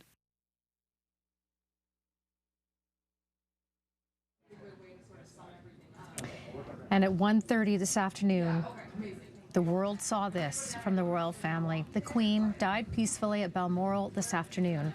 The King and the Queen Consort will remain at Balmoral this evening and will return to London tomorrow.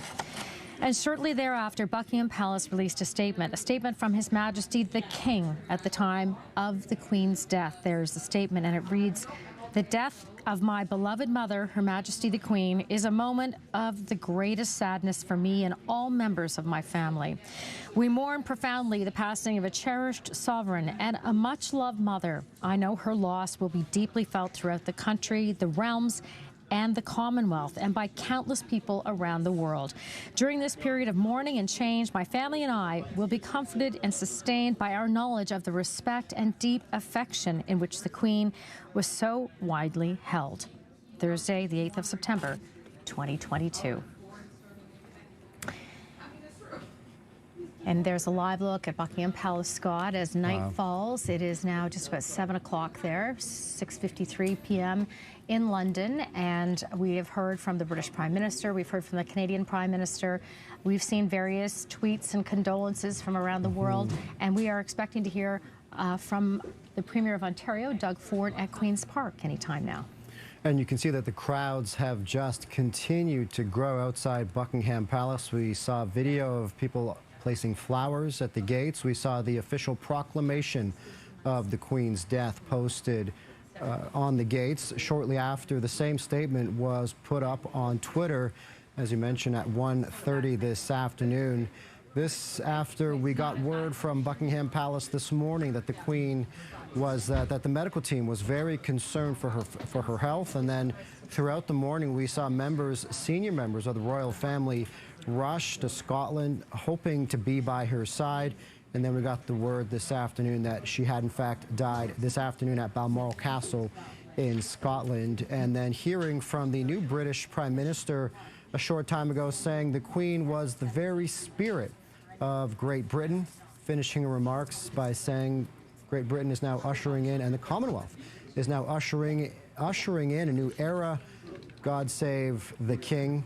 Here is Premier Doug Ford speaking on the passing of Queen Elizabeth. Throughout her historic reign, she taught us the true meaning of selfless service and was respected and admired for her sense of duty and commitment to charity. After assuming the throne in 1952, Her Majesty led the United Kingdom and the Commonwealth through decades of changes, reigning as the longest-serving monarch in the history of our nation. Even with her many responsibilities, the Queen always held a special place in her heart for Canada, having made 22 official visits to our shores throughout her life. While I express my sincere condolences to the King Charles III, I also congratulate His Majesty on his ascension to the throne of the United Kingdom and to wish him great success in continuing his mother's legacy. On behalf of all Ontarians, I'm sending our thoughts and prayers to the entire royal family, the people of the United Kingdom, and Her Majesty's many admirers all over the world. Long live the King. I got stumbled because you put Charles, you were just going to put the King in there.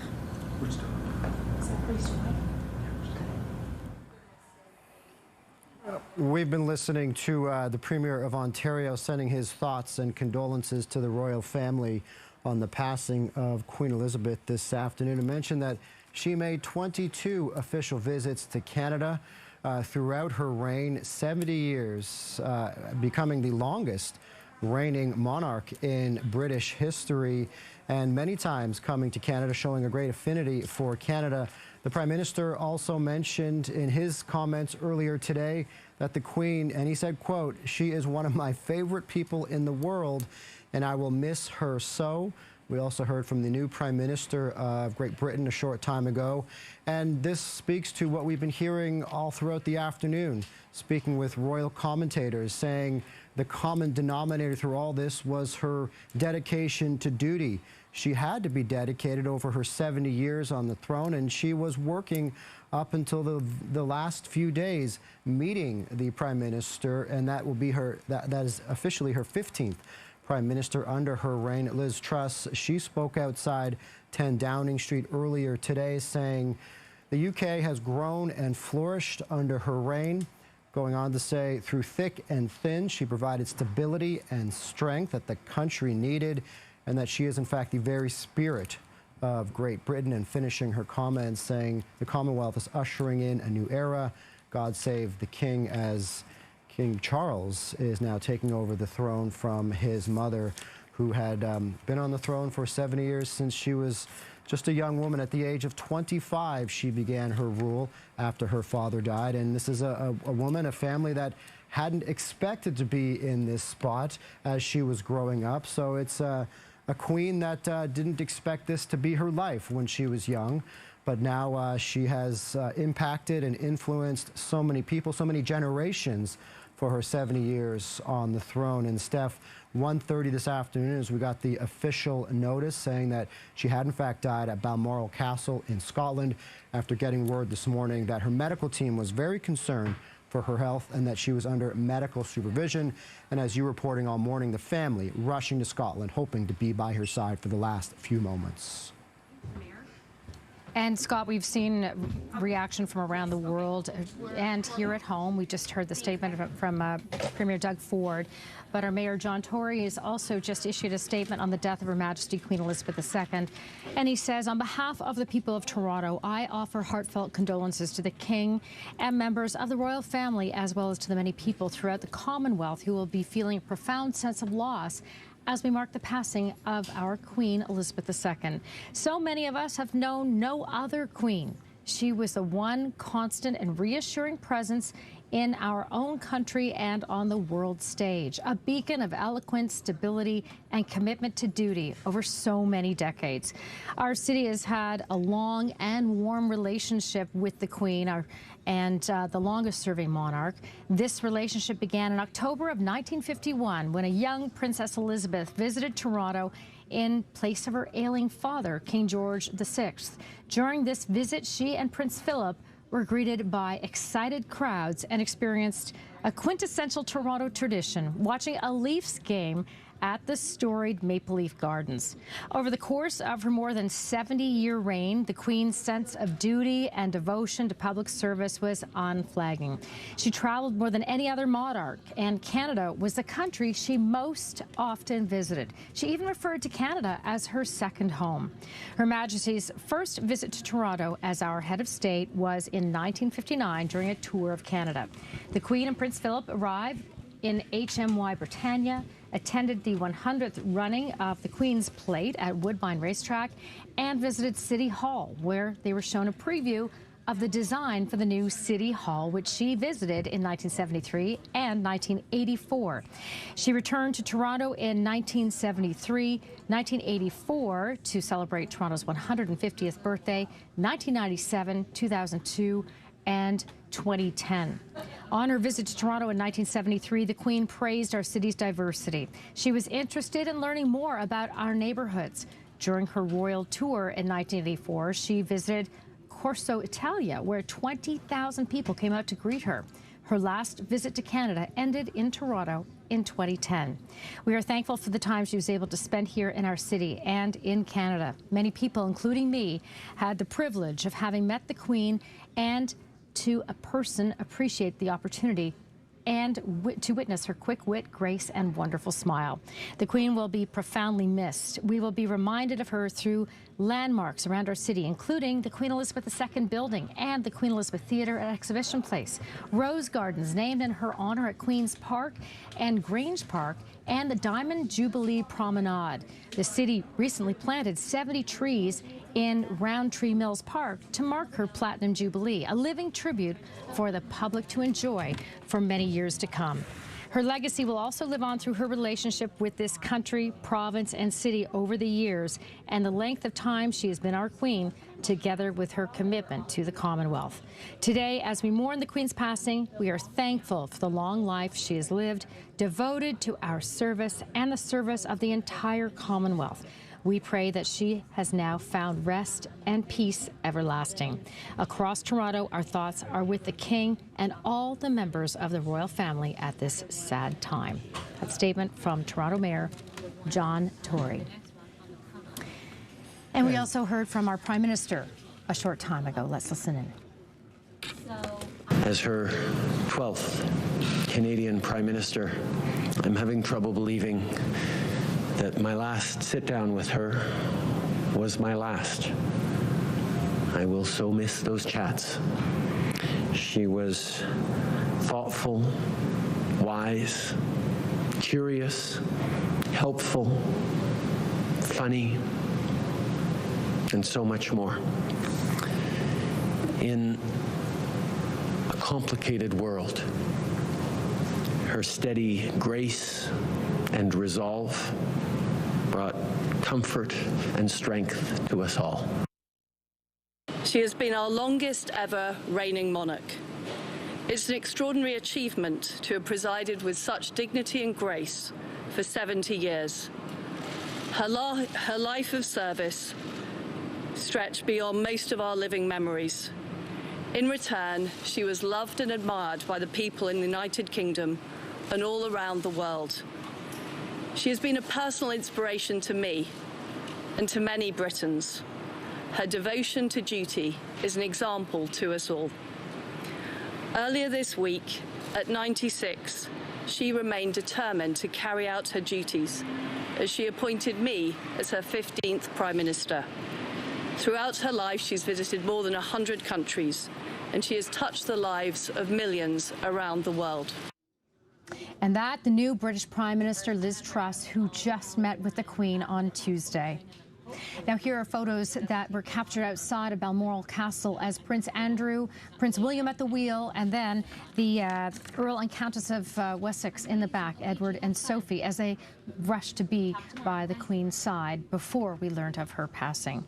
Now, we're getting, as I've been saying, so much reaction from people around the globe, political and otherwise, and there's just a statement coming in from Elton John.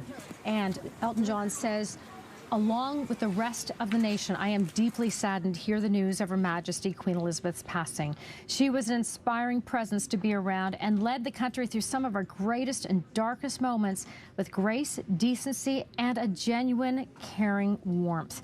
Queen Elizabeth has been a huge part of my life from childhood to this day, and I will miss her dearly. That statement just coming in from Elton John, and he just happens to be in Toronto doing a series of concerts, his farewell tour. We did hear from the new king. A statement came in from King Charles shortly after the announcement of the death of his mother. Buckingham Palace releasing the statement which said, from His Majesty the King at the time of the Queen's death, the death of my beloved mother, Her Majesty the Queen, is a moment of the greatest sadness for me and all members of my family. We mourn profoundly the passing of a cherished sovereign and a much-loved mother. I know her loss will be deeply felt throughout the country, the realms, and the Commonwealth, and by countless people around the world. During this period of mourning and change, my family and I will be comforted and sustained by our knowledge of the respect and deep affection in which the Queen was so widely held. Thursday, the 8th of September, 2022. So now we are just keeping an eye on what's happening outside of Buckingham Palace. Scott, we see people continuing to gather there. Lights are flooding around the road around Buckingham Palace. This is where the official announcement was posted by a footman. The announcement came at 1:30 our time this afternoon, so just over an hour and a half ago, when the world learned of the passing of Queen Elizabeth. Dusk now falling on London as more and more people continue to show up outside Buckingham Palace, where, as Steph mentioned, we saw the official proclamation put up on the gates. That came moments after we saw the official proclamation put out on Twitter, and we also saw that right around that time, the flags were lowered at the top of Buckingham Palace. And now, in the last hour and a half or so since this announcement has come out, we've seen many people lay flowers right outside Buckingham Palace as the crowds continue to swell as it turns into nighttime outside Buckingham Palace. The news coming in about 1:30 this afternoon, our time, that the Queen had died after reports this morning that she was under medical supervision. And then we heard and saw many senior members of the royal family rushing to Balmoral Castle in Scotland, hoping to be by her side for the last little bit. The Queen working up until the very end, meeting with the new Prime Minister Liz Truss just a few days ago. And we heard the new Prime Minister speak outside 10 Downing Street a short time ago as well, saying the Queen is the very spirit of Great Britain, and through thick and thin, she provided stability and strength that the country needed. Then we've continued to hear from politicians, and as Steph just read, from Sir Elton John himself, commenting on the death of the Queen. That's rock royalty right there. We've also heard from our Prime Minister, Justin Trudeau. We've heard from our Premier as well, both sending their condolences to the royal family on this sad day, the death of Queen Elizabeth. And we've been gathering reaction from right here in Toronto as well. The Queen made 22 official visits to Canada, just over, I believe, 7 to Toronto, in fact. And we heard Steph just read a statement, a lengthy statement from Mayor John Tory as well, and her impact, the impact that she had, not just on this country, but this city. So we've been gathering reaction from Toronto residents. Here's what they had to say. Kind of sad because she came to the throne the year I was born. So she's been part of my life, my whole life. And I admire and respect her as a person, you know, and she's been part of my life. To be honest, I wanted to be there when she passed away, and I'm stuck over here because if you understand the UK, she's such entrenched in their culture, from their money to everything that, like, it's God Save the Queen, so now it's God Save the King, and I just wanted to be around that to see it happen, because I'm never going to see it again in my lifetime. And a tweet from the CN Tower account saying the CN Tower will be dark tonight in memory of Her Majesty Queen Elizabeth II. We also heard saw a statement from the Governor General earlier today offering her deepest condolences to the royal family on the passing of Her Majesty Queen Elizabeth II, and a message from the new King, His Majesty the King, on the death of his beloved mother. And then just a few moments ago, we heard from Premier Doug Ford issuing a statement following the death of Queen Elizabeth to commemorate the passing of Her Majesty Queen Elizabeth II.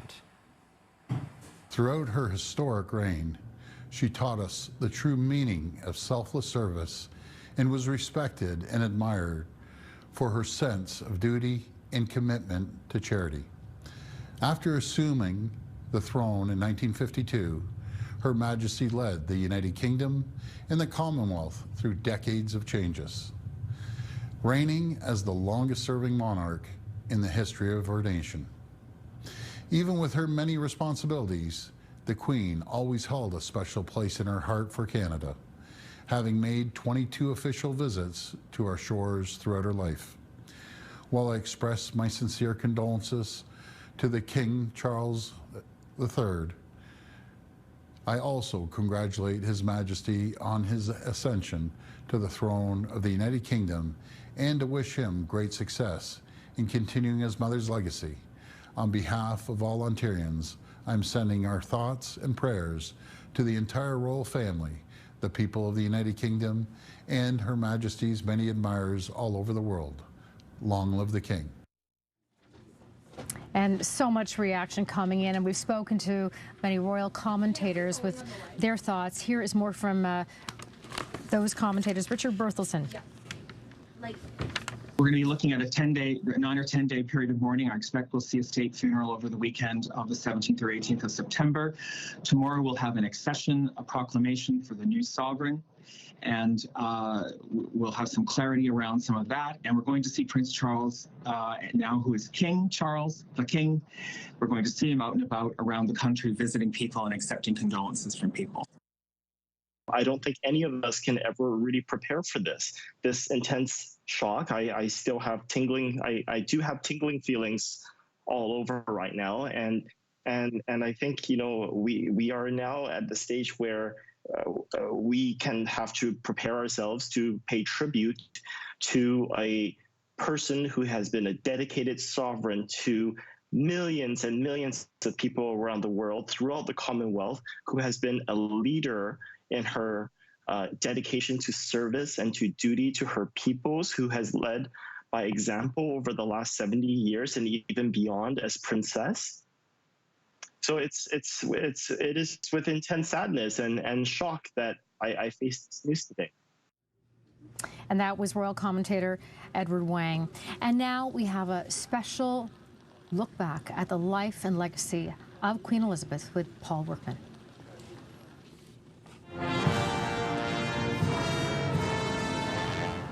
In a long life marked by milestones, the Queen's 90th birthday was perhaps the most significant. A moment of splendor and deep affection, shared with her husband Philip, with the nation she had ruled from the age of 25, and with a joke about getting old.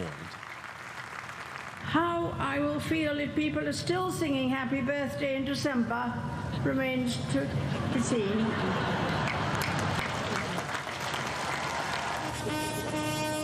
In an ever-changing world, it seemed there was always one constant, and her name was Elizabeth. My lords and members of the House of Commons.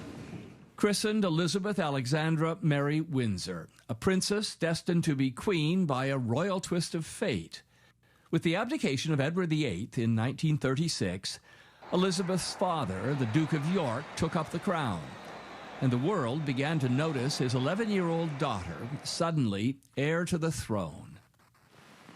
She was famously pictured during the Blitz, driving an ambulance, the royal family doing its wartime duty. By then, she was already in love with a Greek prince she met as a teenager. 50 years later, she said they were still in love. He is someone who doesn't take easily to compliments, but he has quite simply been my strength and stay all these years. Their first son, Charles, was still a toddler when life for the Windsors changed forever. With the death of her father, England and the Commonwealth had a new young monarch.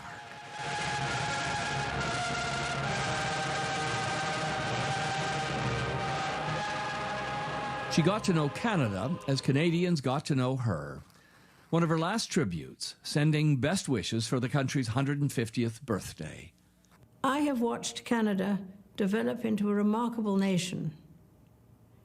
You have earned a reputation as a welcoming, respectful, and compassionate country. Life for the Queen wasn't always pomp and ceremony. She faced her own horrible times.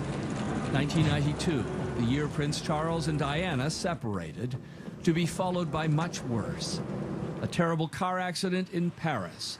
The Princess of Wales mourned in an outpouring of grief and shock. The Queen steadfast. In spite of rumors, she and her daughter-in-law never got along.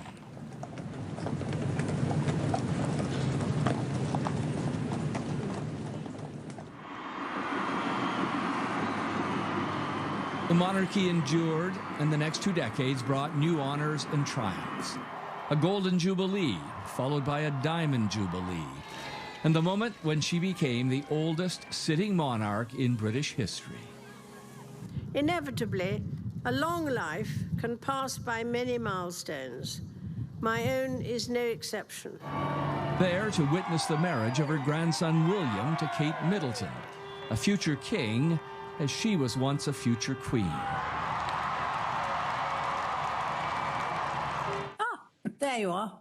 Driven into lockdown by the COVID pandemic like much of the world, yet finding new high-tech ways to carry out her royal duties. Suffering through Prince Harry's traumatic and acrimonious break from the royal family, forcing him to choose between duty and his new life in America. And saying goodbye to her beloved Philip after more than 7 decades of marriage. Partners in life, partners in service to the British Crown. And it was alone that she celebrated her Platinum Jubilee, an achievement counted in years and the boundless affection of the British people.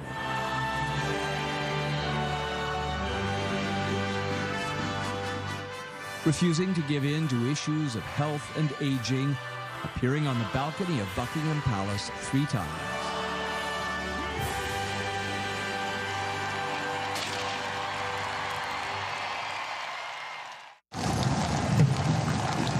A life of duty and show accepted as both a privilege and a burden. I declare before you all that my whole life, whether it's been long or short, shall be devoted to your service and to the service of our great imperial family to which we all belong. A promise made and a promise kept to the end of her reign. Elizabeth II, Queen. Paul Workman, CTV News, London.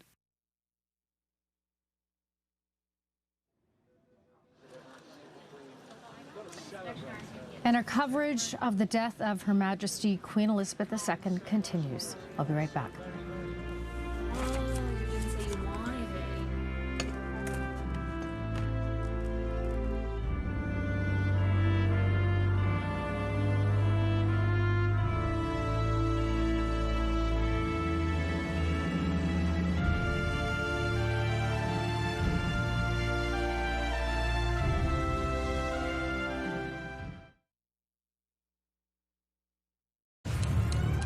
The wait is over. It's time for NFL on TSN and CTV. And get it! Touchdown! Thursday Night Football kicks off a new NFL season. Allen and the Bills Jumps over the defender! versus Matthew Stafford Touchdown! and the defending Super Bowl champions, Bills. Rams, tonight at 7 Eastern, 4 Pacific on TSN and CTV. NFL Red Zone. Stream on tsn.ca or the TSN app. The NFL lives here. There's no better place to bet the NHL than on FanDuel Sportsbook. It's easy to find your bet and lock it in.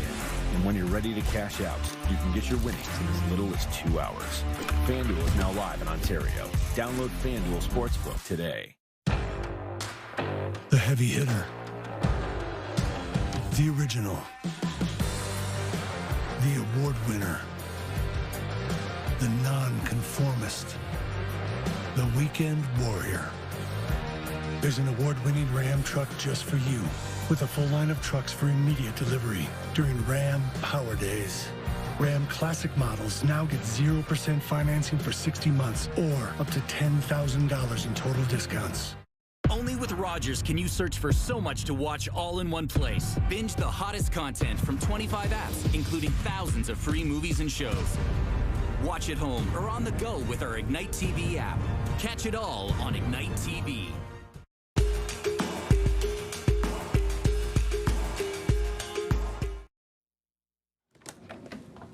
A live look at Buckingham Palace as London, the United Kingdom, the world deals with the realization that Her Majesty Queen Elizabeth II has died. She died peacefully at Balmoral this afternoon. A tweet released by the royal family at 1:30 p.m. our time. In the tweet, it said that the Queen died peacefully at Balmoral this afternoon. The King and the Queen consort will remain at Balmoral this evening and will return to London tomorrow. Shortly after that, we had a statement released from Buckingham Palace saying a statement from His Majesty the King at the time of the Queen's death. The death of my beloved mother, Her Majesty the Queen, is a moment of the greatest sadness for me and all members of my family. We mourn profoundly the passing of a cherished sovereign and a much-loved mother. I know her loss will be deeply felt throughout the country, the realms, and the Commonwealth, and by countless people around the world. During this period of mourning and change, my family and I will be comforted and sustained by our knowledge of the respect and deep affection in which the Queen was so widely held. Thursday, the 8th of September, 2022. Shortly after this news, our Prime Minister Justin Trudeau made a statement. She was our Queen for almost half of Canada's existence, and she had an obvious, deep, and abiding love and affection for Canadians. She served us all with strength and wisdom for 70 years as we grew into the diverse, optimistic, responsible, ambitious, and extraordinary country we are today. She has been our longest ever reigning monarch. It's an extraordinary achievement to have presided with such dignity and grace for 70 years. Her life of service stretched beyond most of our living memories. In return, she was loved and admired by the people in the United Kingdom and all around the world. She has been a personal inspiration to me and to many Britons. Her devotion to duty is an example to us all. Earlier this week, at 96, she remained determined to carry out her duties as she appointed me as her 15th Prime Minister. Throughout her life, she's visited more than 100 countries, and she has touched the lives of millions around the world. As I said, the palace announcing the Queen died at Balmoral Castle, her summer residence in Scotland, where members of the royal family had rushed to her side after her health took a turn for the worse. Pictured here, Prince Andrew, the passenger in this vehicle, Prince William, the younger generation, at the wheel, and in the back we have the Countess of and Earl of Wessex, Sophie and Edward, in the back seat of this vehicle, rushing to be by the Queen's side.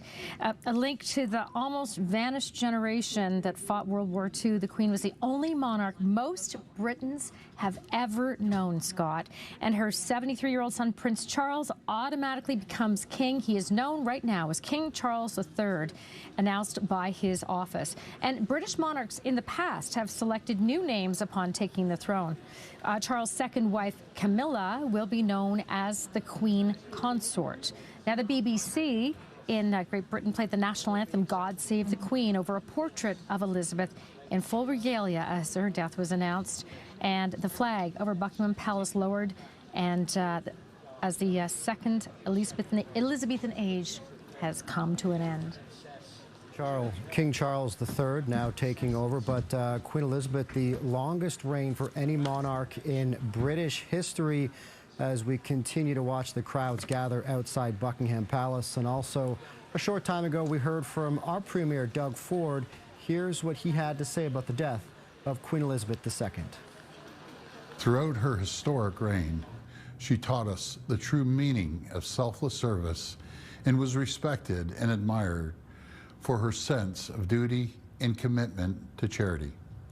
After assuming the throne in 1952, Her Majesty led the United Kingdom and the Commonwealth through decades of changes, reigning as the longest-serving monarch in the history of our nation. Even with her many responsibilities, the Queen always held a special place in her heart for Canada, having made 22 official visits to our shores throughout her life. While I express my sincere condolences to the King Charles III, I also congratulate His Majesty on his ascension to the throne of the United Kingdom and to wish him great success in continuing his mother's legacy. On behalf of all Ontarians, I'm sending our thoughts and prayers to the entire royal family, the people of the United Kingdom, and Her Majesty's many admirers all over the world. Long live the King. And that is now King Charles III. Here's a tweet from the CN Tower page saying, the CN Tower will be dark tonight in memory of Her Majesty Queen Elizabeth II, to pay tribute to the death of the monarch who reigned for 70 years, and Steph, who died today at 96 years old. Yes. And our coverage of the death of Her Majesty Queen Elizabeth II will continue with reaction from around the world and here at home. So keep it here on CP24. We'll be right back.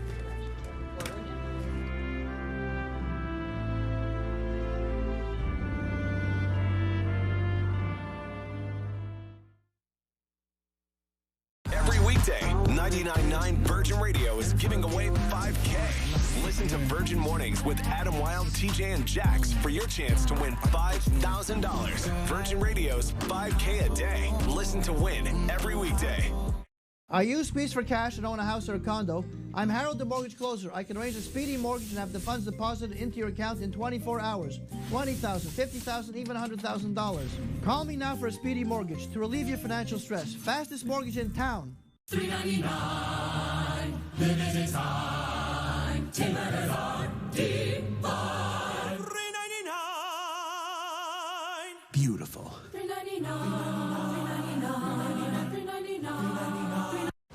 The next Lotto Max jackpot is $60 million, plus an estimated 6 Max Millions. So, start dreaming, everyone. I'd start my own baking show. Make it your own baking empire. Get your Lotto Max tickets today. Bring your living space to life today with Diamond kitchens, closets, and more. Starting with a complimentary in-home consultation, our professional design staff will work with you to personalize your new kitchen, closet, office, and more every step of the way through delivery and installation, all to your 100% satisfaction.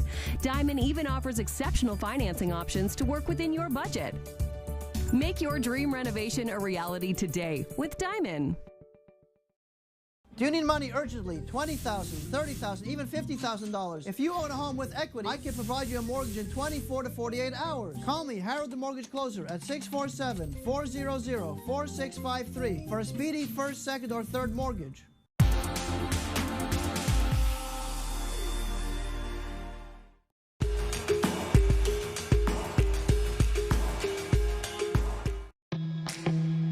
This season, make fall stylish, festive, and flavorful.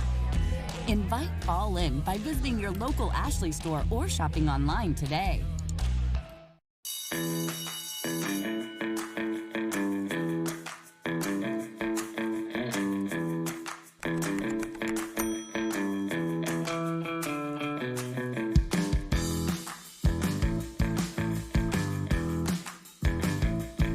With 2 pair of glasses starting from only $169.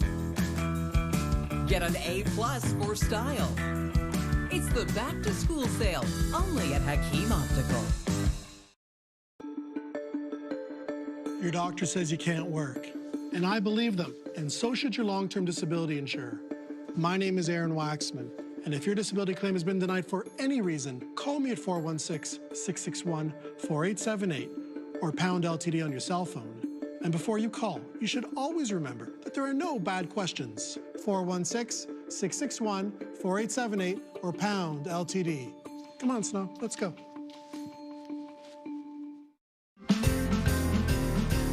Toronto is one of the most vibrant, diverse, and interesting cities on the planet. We're a world leader in many areas like business, finance, technology, entertainment, and culture. Each week, Things to Know TO shines a spotlight on a wide variety of local businesses, services, events, and initiatives from across the GTA that are working to make our city even greater. And one of the world's best places